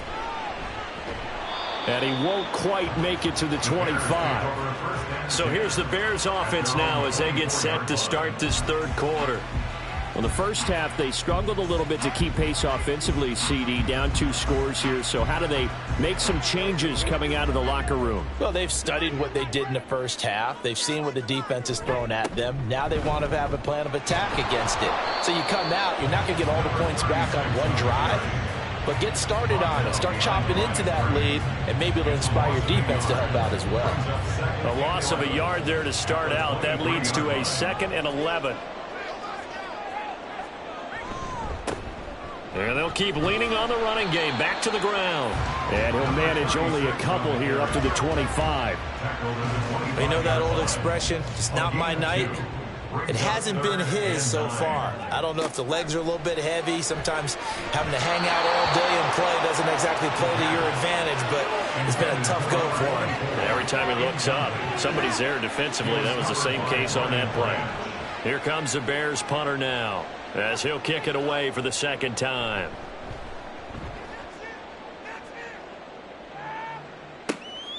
And he fields it cleanly. And that'll be a return of 12 following a very nice punt. And it will be Falcon football. We'll get another look at Drake London as this offense returns to the field. Good day for him so far here in the third quarter. He's hit pay dirt once, over 100 yards, but hey, it's the third quarter. He's thinking, I want more, right? He wants more, and it just increases the confidence of his team because every play he makes, that means his quarterback is really feeling good about throwing the football. Probably feels like he can't throw an incomplete pass when he throws it to him right now. Yeah, he's looked really, really sharp. Second down and a little more than a yard here. At the 47-yard line. Play action. Stroud now. Now a short pass pulled in by Washington. First target, first catch, and a first down. That was a route run not just with dexterity, but with intelligence. Found the hole in the zone, made sure the quarterback saw him, and was able to make the sure catch and flip the down marker back to 1. The throw over the middle, taken in. And they're able to work this to the 25 before it's all said and done. Call that a very strong gain of 24. And now we get into the psychology of the whole thing because a lot of teams with a 2-score lead in the third quarter, they almost become defensive with their offense, just playing not to lose. I think with this team, you got to figure at this point, this is a great spot for them to go into attack mode, really try and put the hammer down and finish this one off. Play action. Here's Stroud.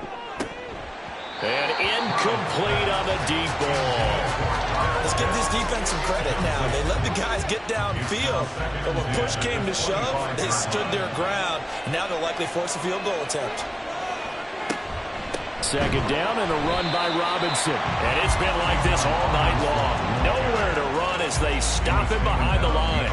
2 yards the loss, and now 3rd and 12. We'll see what they have drawn up here. A little bit behind the line. 12 yards needed to gain a first down.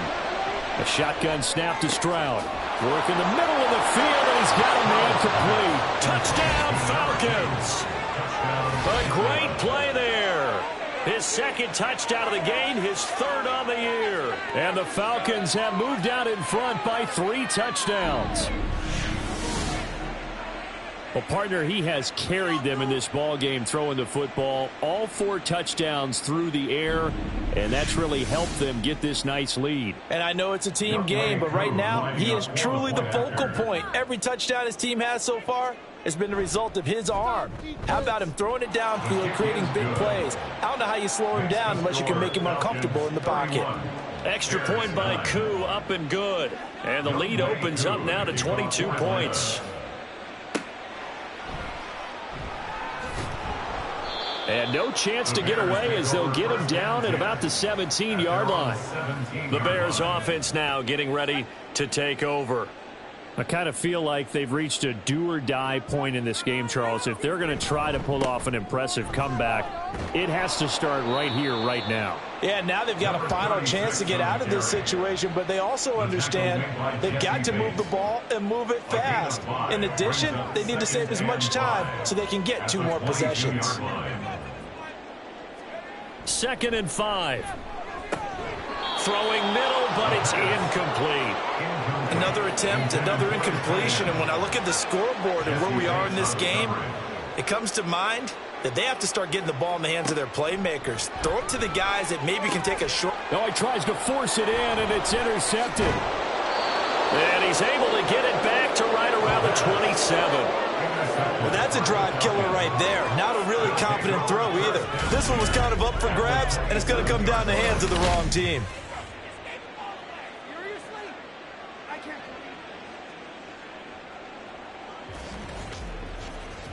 So here are the Falcons to take over on offense. They're in the driver's seat right now, and they were winners last week over the Seattle Seahawks, so trying to keep that momentum moving in the positive direction. So 1st and 10, and if they score on this drive, might have to start digging in our second half blowout material. Now Stroud. And he'll toss this one incomplete. Seeing no options, he throws it away. Well, the incompletion, but now we also have an injured player. So as the medical staff takes a look, we'll step aside. Now a 2nd and 10. And here comes throw number 1 for the backup QB. He's got his pass-catching tight end. That's Pitts. And he's going to be taken down right at the 10-yard line.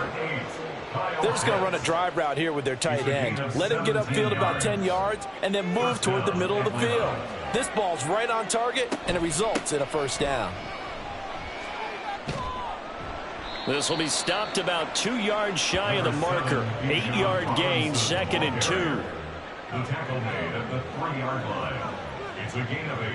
Brings up 2nd and 2. Looking to throw. Hamilton. And that is caught. Touchdown, Falcons. From 3 yards out. And the Falcons take advantage of the field position on the turnover to cash in for 6.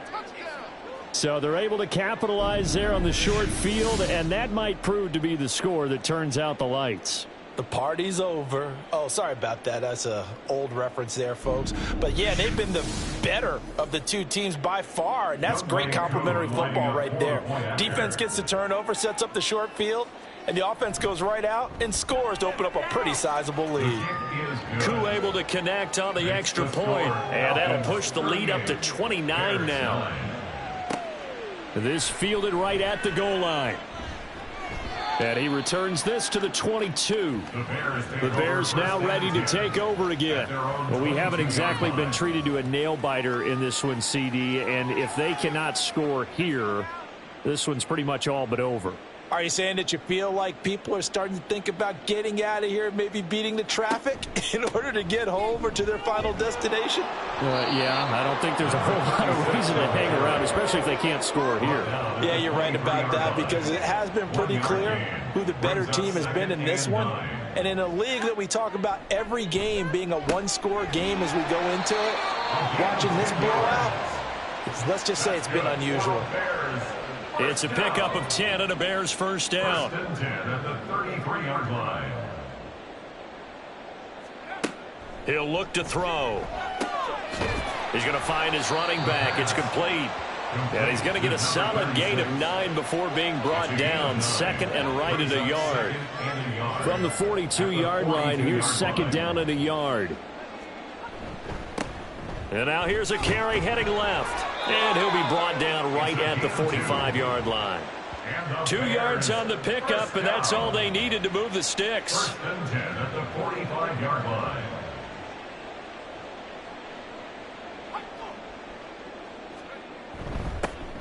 And they'll give him another shot here on the ground.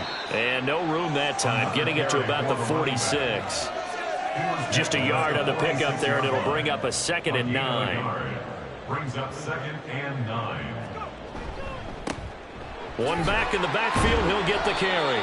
And they'll get this just to the 47, 1-yard gain. Here's play number 7 on the drive. This is 3rd and 7. Back to throw here. Pass taken in by his big tight end. And that's going to be good for another first down as the tackle's made at the Falcons' 36. 1st and 10 at the 36-yard line. One back in the backfield, he'll get the carry.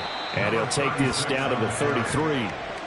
But if you're going to have a relay race, you're probably going to pick your backs and receivers to run it, but don't underestimate the conditioning of the offensive line. They're out there just dictating things, staying on the field, and keeping a long drive going. A second down pass play there, but it's incomplete. At this point in the game, in the situation they're in, partner, these incompletions that we're seeing, they need to turn into positive snaps, and soon. Out of the gun now on 3rd down. Able to find the open man. That's complete. And that's going to be good for another first down as the tackle's made at the Falcons' 18. A good gain of 14 there, and it moves the chains. They'll run on first down. Vincent, and he is going to be stopped cold behind the line of scrimmage. He'll lose a yard there, and it's 2nd and 11. You've got to figure the further they fall behind, the more you think that they'll get away from the run. They're trying to stick with it, but the results, they just aren't there. One back in the backfield, he'll get the carry. And good downhill running. He's got 6 yards down to the 13. But you've got to give kudos to your offensive line and the guy carrying the ball because they were in a 2nd and long situation. It seemed pretty dire, but they brought it back to 3rd and manageable with that run. Touchdown, Bears! From 13 yards out. And the Bears are able to make some inroads here to that deficit. And that touchdown ends a streak, for lack of a better word, of 3 field goals that they put on the board previously. They finally cracked the code. Yeah, they've been down there. They've been in enemy territory, as you said. They just hadn't been able to punch it in until that point. Extra point splits the uprights, and that'll cut the lead down now to 22. The Bears send the kicking team out there, and they will send this one away. And he'll elect not to return this one, so they'll bring it out to the 25 on the touchback. Atlanta regains possession of the football. Still operating with a comfortable lead despite the score a moment ago as they begin 1st and 10. Off the play fake. Hamilton. And he's going to have to eat this one as down he goes. They'll wind up losing 3 there on the sack. Good pressure, and it's 2nd down.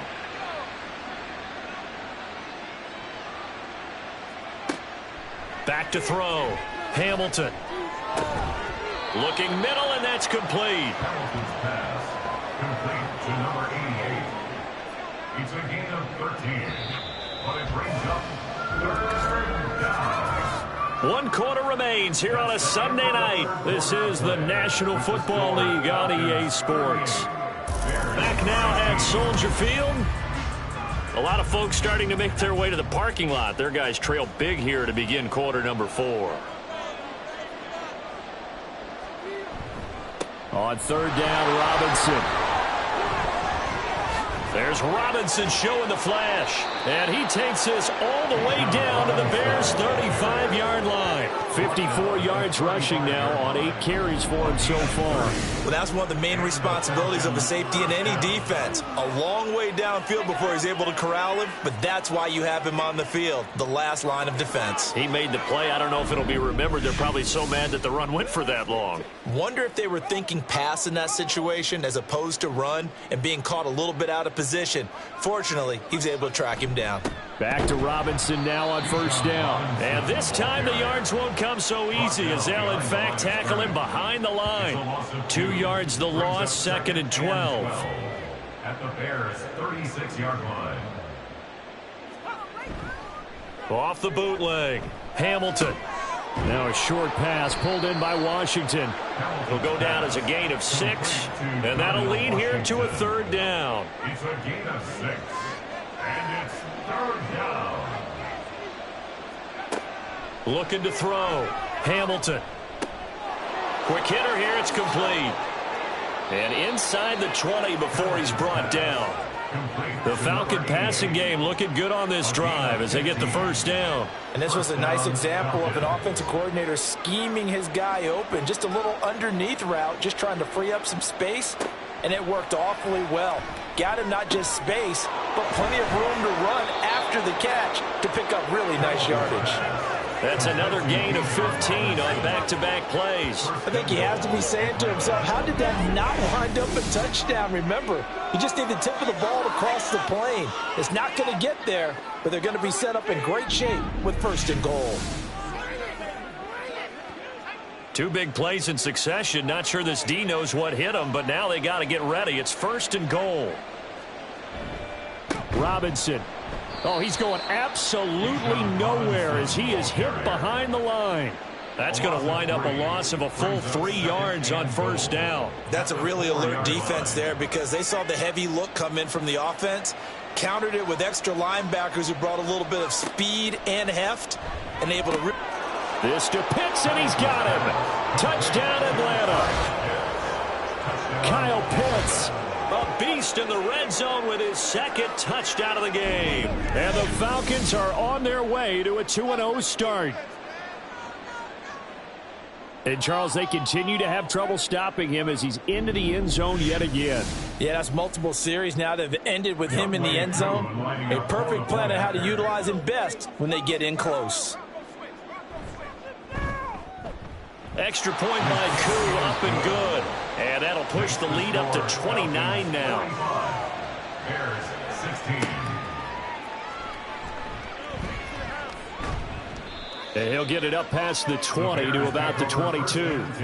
Another drive coming up for this Chicago offense. This drive here beginning probably with a pair of motivated groups. Remember, the offense scored a touchdown on their last time out, looking to repeat that in Charles's defense. They were very frustrated after giving up 6 the last time on the field. And frankly, it's just a battle of wills in a lot of ways because you know they're both motivated. They both game plan for this drive, and they both have specific outcomes in mind. To me, it just comes down to who can execute better and which side can step up and assert its will over the other. He'll try again with the arm here on second down. He's going to flip that out to the flat. It's complete. And he'll get this up past the 25 before he's out of bounds. Here is third down and 4. Now they'll throw here out of the gun.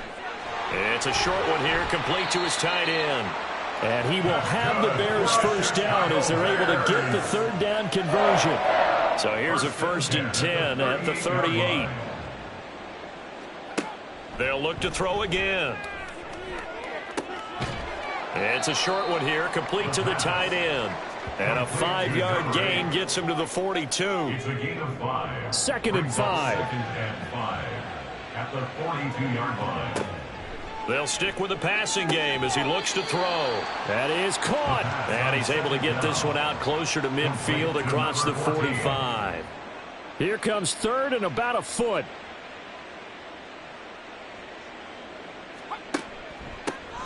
Now a handoff up the middle.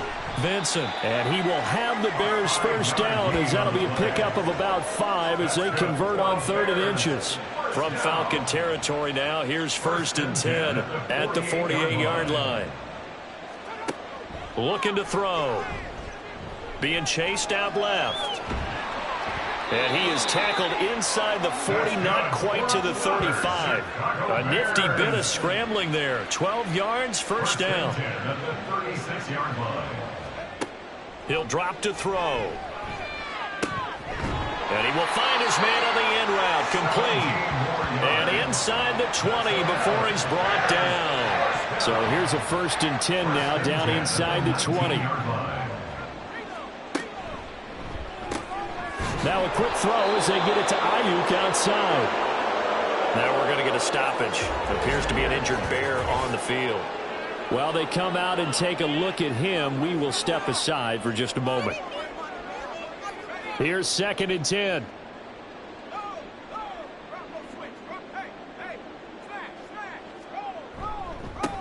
One back in the backfield, he'll get the carry. And they go the wrong way here. Knocked back to the 20. It'll go as a loss of a yard, so now they deal with 3rd and 11. The short field shrinks even more with the type of bodies they brought in on that play. Those extra tight ends, they weren't able to secure their blocks, and that one ended up going backwards. On 3rd down, he'll drop to throw. Looking end zone, but it's incomplete. So 2 third down conversions on this drive, but not able to get a 3rd, and now they deal with 4th down.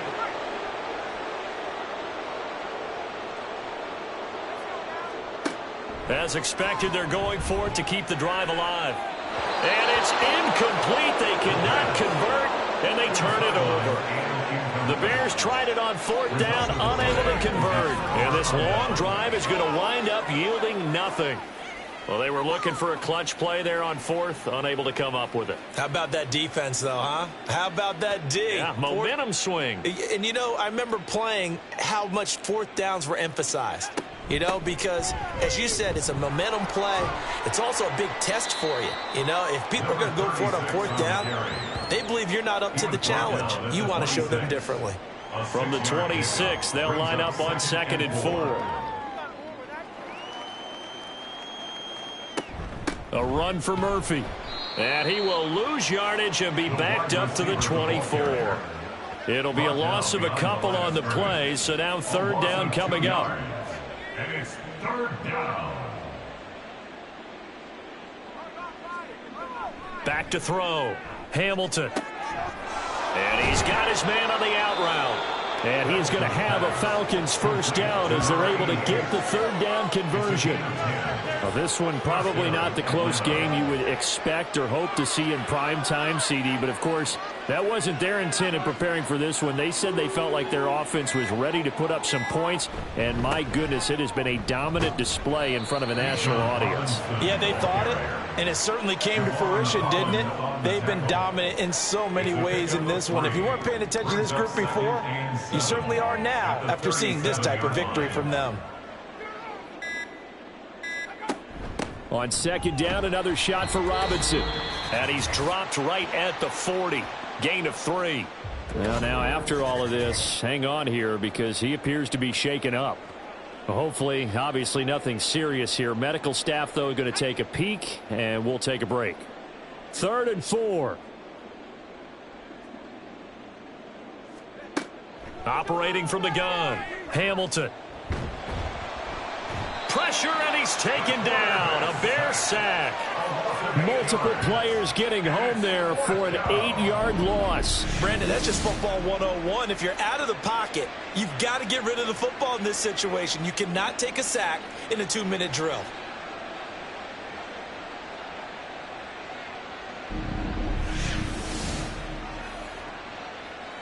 The Falcons send out their punter as he'll come on to kick this one away.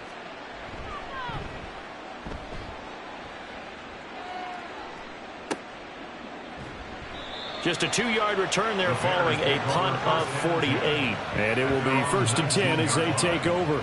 And now Chicago getting ready to go as they take the field. They're down big here late. I don't know. You just one last drive here for pride? Some people like to do that. I remember playing for a guy once. We were down huge, and someone said, "Coach, what do you want to call?" He just waved a hand like, "Who cares? Let's get out of here and do something some other time." But some teams like to do something at the end to feel a little bit better as they continue to move forward. Yeah, probably just want to put this one behind them. He's going to let it fly. And that's going to be incomplete. Good effort there trying to take a shot, but it's 3rd down. Following the play here, now we've got an injury. Well, now they're going to come out and take a look at this injury, and we'll be back in a moment. Now back to throw. Oh, he had him. He was open, but he couldn't get it to him. It's incomplete. I don't know. He had to be pretty quick with his fingers to start and stop after the ball hit the ground. I'm giving him some credit. Well, I'm thinking about the mental focus, you know? Yeah. The mental focus. Yeah, that's true. You got to stay with it. That's true. And it's incomplete. They cannot convert, and they turn it over. They had to go for it with such little time remaining. And boy, possession here turns over with the football already being in the red zone. Now the Falcons offense gets ready to head back onto the field. And a few kneel downs should just about do it. Now defensively they do have all 3 timeouts, but very little reason to use them at this point. And the Falcons are going to have a 1st and goal as some good running there gets them down to about the 2-yard line, knocking on the door. 1st and goal at the 2-yard line.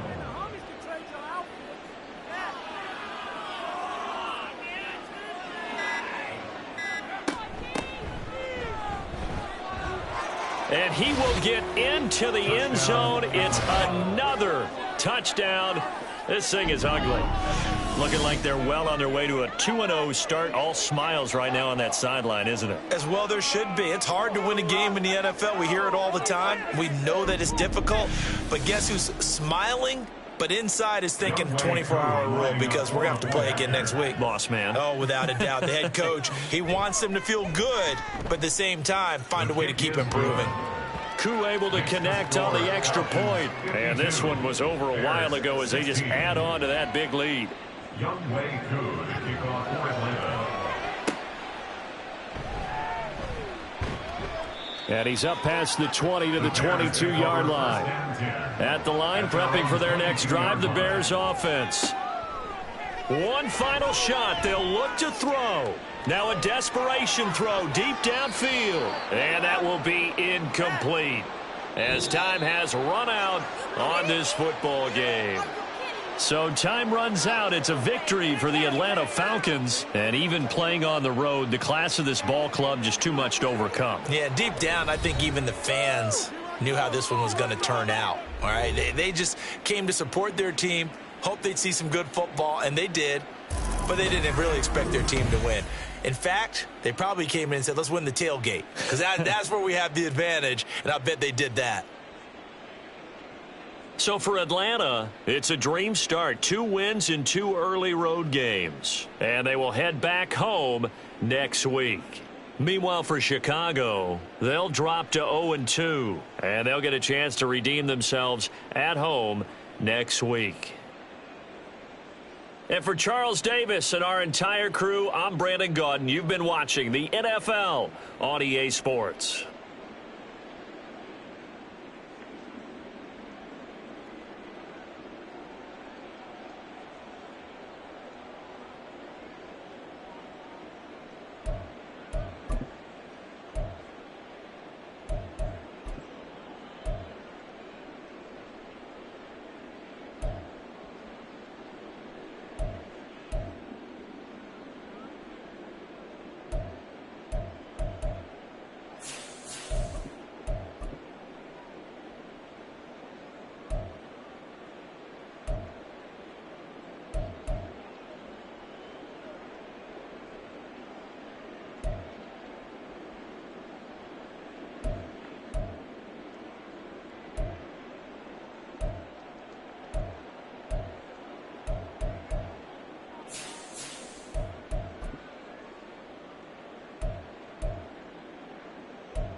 It's week 2 of the NFL, and all eyes are on the dual threat Lamar Jackson. He was terrific a week ago, well over 400 yards passing. It's the Ravens and the Steelers under the lights on Monday night.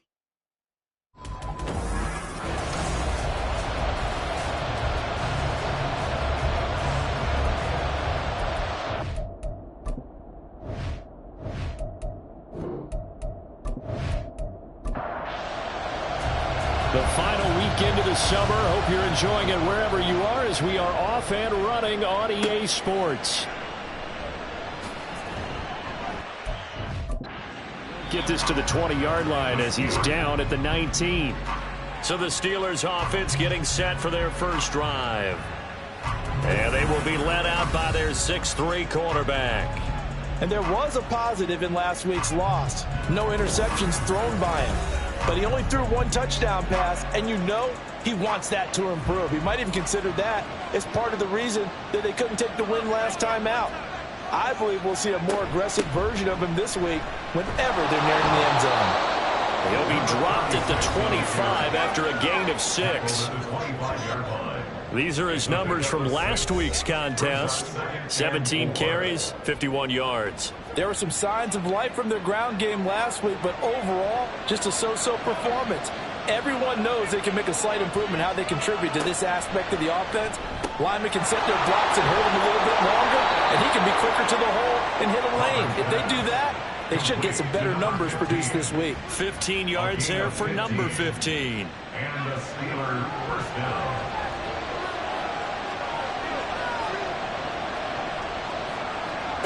On first down, Roberts, and that's incomplete. Look at this Baltimore defense. They're going to need to be strong against the run in this one. We know it's only week 1, but the results are pretty good so far. The key is, can they do it week in and week out? Because right now, they're not awarding any championships or trophies after 1 week of performance. There's some nice young faces playing for them. Let's see if they can get this going. A Steeler first down on the pickup of 11 yards. First down, Pittsburgh. Back to throw again. That's caught by Callum. This defense for the Ravens, terrific last week in the season-opening victory. And while you can't actually see confidence rising in a unit, you feel like you can. And when you look at this team, you definitely think that it is, because anytime you can tell your offense, just get us a couple of touchdowns, we got this thing locked down, that's when you know you're playing well. A gain of 10, good for a Steeler first down. First down, Steelers.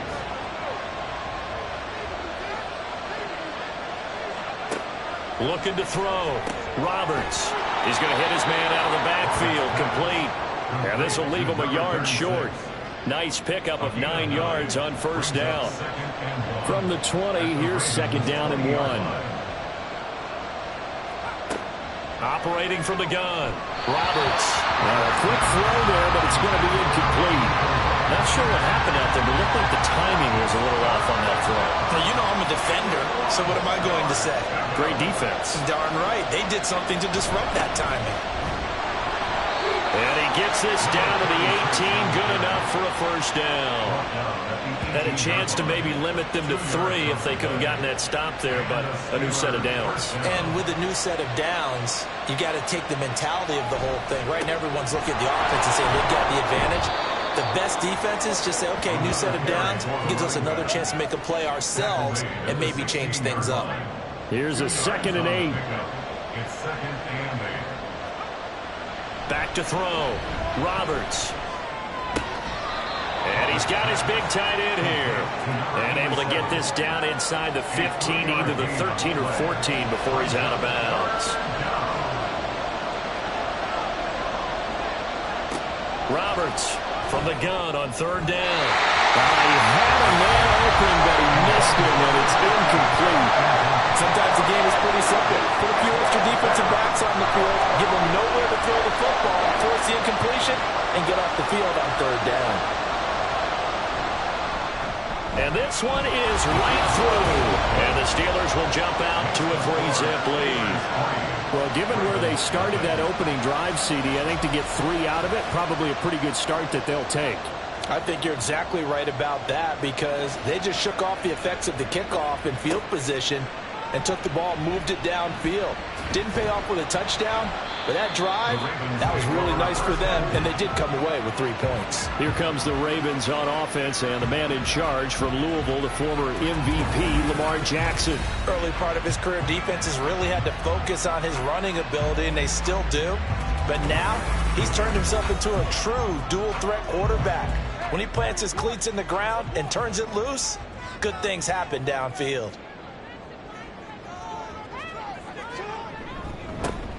They'll start this drive out on the ground. They'll be brought down on the 30-yard line after a gain of 6.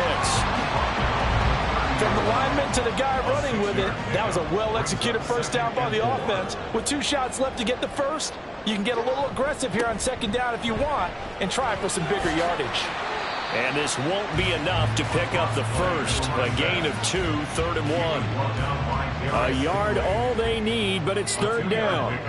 Brings up 3rd and 1. Jackson. He's got his target. That's complete. And he will have the Ravens first down as they're able to get the 3rd down conversion. When you give up points on the opening drive, in this case a field goal, you'd hate to go 3 and out. They avoid that. They do, and it's also walking that fine line mentally, too, as a coach, isn't it? Because you want to emphasize to your team exactly what you said. All right, we gave up a field goal. Let's go back and at least equal that, guys. But if we don't, you don't want them to feel like it's the end of the world either. Nice that they were able to pick up the first down there, help them relax a little bit. That'll go for a gain of 7, and that'll bring up 2nd down. At their 48-yard line.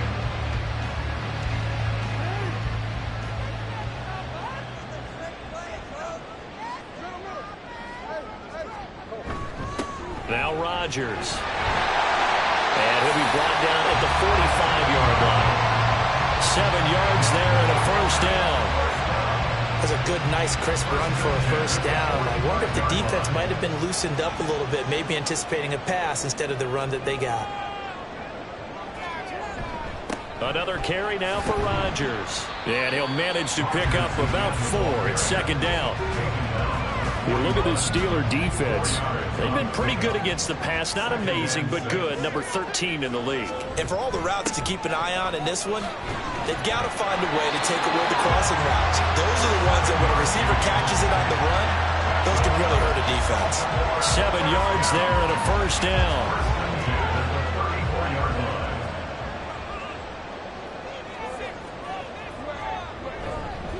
On the ground, Rodgers. Now that play is blown up, losing yardage back at the 35. Officially, it's a 1-yard loss. That's going to bring up 2nd and 11. With his size, he's a tough man to bring down, but they do a nice job there stopping his progress and not allowing him to get back to the line of scrimmage. Jackson. That one into the hands of Flowers. Calling a gain of 6 on the play, and it brings up 3rd and 5 now.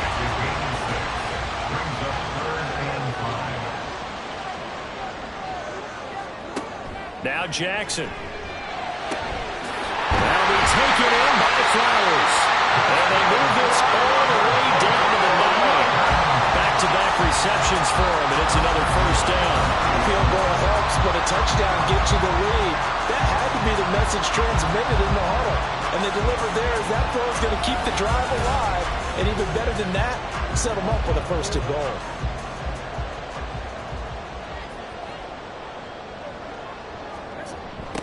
They'll run. It's Rodgers. And he's going to ball his way down to about the 1-yard line. A good run, 8 yards there, and it'll be 2nd and goal.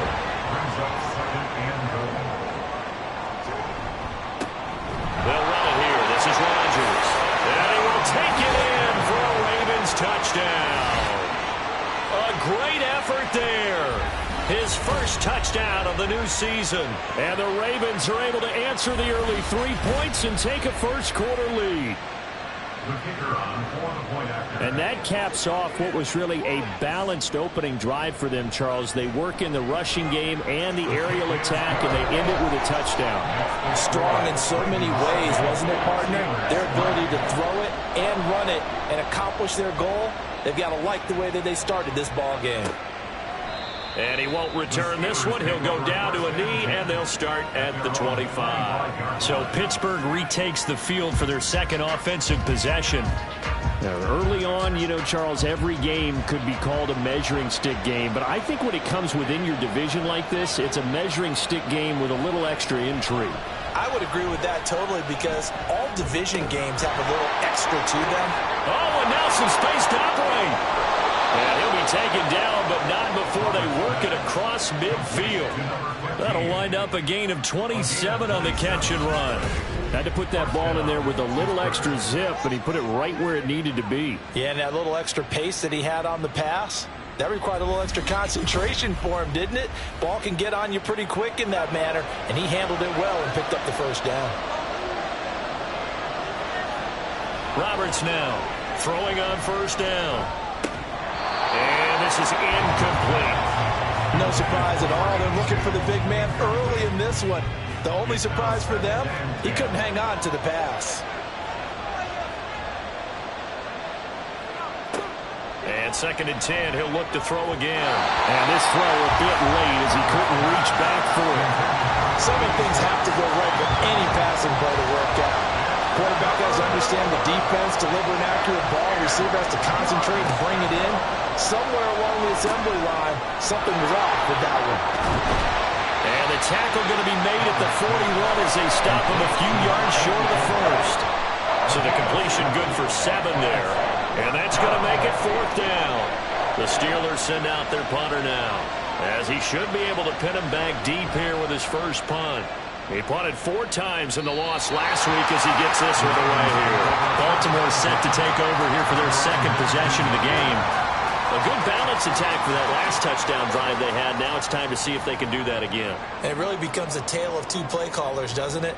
The offensive guy, he's in sync. Everything's working pretty well. For the defensive what's going on the defensive side? That's a tough one because he's prepped all week as well, and he can't get a bead on exactly what they're doing right now. What he needs is one of his guys just to make a big play and disrupt things. At the 18-yard line. On 2nd down, Jackson. That's caught. It's Sam Laporta. And they nearly get this all the way to midfield. Mark him down at the 49. After one, 7-3 the score on EA Sports. Second quarter now from Baltimore. It's the Ravens in possession. Working with the lead, trying to get to 2-0. Here's 1st and 10. Up the middle they go. Rodgers. And he can only manage to get a couple. 2nd and 8 coming up. Some people playing defense in this one. There's a little bit of the good and some bad because they did give up the touchdown run to him earlier but shut him down otherwise. Outside of that, you're exactly right. I would say they've contained him very well. But not much on that run, Charles. No, that's exactly the way to execute a run blitz there. They guessed correctly that they would move the ball on the ground, honed in on it, and stopped them. Mark that down for a win in the defense's column. And he's just going to be short here, barely, maybe by a half a foot. It'll be 4th and inches. That looked great when he first took off because in my mind, there was room to run and he had the marker in his sight. But I certainly didn't expect him to close so quickly, and neither did he. They got to him just in time, and now that forced him to make a decision with his 4th down call.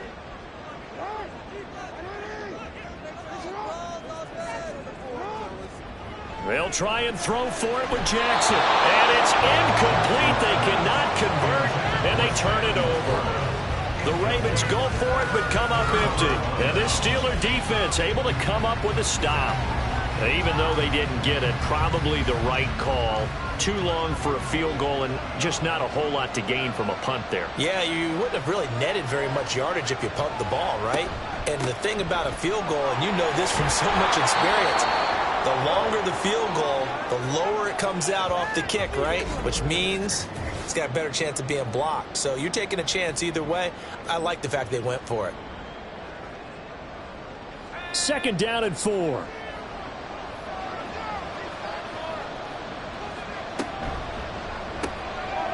Off the RPO, he completes it. And down he goes at the 49, a 3-yard pickup.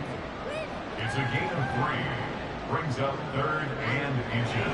The Steelers on 3rd down. Just 1 for 3 thus far. They're looking at 3rd and a few inches. Throwing the out route incomplete. That's Kellen. And he will have a Steelers first down as they're able to move the sticks with a gain of 4 on 3rd and inches.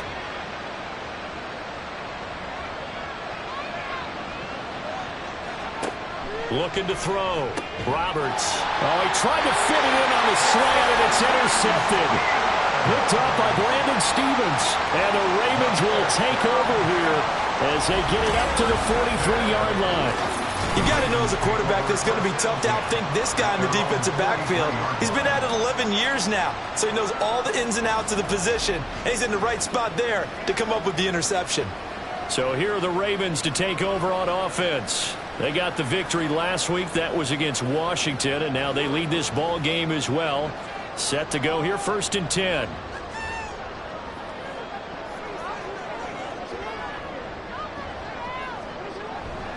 They'll start this drive out on the ground. And he's across the 45. It'll be 2nd down. We've called a lot of games, but we don't normally talk about inside linebackers being that fleet of foot, do we? No, yeah, he was able to get outside there to make that play. Yeah, and you know what makes them faster? Their ability to read plays, understand what offenses are trying to do, and put themselves in proper position. They try to throw on 2nd down, but this one is incomplete. The offense on 3rd down tonight, they've been okay. 2 for 3 thus far. This is 3rd and 7. Now it's Jackson. Now they go screen. It's complete. And he's able to take it across midfield before going out of bounds. A strong 8 yards will keep this drive rolling.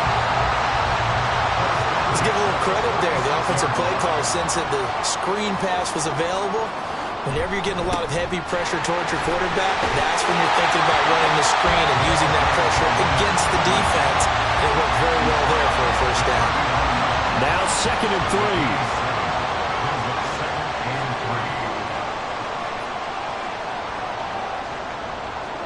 Here's Jackson. Man open right side. It's Rodgers. And he's going to get this inside the 30. 12 yards to pick up there. Good for a Raven first.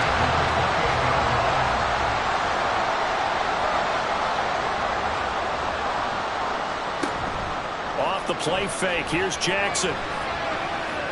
That's going to be knocked away and incomplete. Nice progress down the field, was halted by that incompletion.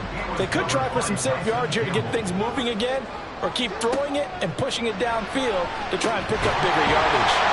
The throw over the middle, taken in. And they're going to have themselves another first down as the tackle's made at the Steelers' 16.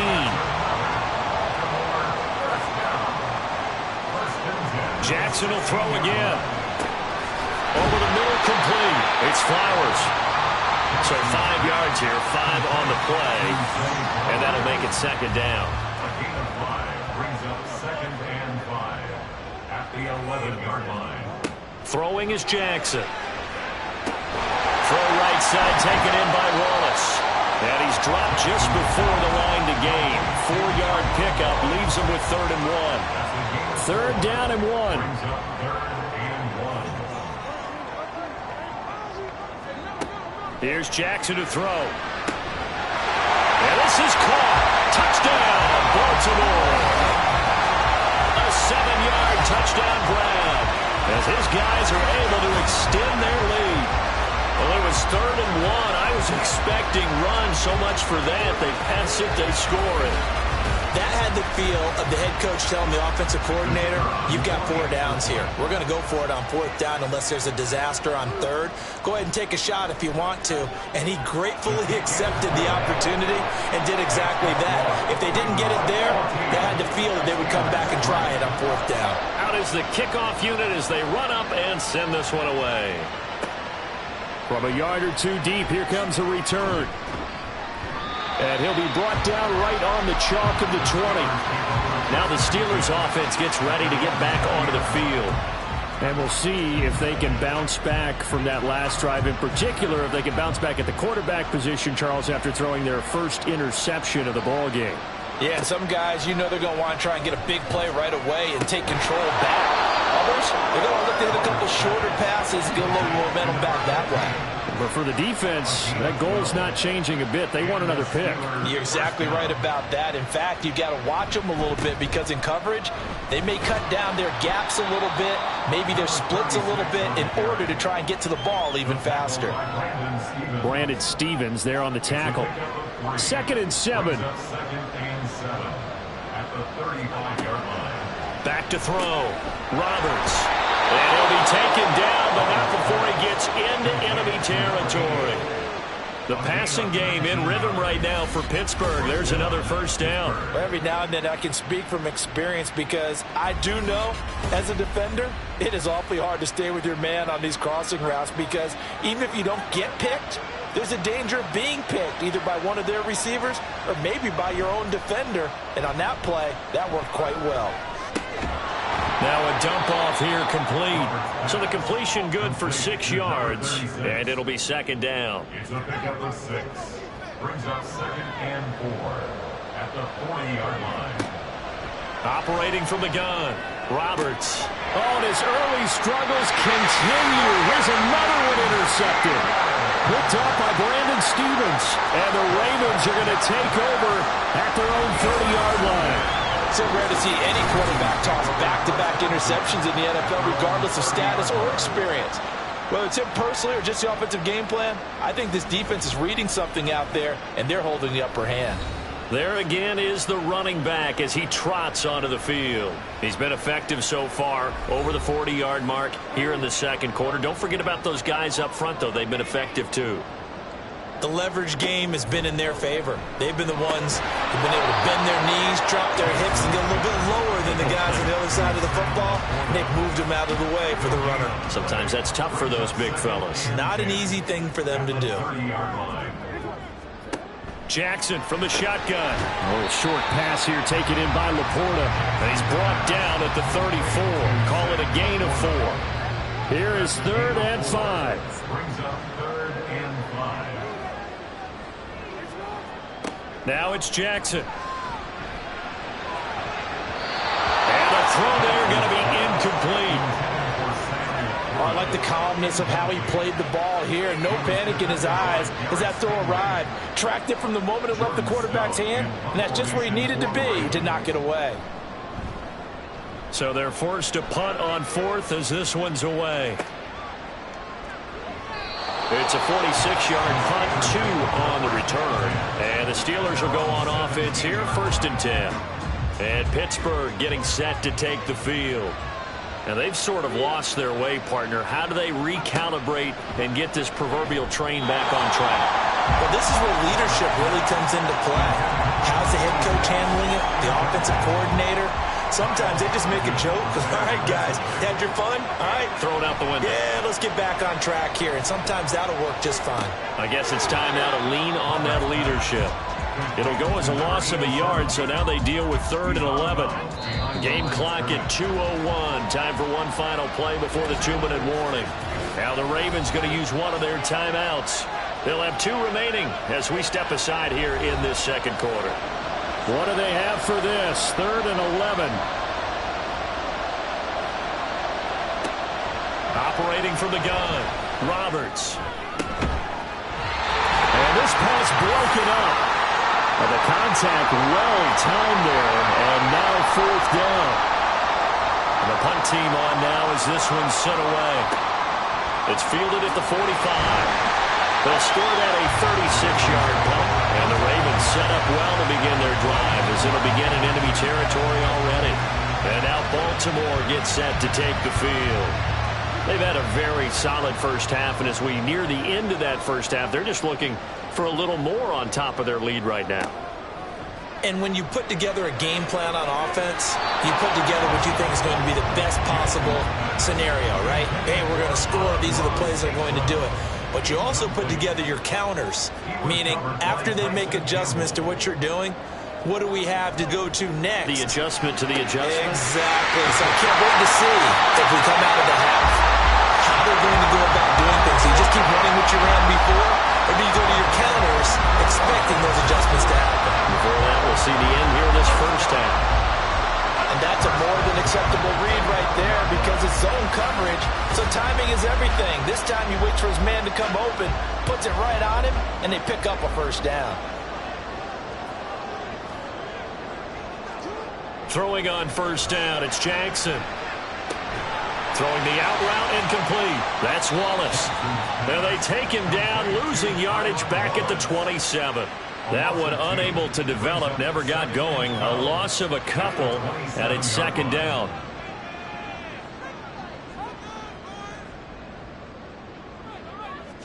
Jackson now.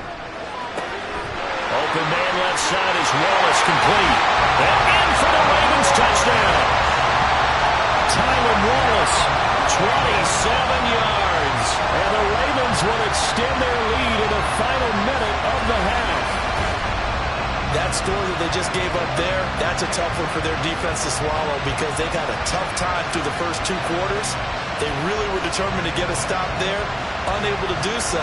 That makes their comeback hopes that much more difficult. No going for 2. They'll kick the point after.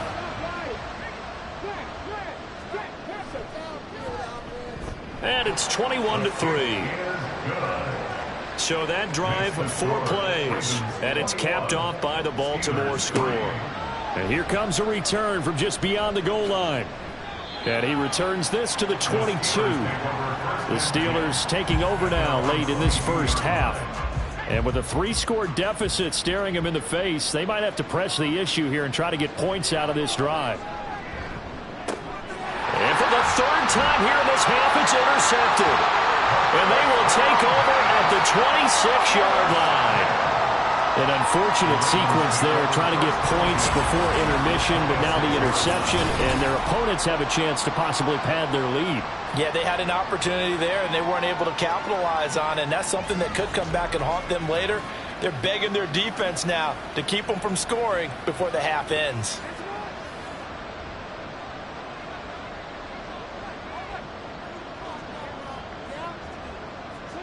After the interception, here's Jackson. That'll be caught by Rodgers.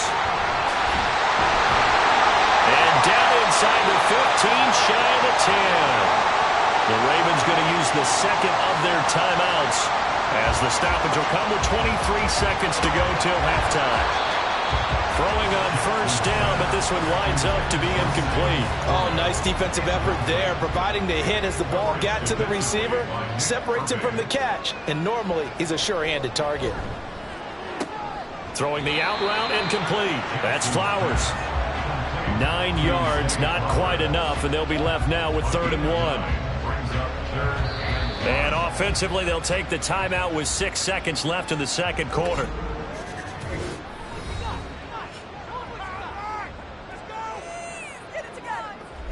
So on 3rd down, the field goal unit will come out as they'll try to get 3 before half. From the right hash at a bit of a tight angle. And his kick here is good. And the lead up to 3 touchdowns now. It's 24-3. So they get the turnover in plus territory. The drive stalls out, but still able to get 3 out of that. Yeah, we were able to see an offense and a defense kind of mix and match with each other, didn't we? Both of them trying to make sure that they have the upper hand and the advantage. Offense trying to get to the end zone. Defense, of course, trying to hold them to a field goal attempt. And it wasn't a guaranteed lock 3 from where they started. So, you know, the offense has to be happy to come away with those 3 points. All right, Brandon, thanks very much. We'll get back to you and Charles in a minute. But first, time to give the folks at home a look at what's going on around the NFL. We'll get started out in Texas, NRG Stadium in Houston, where it was the visiting Titans who were able to walk away with the road victory. The Titans bounced back from the opening week loss to even their record at 1-1. From there, we're off to check out another game. And they were winners in their ball game as they were able to handle the visiting New York Jets. 27-17, the final, a 10-point margin. Lastly, let's check on one final game for you. And you can see they are scoreless as they play the second quarter.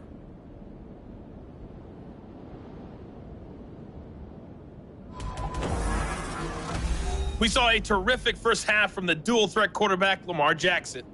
He came on after a slow start to fire 2 second-quarter touchdown passes and give his guys the lead at the intermission. All right, Coach, thank you, and we welcome everyone back for quarter number 3. The Ravens ready to receive it, and they've got the lead as well as we resume play in the second half. And he'll get it up past the 20 to about the 22. Out come the Ravens now. They'll go on offense first here in this third quarter. Jackson and the Ravens come up now 1st and 10 at their own 22. They'll try and start this drive in the air. That's caught. It's Flowers. And they work this well upfield across the 45. Fresh out of the locker room, they hit him with a gain of over 20. This is just more of the same. This defense has had no answer on a lot of these throws. They've let these receivers run wild, and here's another completion for good yardage. A big hitter to start the drive has him up near midfield here for 1st and 10. To throw is Jackson. Now that'll be caught by St. Brown. And that's good for a gain of 6, and that's going to bring up 2nd down. A 6-yard pickup brings up 2nd and 4 at the Steelers' 48-yard line. Now a give right side. It's Rodgers. And they go backwards here, losing yardage back at the 48-yard line. Call that a loss of a yard, and things get a little more difficult here, 3rd and 5. From the gun, it's Jackson. Work in the middle of the field, and he's got a man complete. And he will have a Ravens first down as they're able to get the 3rd down conversion. Would it be safe to say that as precise as routes are supposed to be run in the NFL, maybe they're not quite as precise in college ball? That's accurate, yeah. And I think we saw a college route in the NFL there. Just find the soft spot, find the dead zone, and find the first down. And that's what he just did. 58 yards rushing for him in the ball game now on 14 carries. So 1st and 10, and if they score on this drive, might have to start digging in our second half blowout material. Jackson. Got a man, it's caught for a Ravens touchdown. Tylan Wallace with 2 touchdowns on the season, both in this game. And the Ravens take the opening kickoff of the 3rd quarter and drive right down the field to extend their lead. So another touchdown there, and even though we're still just here in the 3rd quarter, kind of hard now to see them giving up this lead. And now, of course, all scoring plays are reviewed, and I think they're going to take an extra long look at this one. They're taking a peek at whether or not those feet were in bounds, and obviously a big call here in the end zone. And not just the feet. How about the hands? How is the ball possessed while the feet are hopefully getting down in bounds? That's what they're trying to look at to see if it all comes together. So they called it a touchdown originally, and this will stay a touchdown after the video review, so they had it right. Point after, right down the middle. And that'll increase their lead to 28. Ravens 31, Steelers 3. From a couple yards deep, he'll bring it out of the end zone. And he's probably realizing he should have stayed in the end zone as he can only muster a return to the 14-yard line. Time for the Steelers offense now to get set for their first possession of half number 2. A CD, they certainly know the hole that they face as they begin the second half. They have to do what precious few teams have done in NFL history. That's try to come back from a 4-possession deficit. And, partner, you know, as that team gathers, they're saying to each other, you never say never, right? Because if you're on an NFL roster, that's how you have to think. You can always come back. And for the 4th time tonight, it's an interception. Picked up by Brandon Stevens. And they're going to set up shop at the 27-yard line. I think it's safe to say this is a game he's not going to forget anytime soon, Charles. 3 interceptions. It's rare that we see 3 interceptions by one team, let alone by an individual. And I think that after the second one, he's probably telling his teammates, any ball that's in the air, it's going to be mine. And that turned out to be true.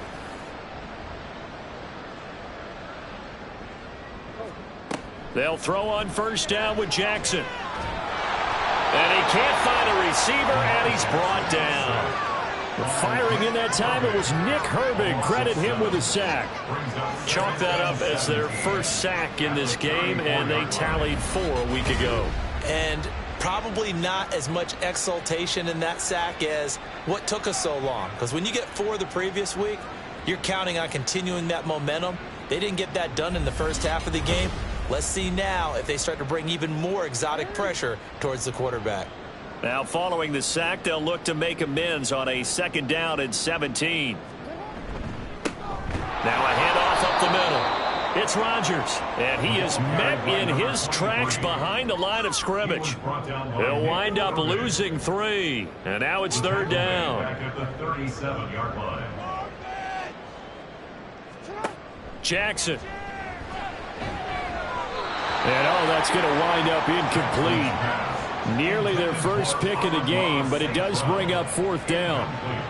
They certainly had good starting field position on that drive, but couldn't do anything with it after 3 plays. Have to admit that that's a disappointing end to excellent field position. When that drive started, they had 6 points that they were thinking about. So they got the turnover, started with great field position, but in the end, the defense able to hold firm, and they only get 3 out of it.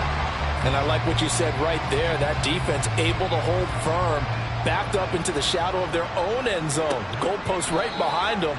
They had to make sure they didn't give up the 6. And, boy, they came through in a big way. To them, even though they gave up 3, that's a win for their side.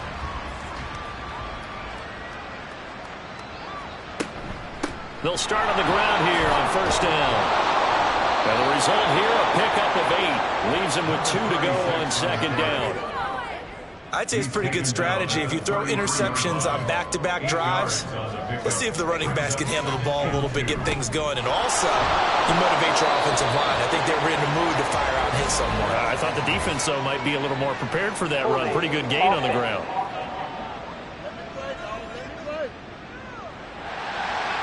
All right, so they got that one, Charles, against the center. And let's remember how difficult it is for the center, because remember, he's got to snap the ball to put the play in motion, and sometimes you got that big guy on your nose. You got sometimes where he's coming at you at an angle. It's a difficult job for him to snap the ball and then execute his block. Well, the incompletion, but now we also have an injured player. Well, the medical staff is going to come out here and take a look, and we will take a short break.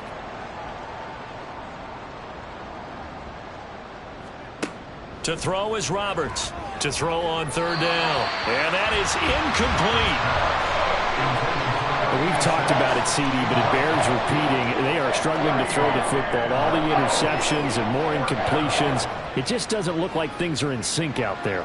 I would agree with that, and it's not a good day when you feel like an incomplete pass is almost a win for you because it wasn't intercepted. And I think the receivers now, when they're running their routes, they want to catch the ball, but they also want to make sure that the defenders don't take it away. Jackson and the Ravens come up now 1st and 10 at their 36-yard line. They'll start this drive out on the ground. And he'll grab a gain of 5 out of this up to the 41-yard line. If you're a coach, you'll absolutely take that run every time on 1st down because it really sets you up to go in a number of directions here on 2nd. Now Jackson. He's able to find Wallace.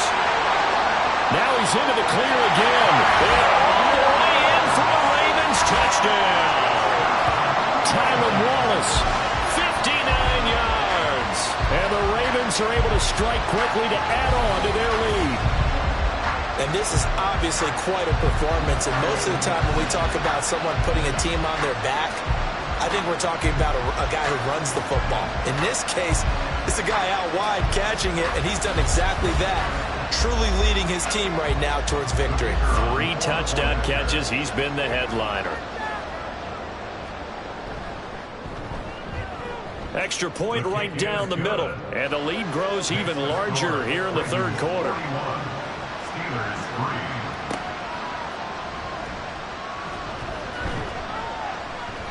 And able to get this across the 20, but not much further as he's dropped it to 23-yard line.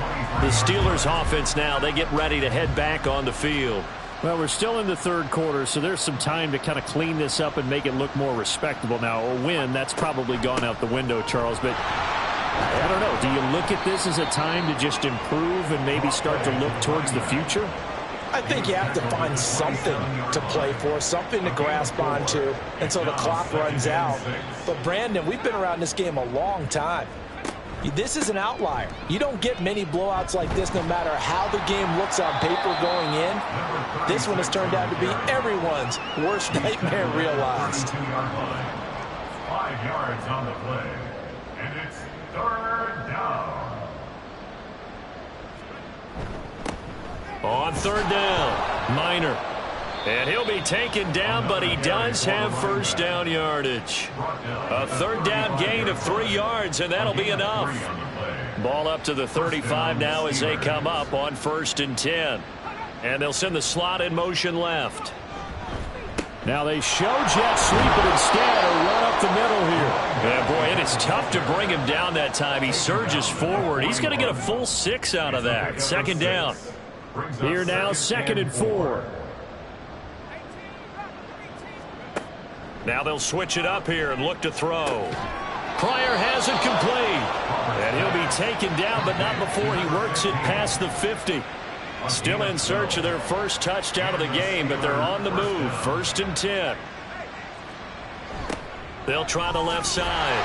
Minor. And that play will go nowhere. Losing yardage back near midfield at the 49. Yikes, a 4-yard loss really sets them back now for 2nd down.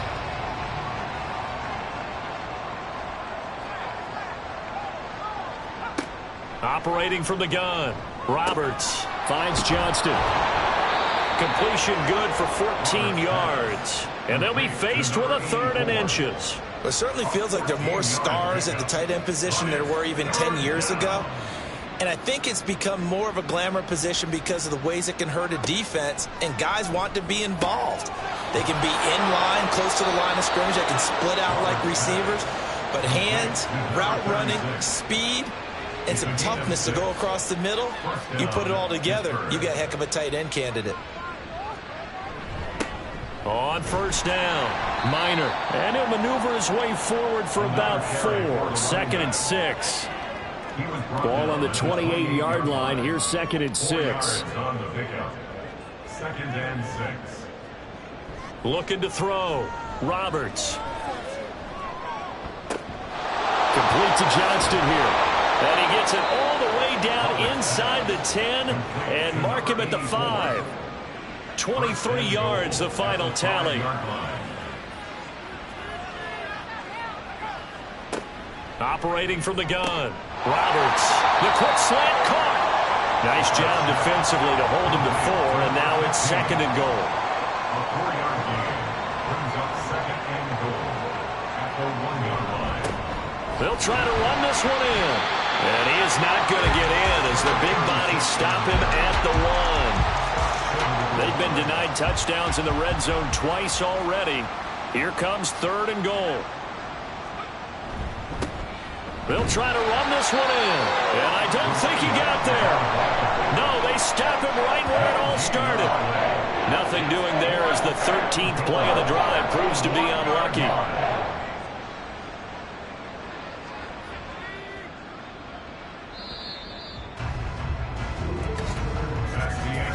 So with a 4th and goal looming, we hit the end of 3 quarters of play. You're watching the NFL on EA Sports.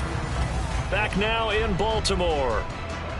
And a field goal obviously means nothing here. They're going to go ahead and go for it on 4th down. They'll try and run for it. And they are going to stop him on 4th and 1 as they'll wind up going backwards. They stop him up short on 4th and goal from the 1. And the Ravens come up big down at their own goal line. And they've now made 2 trips to the red zone and still looking for their first touchdown. Not able to punch it in, and if you're on defense, your confidence is sky high. Because mentally, you're saying, hey, you're in the red zone. We're thinking we're giving up 3. We just want to give up 6. In this case, they end up not giving up the touchdown at all. They've got to feel great about what they got done. So just 3 yards on the completion there. And that will bring up 2nd down. Brings up 2nd and 7 at the 8-yard line. Up the middle they go. It's Rodgers. And able to get it here to about the 16-yard line. 69 yards rushing for him now on 17 carries. I know we're in the era of wide open football, a lot of spread formations, more space. but there's still a spot for power football, and we just saw some of it right there. How about that run? Yeah, breaking the tackle, and, late in this game, he wants a football in his hands. He's had a good day. Give him 5 on the carry there, and it'll be second down. Brings up 2nd and 5.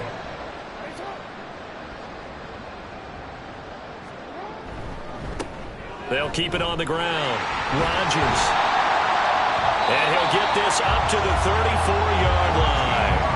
That one good for 13 and a Raven first down. Well, that's a carry they have to be satisfied with. And throughout this game, they've been satisfied with what he's given them. Whenever they've needed a big run, a first down, he's the guy they've turned to. And it doesn't matter what the defense thinks.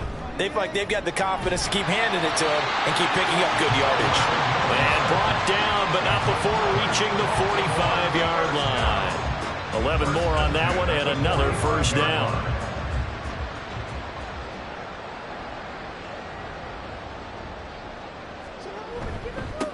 Now a handoff up the middle. It's Rodgers. And he'll get this one across midfield and down into Steeler territory. He'll get a nice chunk there on the first down run, and it's 2nd and 4. Well, that last run makes this a 100-yard night. I've loved the way he's hit the holes. He's been quick, he's been decisive, and he's been a whole lot of fun to watch. And tackled down after a gain of 3. Leaves him with 1 yard to go on 3rd down. And that's some good tackling there to keep him short of that yellow line. Yeah, defensively, all I'm thinking is that on that play, get me to 3rd down. Get me into a position where I can make one more play and get my defense off the field. Now a 3rd down throw, but it misses the target, incomplete. Well, their passing attack, even though that one was incomplete, has been really sharp in this one. It's resulted in a lot of touchdowns, and it looks like they're not going to stop throwing the football until the very end of this one. Well, that will certainly make everyone involved on offense pretty happy because that gives them all a chance to pad their stats a bit. But as far as the actual need, you and I both know they can just run this clock out because this one, it was over a long time ago. They'll run on first down. It's Rodgers. And they'll be inside the 35 now at the 34-yard line. 5 yards on the carry. Good pickup on first down. Laundry on the field. This is going to be a false start on the offense. Sometimes you have to slow things down a little bit when things get heated. The cadence has to be slow and deliberate at times to make sure your team's ready to go. The false start penalty, and now they're back to needing 10 yards on 2nd down. Now it's Jackson. A little short pass here taken in by Laporta. 5 yards. Now it's 3rd and 5. I know sometimes we can get fooled when we watch him make catches, as we just saw him do there, because he really looks like a wide receiver the way he goes about his business. Yeah, 230, 240 range. Yeah, not super huge. Maybe not counted on to be that inline point of attack blocker that we used to have in the good old days, but you can flex him out. You can run wide receiver routes with him. You can make him a primary target, and that's how he'll short a defense. Well, Barber, nothing but praise from me for this offense. They have been tremendous all night long. They knew what they had to do to unlock the defense. And let's face it, this has been a master class in offensive football that we've been here to witness. Now, this offense really looking polished these first couple of weeks. Here's 1st and 10. Meanwhile, Jackson's throw caught there by Wallace. And he's out of bounds. Almost gets to the 10. From down at the 12, it's 1st and 10.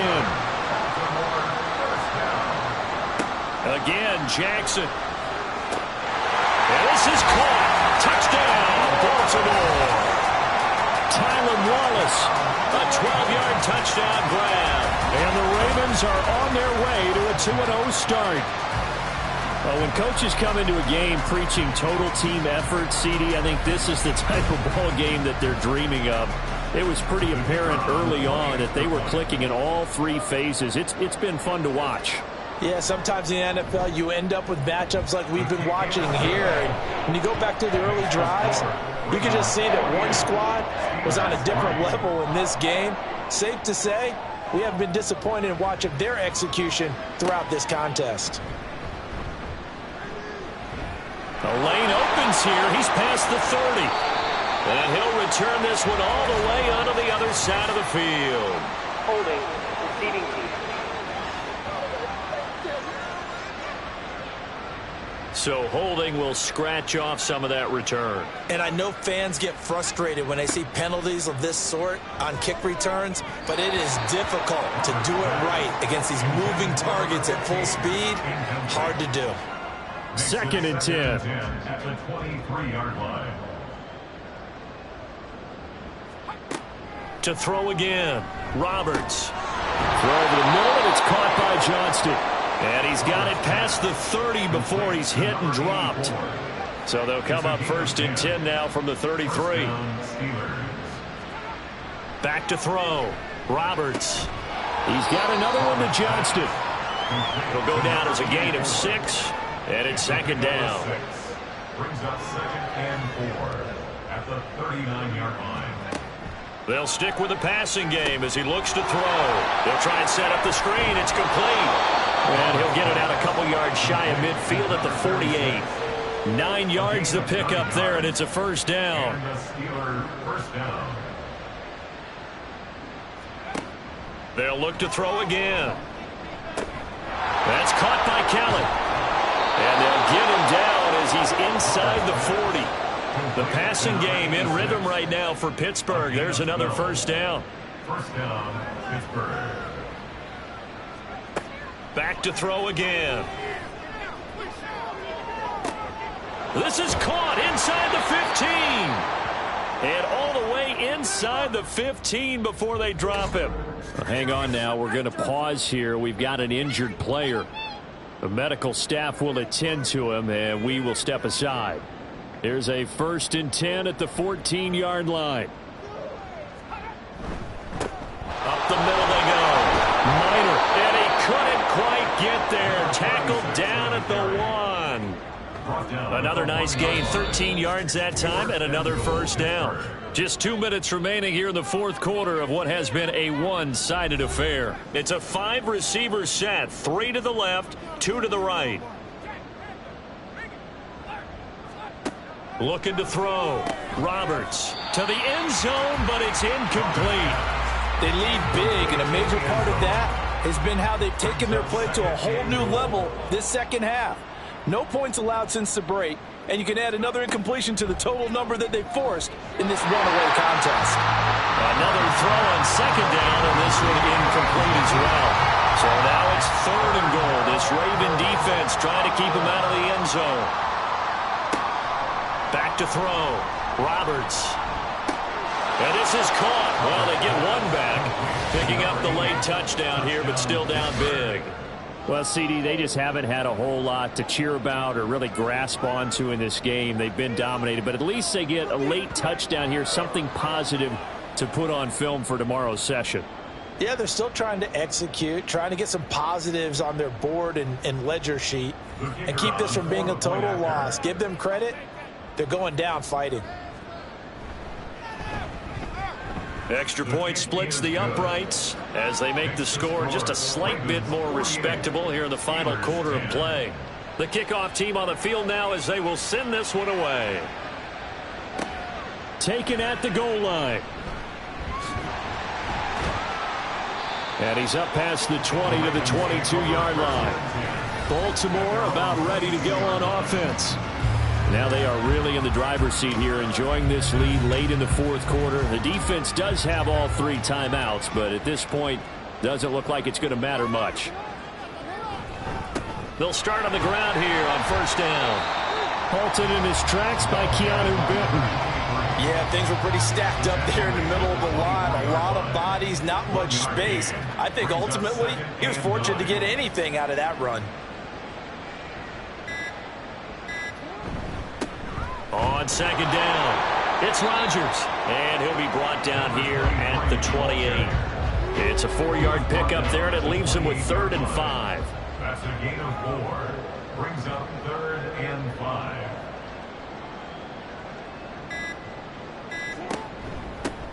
They'll keep it on the ground. It's Rodgers, and it's not going to be enough here. A gain of 4, about 2 feet short of the marker, 4th down. Call it a gain of 4, and it'll bring up 4th down. Jordan Stout in punt formation for the Ravens. On is the punt team now as this one's sent away. This will be fielded at the 17.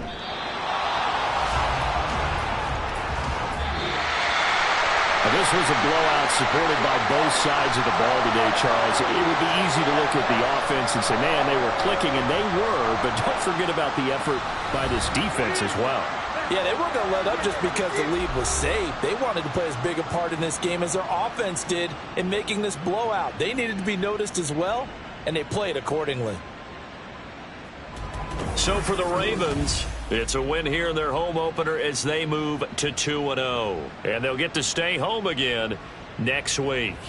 Meanwhile, for the Steelers, they'll drop to 0-2. And they'll look to get back in the winning column next week as they head to Foxborough to face off against the New England Patriots. Thanks for tuning in, everybody. Alongside Charles Davis, we thank our entire crew. I'm Brandon Gaudin. This is the NFL on EA Sports.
It's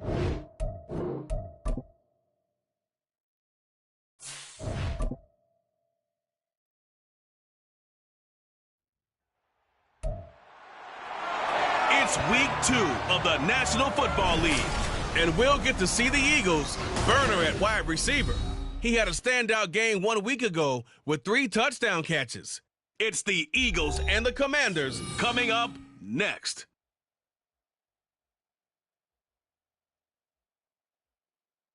We're just a stone's throw from the Delaware River. We've got some water to contend with ourselves. A steady rain falling at Lincoln Financial Field. Today, after a topsy-turvy opening weekend, it's on to week 2, and we've got a good one here, as it'll be the Washington Commanders taking on the Philadelphia Eagles. With Charles Davis, I'm Brandon Gaudin, and Charles, you look at this Eagles team as they interplay here. They come in off a good win on the road, and now they hit the home opener at 1-0. And the offense last week, they had things humming. If you're a defensive player, you may get overshadowed a little bit, but you're really buoyed by what your offense is doing. But meanwhile, for the visiting Commanders, they were losers their last time out. They're going to try to get back in the win column, but obviously they're going to have to do that in a hostile environment.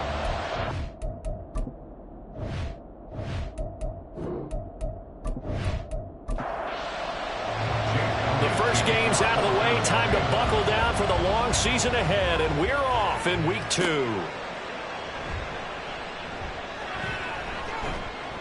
And out a little across the 25 to the 27. So out comes the Washington offense onto the field.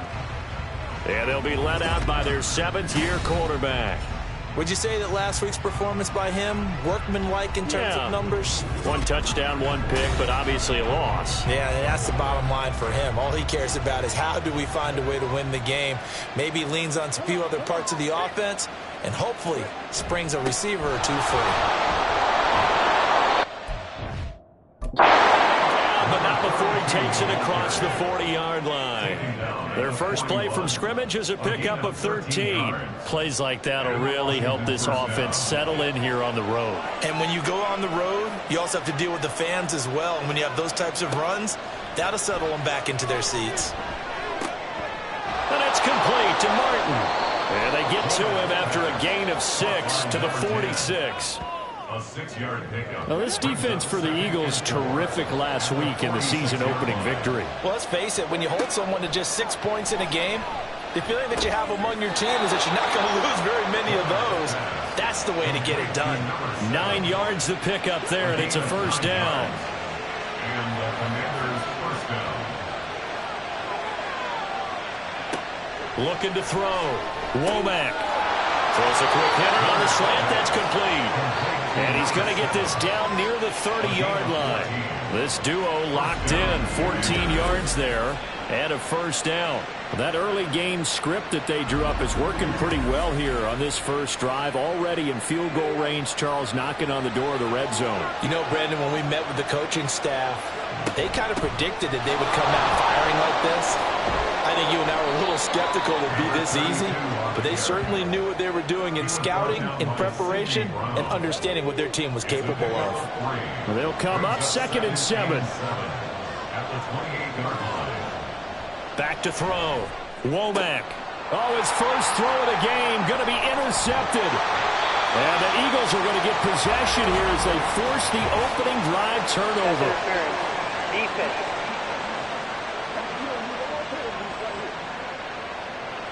So the yellow flag came out, and that leads to a new set of downs for this offense. 1st and 10. And he's going to go down. He's sacked back at the 24. That's Gregory Rousseau getting in there to bring him down. That's a pretty darn good start to his season, huh? A sack in the opener, adds a second one here.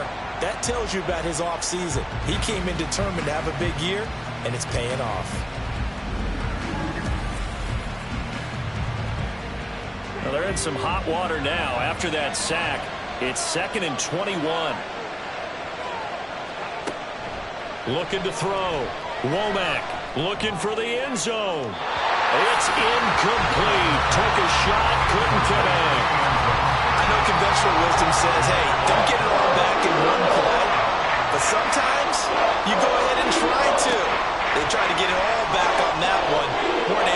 so. And now the third down throw incomplete as well. Fourth down now looming after Philly's defense stands tall in coverage. Smart move to throw that one away. You're in field goal range, so you definitely don't want to be loose with the ball. And that's great work by this defense to force a fourth down. And the 10-year vet knocks it through the goalpost. And the Commanders get out to a 3-0 lead. So the interception set him up with terrific field position, but 3 points, the end result. Yeah, we can make this one pretty simple, partner. You always want to end drives with points, but that's one that you're going to look back on and probably say, we should have done better there. And he'll take it up past the 25 to the 26-yard line. So now here comes the Eagles offense as they get ready to take over. They'll be led out by the 7th overall pick in 2018 from Wyoming. It's Josh Allen. And he comes off an incredible performance in the opener. 5 touchdown passes. Now look, you always want to start strong, but I think that's more than anyone, including himself, could have expected. They'll start this drive out on the ground. Good footwork at the 30. And able to break one tackle, but then quickly brought down with a nice little gain.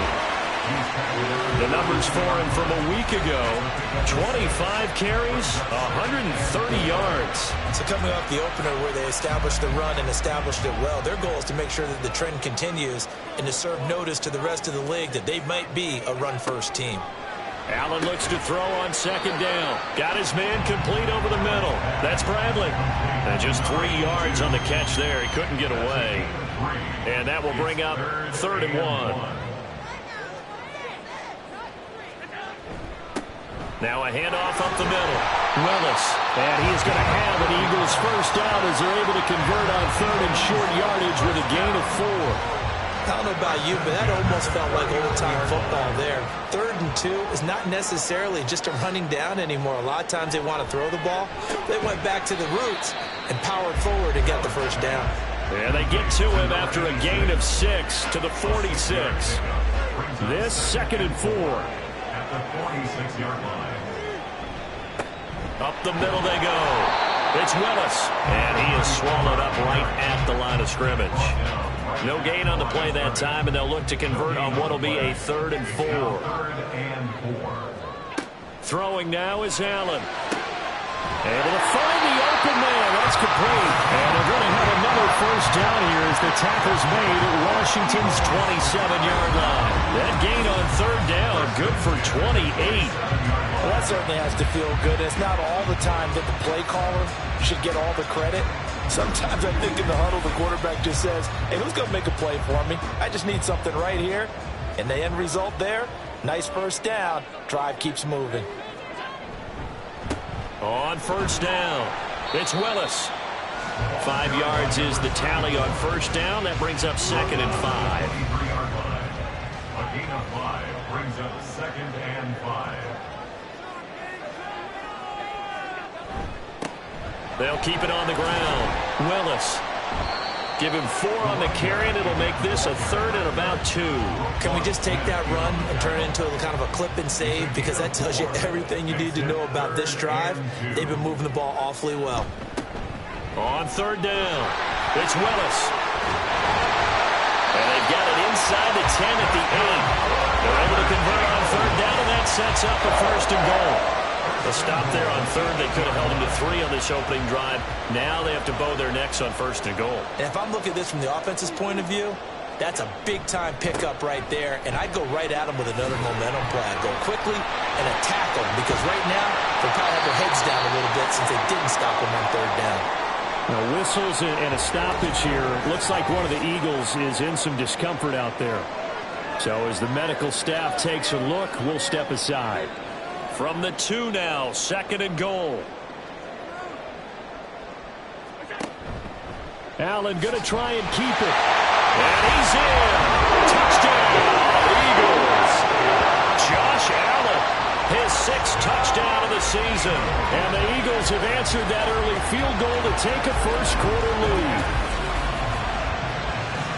Defensively, they told us that the top priority was defending option plays this week, but here on the very first drive, the defense broke down a bit. It certainly did, and it's really not a surprise because defending option football is difficult.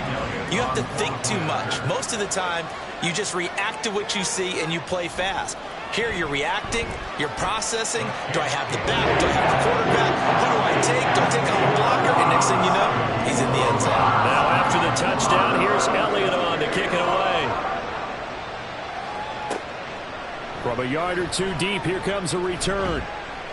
And he returns this to the 22. Now we'll get a stoppage here as it appears we've got an Eagle slow to get up. While they come out and take a look at him, we will step aside for just a moment. Out there set and ready for this next drive, the Washington offense. And last time able to get 3. It's not what they wanted. They wanted 6, but they got at least something. They mustered something out of the drive. They'll take it. Just, I like the way you described it. Not ideal, but they'll take it. Anything to put some points on the board. But this time on offense, they don't even want to see the field goal kicker trot on the field. They want that ball in the end zone. Yeah, they'll be going for 6.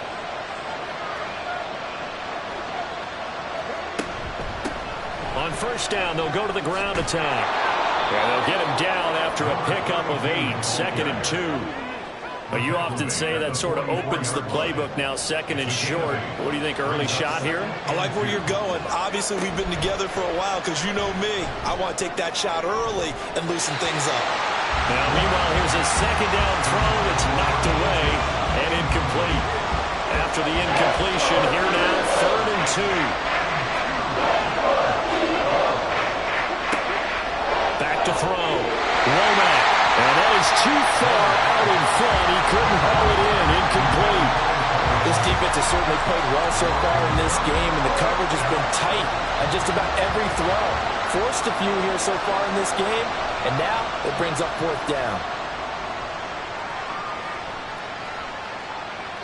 And this one hits at the 3 and then bounds into the end zone for a touchback. So back onto the field here come the Eagles for their 2nd drive. And they had the touchdown during the last drive, and I'm guessing that you like the balance they had on that last drive. And I loved it. Forget liking it. Absolutely love what they were doing because to be ahead of a defense that much, where every play call you have, run or pass, is working pretty well for you. Makes you look like a genius. It really does. It also lets you know that your preparation was pretty good, and now the defense has to do all the adjusting. So they fake the handoff. Now Allen. And his throw here's incomplete. When you look at this defense, this unit 3rd best in the NFL in stopping the run. Now if they could just get their pass defense in line, this unit would be really, really strong. And remember the conversation with the defensive coordinator? He wants them to rush the passer better. He wants to see the quarterback on the ground. They've got to create some sacks. And he said it starts early and often. We'll see if they can get to him. This now a 3rd and 4. To the air, Allen. He's got his target. That's complete. And he is going to have an Eagles 1st down. They needed 3. He doubled that. He got 6. And Brandon, from our time in college football, where receivers weren't running the traditional NFL route tree, one thing they did learn, find open areas, find soft spots, and set up and catch the ball. And I think we just saw that there. Yeah, we saw that indeed, picking up the 1st. And they'll get him down as he's inside the 40. The Eagle passing game looking good on this drive. It's a 1st down. And after that completion, you can understand why so many teams in the league are emphasizing speed on defense at every position. The tight ends have created so many tough matchups now. If you can't run with a tight end as a linebacker, this is going to be the result every time. On 1st down, Allen. He finds Bateman over the middle. Give him a gain of 5 on the completion, and it'll be 2nd down. They kept the receiver in the short field, but that let his quarterback get the ball quickly to him before either guy in double coverage could react.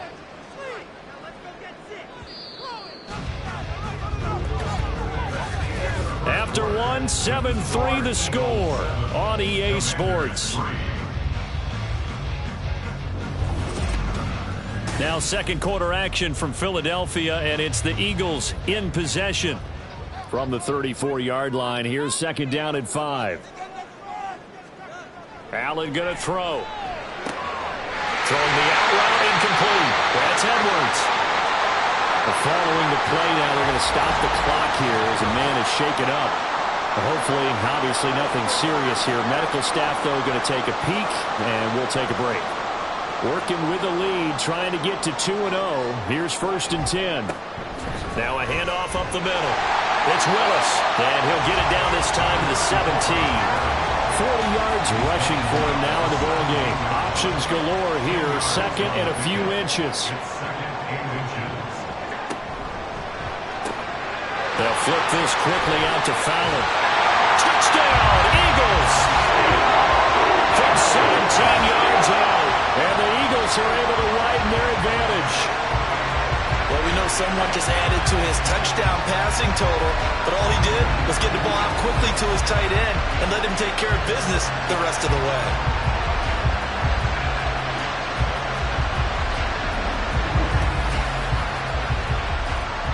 Elliott now to add the extra point.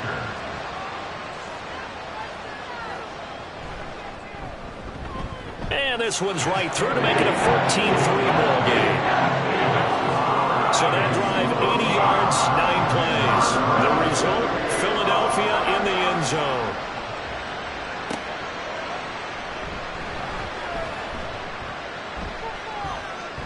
And he'll get it up past the 20 to about the 22.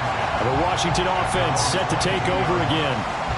And this not an easy situation. You're down early, in the elements, you're on the road. How do you get the mojo back? Well, one thing is to remember that as an offensive player, you have a much better idea of what you're trying to accomplish and where you're trying to go than the defender. So in this case, because you know it, you can make your cuts with a little more decisiveness. Maybe a second fake, some double moves, things of that nature to go and try and put some pressure on the defense. And he is going to be stopped cold behind the line of scrimmage. It'll go as a loss of a yard, so now they deal with 3rd and 11.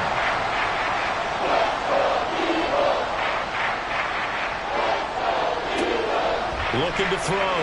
Womack. And a big loss here as he's taken down.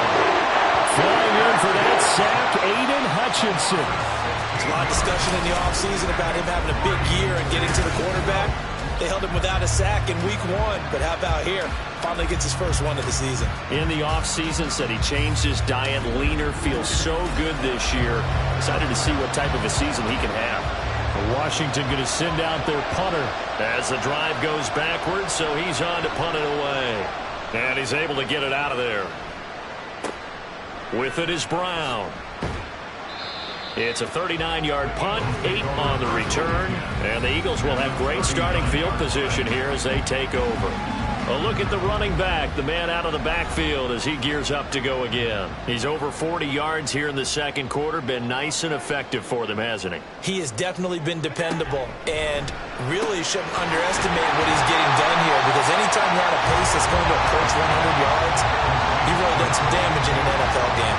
Now he's looking just to add to his totals. From the 31, here's 2nd and a couple. Now Allen. He finds his man, complete. It's Bradley. Catch number 4 for him on the afternoon, and it'll give him the first down.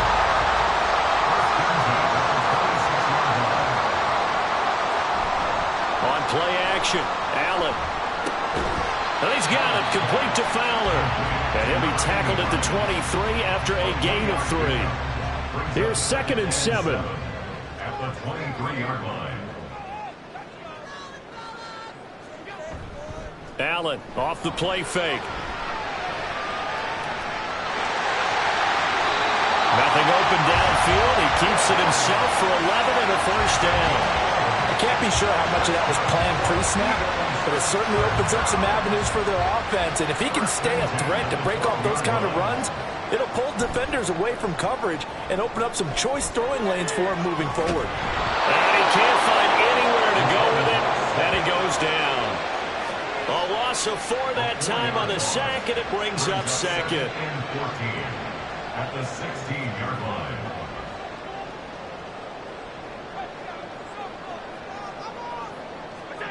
Here's Allen. His throw caught, and It's a pickup of 12, and that'll set up a third down. The offense on third down, a perfect 4 for 4 thus far. Here it's 3rd and 2. Here's Allen to throw it. And unable to connect. If he had caught it, it would have been a first down. Instead, it's 4th. Right up to that point, I was about to say he's had a pretty good half catching the football, but let's just be honest about it. He should have caught that one. And he knows that. That was one right in his breadbasket and one he normally catches. The kick by Elliott is good. And they will stretch the lead now to 17-3. So 3 points there, and they continue to build this first half lead. Yeah, every little bit helps, and the more that you can put together drives and start controlling the tempo, controlling possession, finishing with points, the better off you're going to be. And a decent return out to the 27-yard line. Out comes Washington's offense as they get set to take over here. These guys definitely hoping for a better showing than their last appearance. They couldn't really even move the football much beyond the shadows of their own goalpost, Charles. We'll see if they can get a better, more sustained drive going here. Yeah, and every team that we ever talk to says the exact same thing. When you start a drive from that deep in your own territory, the goal is a minimum of at least 2 first downs, because even if you have to punt then, you change the field position, right? You flip the field a little bit. They didn't get that done. This time they want to string together a nice drive and help themselves out. Pressure comes, and down he goes. The Eagles get there for the sack. Multiple players getting home there for an 8-yard loss. He continues, Charles, to be under constant pressure. These sacks, they're starting to pile up. And if they want to have a realistic chance in this one, they've got to change their blocking assignments. They've got to do a better job to keep him upright. If he's going to be on the deck constantly, they've got no chance to win this game. Now on 3rd and long, they'll look to throw. And he's going to go down again. A well-designed corner blitz that gets him for a loss of 8 yards. Washington going to send out their punter as he's on to kick it away. He's been a busy man here in this first half as he gets it away. Fair catch called for and made, but now we'll have to see about the penalty. Personal foul. Roughing the kicker. Defense. That hurts. If it was running into the kicker, wouldn't be a first down. Roughing, it is a first. And just think about the differences between the two. Running into the kicker almost feels inadvertent, just a small tap, so to speak. But when you rough him, usually bodies are hitting the ground and flying all different places. And the difference is 5 yards or 15. And in this case, that's a big play. And he's going to take this ahead for right around 3 yards, but no more than that. Second down. Ball at the 26, 2nd and 7. Back to throw. Womack. Oh, he's got a man wide open, complete. And he'll be taken down, but not before they work it across midfield. A first down there on a pickup of 25. Well, these guys have definitely been outplayed in the first half. I like their countenance. I like the way that they haven't panicked out there, the way they're carrying themselves.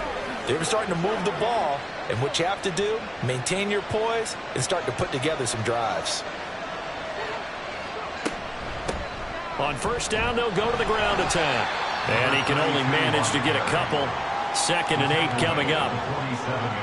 Well done to sniff that out defensively. He had it diagnosed pretty quickly. I love that description because diagnosed is perfect on that one. Read his keys, made the play, and he couldn't even get going moving the football.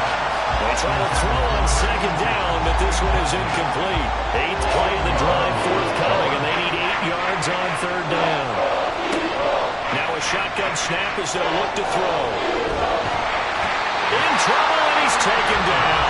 Taken down for the 5th time this game. Multiple defenders there to get him. But Charles, this has been something to watch so far. This is where you really feel for a quarterback. He's been running for his life in this first half. Brandon, that's 5 sacks already, so you know he's got to be saying, can we get some more guys in here to block, please? Because if we don't, we're going to need another quarterback. Washington going to send out their punter as he's on here to punt it away. He's averaging just under 50 yards a punt as he gets this away. A 40-yard punt, no return. And the Eagles will have it taking over 1st and 10. Philadelphia's offense ready to go again. And thus far, the weather has not slowed this offense down one bit. They've looked good so far in the first half. They certainly have. And think back to our meeting with the head coach. And we asked him, because we saw the forecast for this game, didn't we? We said, hey, have you prepared for this? And he talked about the different drills that they've done in adverse conditions, the wet ball drills, things of that nature. He said, I don't think it's going to slow us down much. We tend to handle it pretty well, and he's been right. They work now on 2nd and 9. To throw, it's Allen. He's got this one complete to Fountain. They'll give him 4 yards there, and it brings up 3rd and 5 now. Now Allen. Pass taken in by his big tight end. And he's going to have an Eagles first down as they're able to get the 3rd down conversion.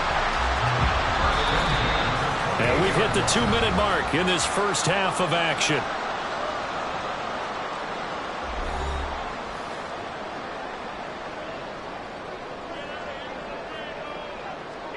Throwing on first down is Allen. And that is incomplete. A lot of times it's that first read that you had. Maybe you get it in pre-snap, and he locked in on his target, but he was covered quite well, and that one's incomplete.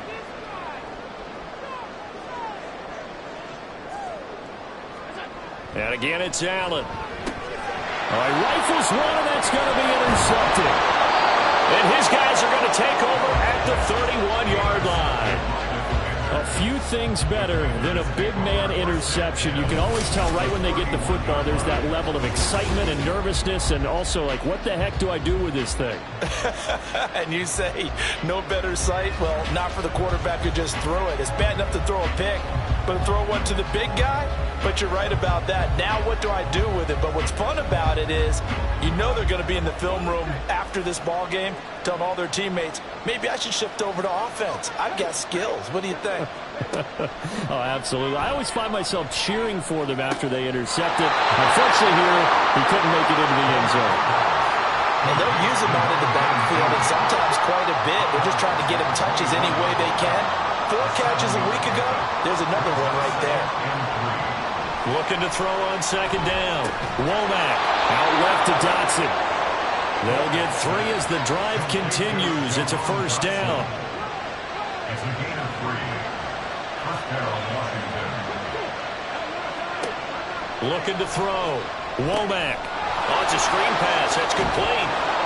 This will be stopped about 2 yards shy of the marker. 8-yard gain, 2nd and 2. It's a gain of 8. Brings up 2nd and 2 at the Eagles' 13-yard line. And here's a handoff out of the gun. Washington now going to use the first of their 3 timeouts as they'll stop the clock with 26 seconds to go until halftime. And he'll be out of bounds, taking it just shy of the 10 at the 11 of the 12. Well, it looks like they got what they wanted. They got the completion, but they weren't able to break any tackles or gain nearly enough yardage to pick up the first down. Now it'll be 4th and short. On 4th down, Womack. That is caught. Now the Commanders going to burn the 2nd of their timeouts. So that means they're down to 1 remaining here as we head toward halftime. On 1st and 10, Womack. He's got it. Touchdown, Commanders. A great play there as the first half is winding down. And the Commanders are able to cut into this lead in the final seconds of the first half. Until that late score here in the 2nd quarter, they'd only had the field goal. So that's just big to see that football get into the end zone. Yeah, when you look at the scoreboard now, nothing seems out of reach. They've been outplayed in the first half. But when the clock hits zeros as they head into the half, you know what I do as head coach? What? I tell my team to sprint to the locker room to show that we've got the momentum and show that we're right back in this game.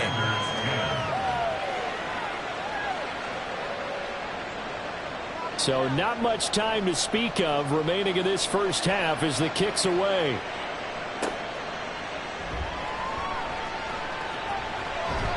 And they'll get him down inside the 30 at the 27.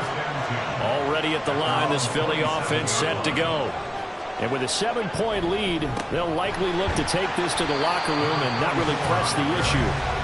And he'll just push his way forward for a few as the clock will run. So we have reached halftime with a touchdown. That's the difference on the scoreboard. As we'll send you down the coast now to Orlando, that's where we find Jonathan Coachman, ready with our EA Sports Halftime Report. Coach. Okay, Brandon, we'll get you back to you and Charles in a bit, but first it's time for a trip around the NFL following an eventful opening weekend. Let's see what's happening in Week 2. We'll get started out in Texas, NRG Stadium in Houston. And it's the Titans on top as that one draws close to halftime. The Titans locked in a tight one, but this is a game you feel they've got to have. We'll stay in the AFC South as we head over to check on the Jags at home in Jacksonville. And you can see, currently they trail in that ball game. The Vikings still in a dogfight, but this would be a good victory for them if they could get it. Lastly, let's motor up to the Motor City. See what's happening with the Lions at home at Ford Field. As you can see, the score there in the second quarter. Trey Lance with a couple of touchdown passes. We were treated to a solid first half of football by the great quarterback, Josh Allen. He had a touchdown both in the air and on the ground to help push his guys into the lead at the break. Okay, Coach, yeah, adjustments likely going to play a big role in this third quarter in what's been a tight contest so far.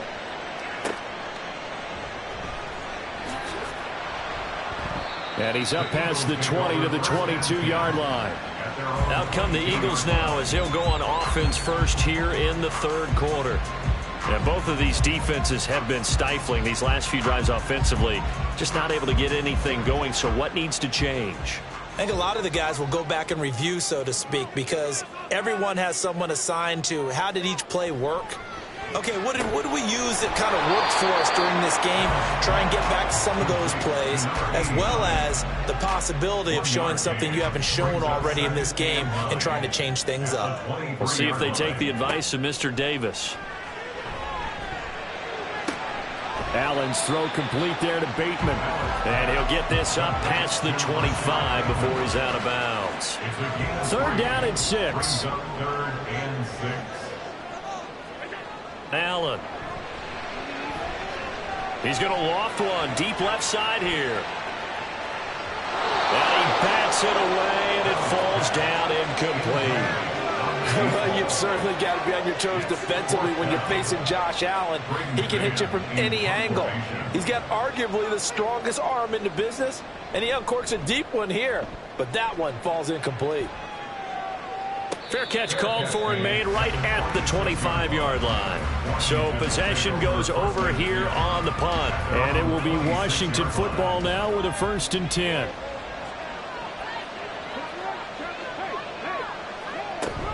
They'll start this drive out on the ground. And not a whole lot of room to operate there on the first down run. He gets maybe 3. He continues to struggle to find a crease to break off a big one and might need to just put that aside and just try and ram his way forward and get what he can.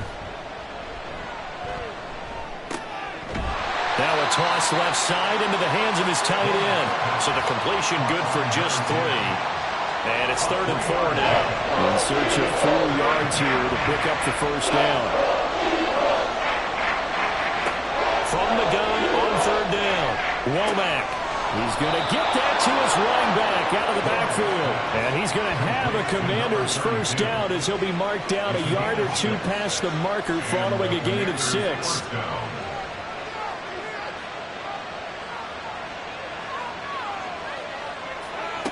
Back to throw. Womack. He finds his man. Complete. That's man. And this will be stopped at the 44. That one good for 7 yards. From the 44-yard line, here's 2nd down and 3. They'll stick with the passing game as he looks to throw. That one a first down pickup of 8. This has to go down as one of the simpler routes in the playbook, but oh so effective. Nice completion there. Keeps the sticks moving. They'll look to throw again. Over the middle, brought in by Dotson. And he's got this down to the 35. The Washington passing game dialed in now. It's a first down. And the Washington first down. Again, he'll drop to throw.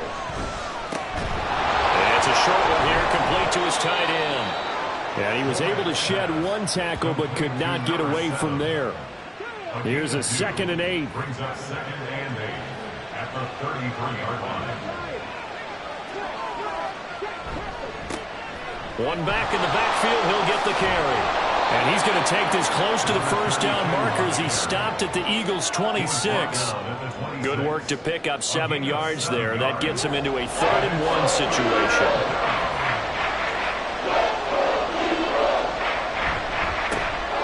And they'll keep leaning on the running game. Back to the ground. Boy, no chance as he was met and dropped behind the line there. Tough sledding. They lose a yard there on 3rd. I see a shake of the head as he gets up, and you've got to imagine he's thinking, guys, you got to help me out. He's hoping his team can read his thoughts because he definitely needs some assistance. On 4th down, they'll try and run for it. And he's not going to get the first. I don't even think he made it back to the line of scrimmage. Washington goes for it, but it does not pan out. And this 10-play drive winds up yielding nothing. Well, their first 4th down attempt earlier was successful. This one backfires for a turnover on downs. I like their aggressiveness. I like what they're doing. They got it the first time they went for it. Why not a second time? I don't think they'll be daunted from attempting it again. If you're on the defensive side of the ball, though, any 4th down stop is a big momentum play.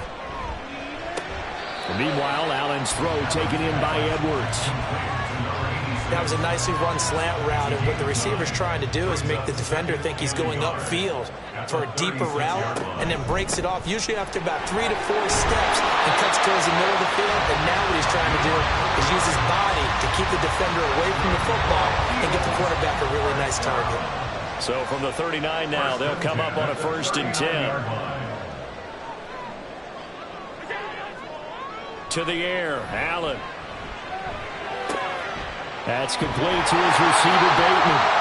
And he'll be taken down, but not before he gets into enemy territory. From Commander's territory now, it's 1st and 10 at the 48-yard line. Throwing now is Allen. Looking left side, and he's got a man. That's Edwards. It's a pickup of 12. Second play in a row with a 12-yard gain. 1st and 10 at the 36-yard line. Here's Allen on 1st and 10. And that is incomplete. Now the coverage a little too good there, and it's 2nd down.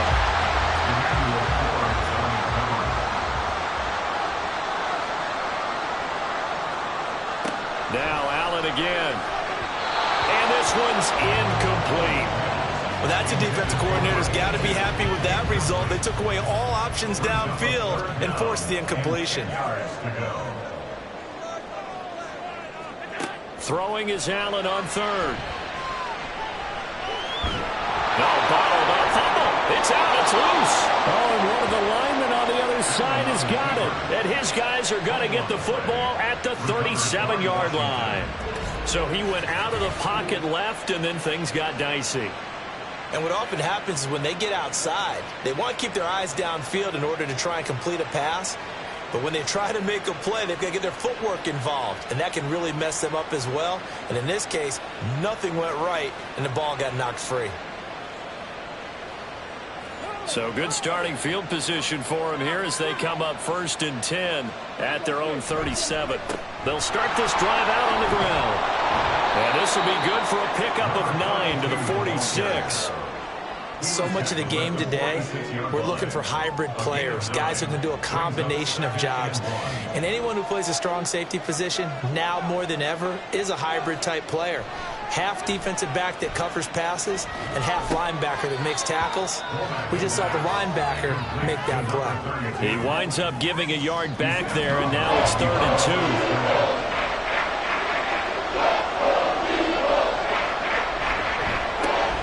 One back in the backfield, he'll get the carry.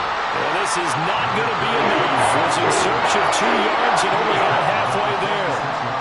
Another down on the scoreboard. The urge to go for it is almost irresistible here on 4th and short. Yeah, I know they're on their own side of the field. I was going to say. Normally I would say punt the ball away, but I'm feeling it. I say go for it. Washington going to send out their punter as he'll punt it away for the 4th time today. And the kick's away as he angles this one for the sideline. And no return here. Where will they spot it? They say just outside the 20-yard line. So here are the Eagles to take over. They've got the lead right now in this ball game, and they got the victory last week against the Rams, so some good momentum as they come up 1st and 10. A throw there, but that's going to wind up incomplete.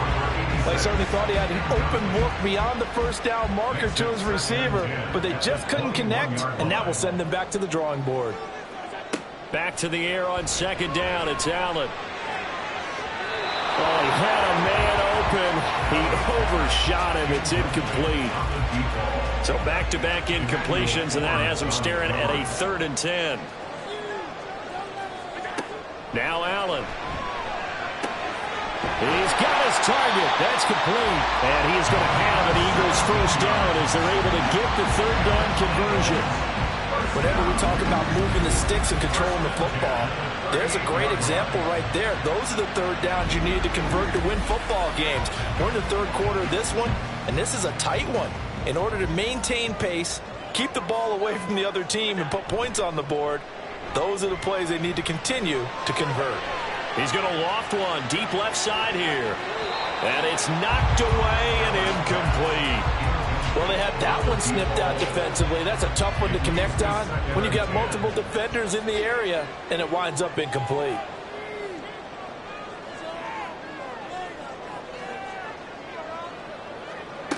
Again, they'll throw with Allen.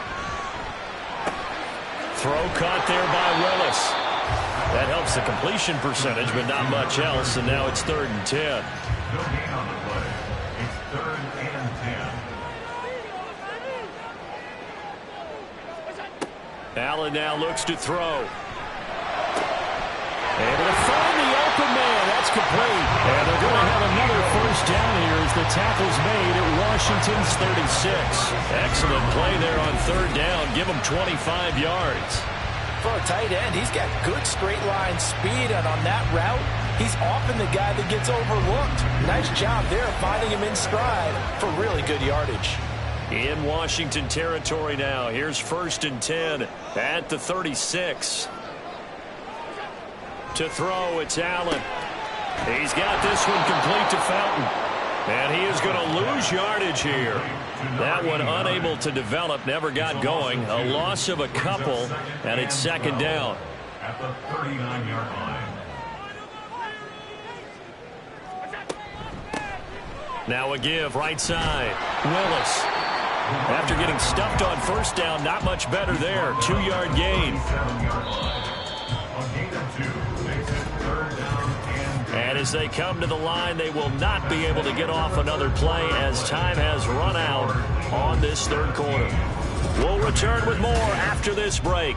You're watching the NFL on EA Sports. Well, this drive, they're a perfect 2 of 2 on 3rd down conversions, but they need a full 10 yards here.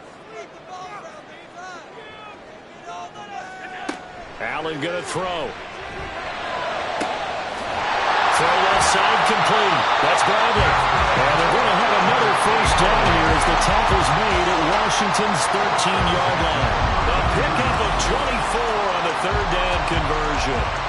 He's been the go-to guy. They needed a big play there on 3rd down. Went his way. It worked out. Doesn't matter whether they've scouted it or that they think he's going to get the ball. He has a knack for finding his way open and completing the connection. Operating from the red zone now. Allen. And this is caught. Touchdown, Philadelphia. From 13 yards out. And the Eagles are looking to make it 2 straight as they add on to this 4th quarter lead. Well, that's certainly going to bump up the old win probability index because now it's a 2-score game here in the 4th quarter. Yeah, you're taking me into that deep water now. Win probability index. This game's definitely not over. We're not looking at a 0.5% or something. It's just 2 scores. But the way that this team has played, to me, what I've seen, they absolutely deserve to win this game. They've been the better team by far throughout. A good hold in these wet conditions. The point after is up and good. And the lead now up to 14. Now after the touchdown, here's Elliott on to kick it away.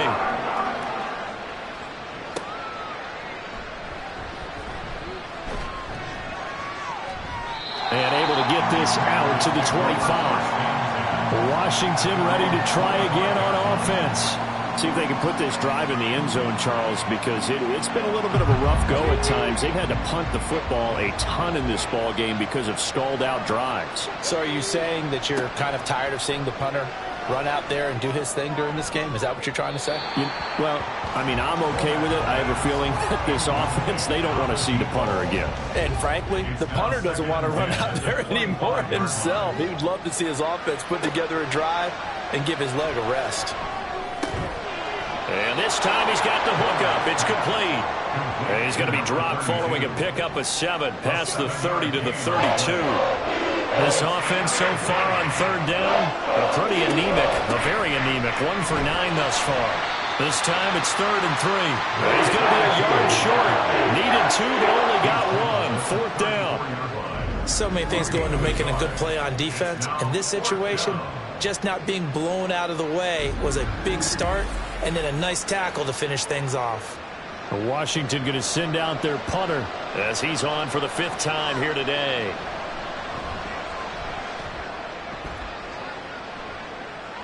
Fair catch called for and made at the 16 or maybe the 17-yard line. So a change of possession here on the punt. And it will be Eagles football, 1st and 10.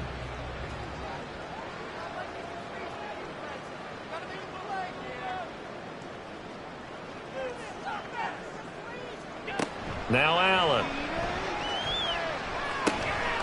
Looking left side, and he's got him in. That's Willis. And able to get this across the 20 before going out of bounds. Now a 2nd and 6.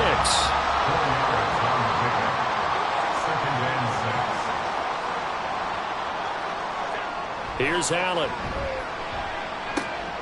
Throw left side complete. That's Edwards. And he's going to get this one across the 30-yard line. This offense really looking polished these first couple of weeks. Here's 1st and 10. Up the middle they go. It's Willis. He's tackled a yard short of the marker. Good gain of 9 on 1st down. I'm sure that that's going to be the formula. Just keep the ball on the ground. Keep that clock moving. And when you have the lead this late in the game, above all, stay in bounds. Yes, take care of the football. Yes, gain yardage, but stay in bounds and let that clock tick. And taking it across midfield and inside the 45. A 14-yard gain there as they look to improve this 14-point lead. From Commanders territory now, it's 1st and 10 at the 44-yard line. Escaping the pressure right. They'll get this one down near the 20-yard line, just shy of the 20. No one there to help out downfield, but no problem. Scrambling for 22 and a first. Bottom line is that he is just something else as a runner because there are not many QBs in this league who could rip off a game that big, and he did it with the defense giving him a little extra attention after he hit him on a run earlier this series.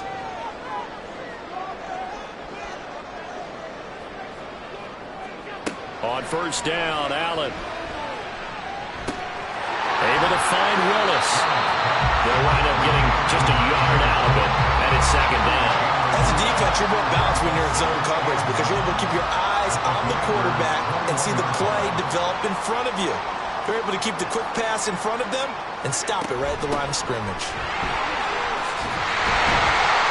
Oh, fine work there as he gets this thing down to the 11-yard line.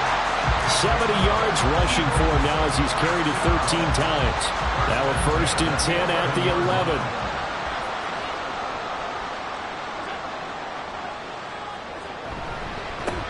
They'll keep it on the ground. It's Willis, and he'll be brought down this time at the 5-yard line. It's a 6-yard pickup, but it gets him to 2nd and 4. Brings up 2nd and 4. Here's Allen to throw it. Flushed out right. And he'll be brought down right on the edge of the goal line at about the 1-yard line.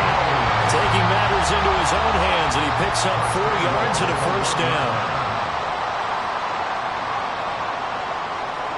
Allen. And that's going to be caught for an Eagles touchdown. A great effort there. With his 2nd touchdown of the game, 4th of the year. And the Eagles are a 2-0 start.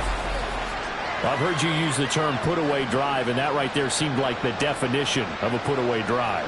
Yeah, it certainly just pops right up out of the book, doesn't it? Because up 2 scores already, just wanted to possess the football, keep converting and picking up first downs.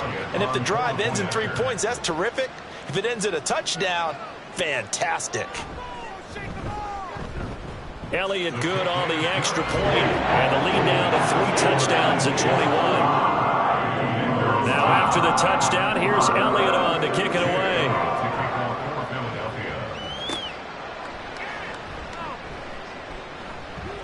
And he brings us out past the 20 to the 24. And Washington going to come back out here to take over offensively. Charles, a very uninspired effort. The last time we saw them out there was a quick 3-and-out, and they punted the football. Yeah, and you never want to get stopped so soundly during a series, but what would be even worse now is letting it happen again right here. They've got to get going. So give them 5 yards there on the pitch and catch, and it'll be second down. Brings up 2nd and 5 at the 30-yard line. Operating from the gun, Womack. 7 catches for him now, and this last one, a first down. I got a kick out of that one, partner. You and I talk often about trying to hide receivers in certain situations, but a guy of his size can't really hide him. But the tight end drag route, definitely. Eagle pressure, too much this time. Down he goes.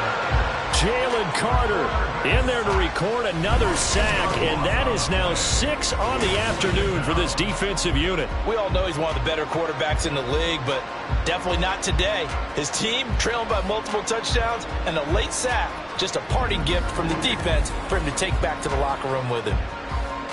So now 20 yards to go on second down after the sack. Work to be done. Operating from the gun, Womack. Another pass attempt, another incompletion. You figure defensively in the fourth quarter here, you've held the team under 100 yards passing. You've done your job. Especially in today's NFL, which is truly a pass-first league. Now they set up the screen. That's complete. And he'll get it up to the 33-yard line. All right, they're going to try and keep hope alive here on 4th down. They're going for it. As expected, they're going for it to keep the drive alive.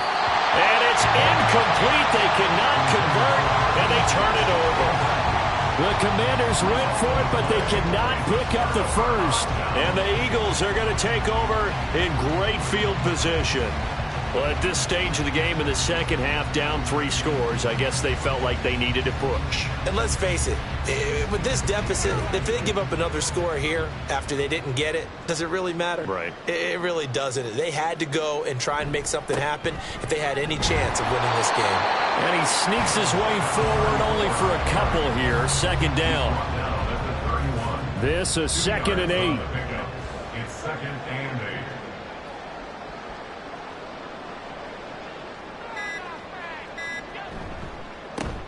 They'll keep it on the ground. It's Willis. And a hard-working run here as he's got it inside the 20, down to the 17. 92 yards rushing for him now as he's carried it 16 times. So from the 17 now, here's a 1st and 10.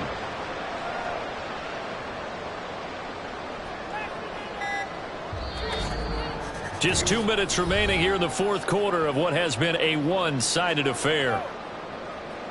So it's Eagle football here as we get you reset. And the scoreboard on their side, they're just looking to melt away these final couple of minutes and put this one in the left-hand column. And he'll go down here at the 12-yard line. Give him 5 on the carry there, and it'll be second down. It's a gain of 5. Brings up 2nd and 5.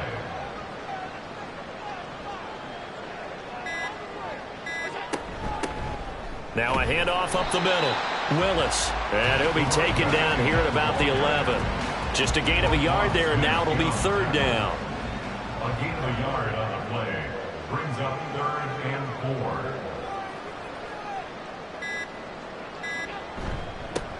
Up the middle they go. It's Willis. And I don't think he got there. No.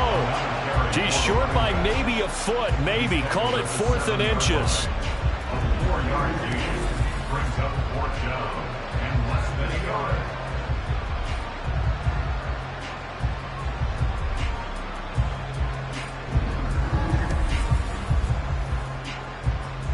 The offense here not budging. They're going to fight for it on 4th and inches.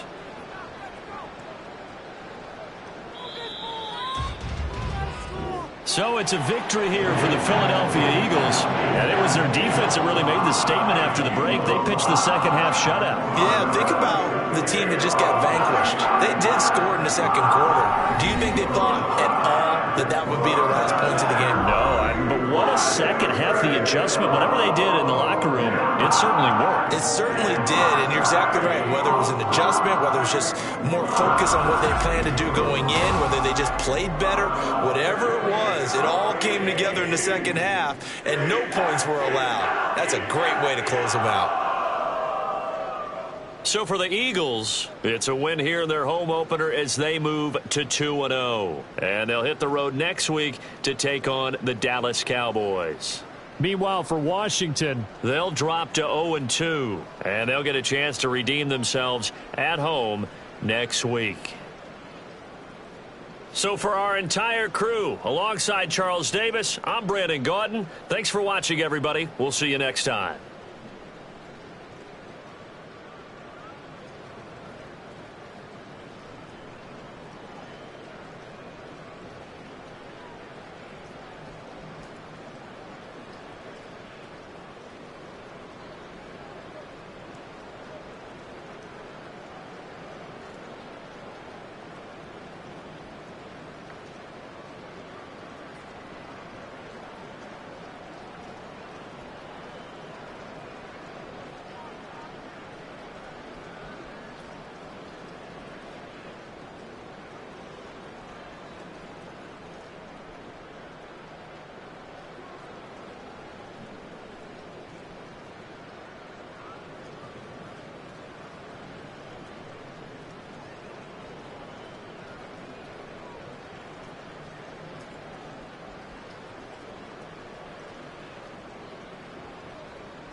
it.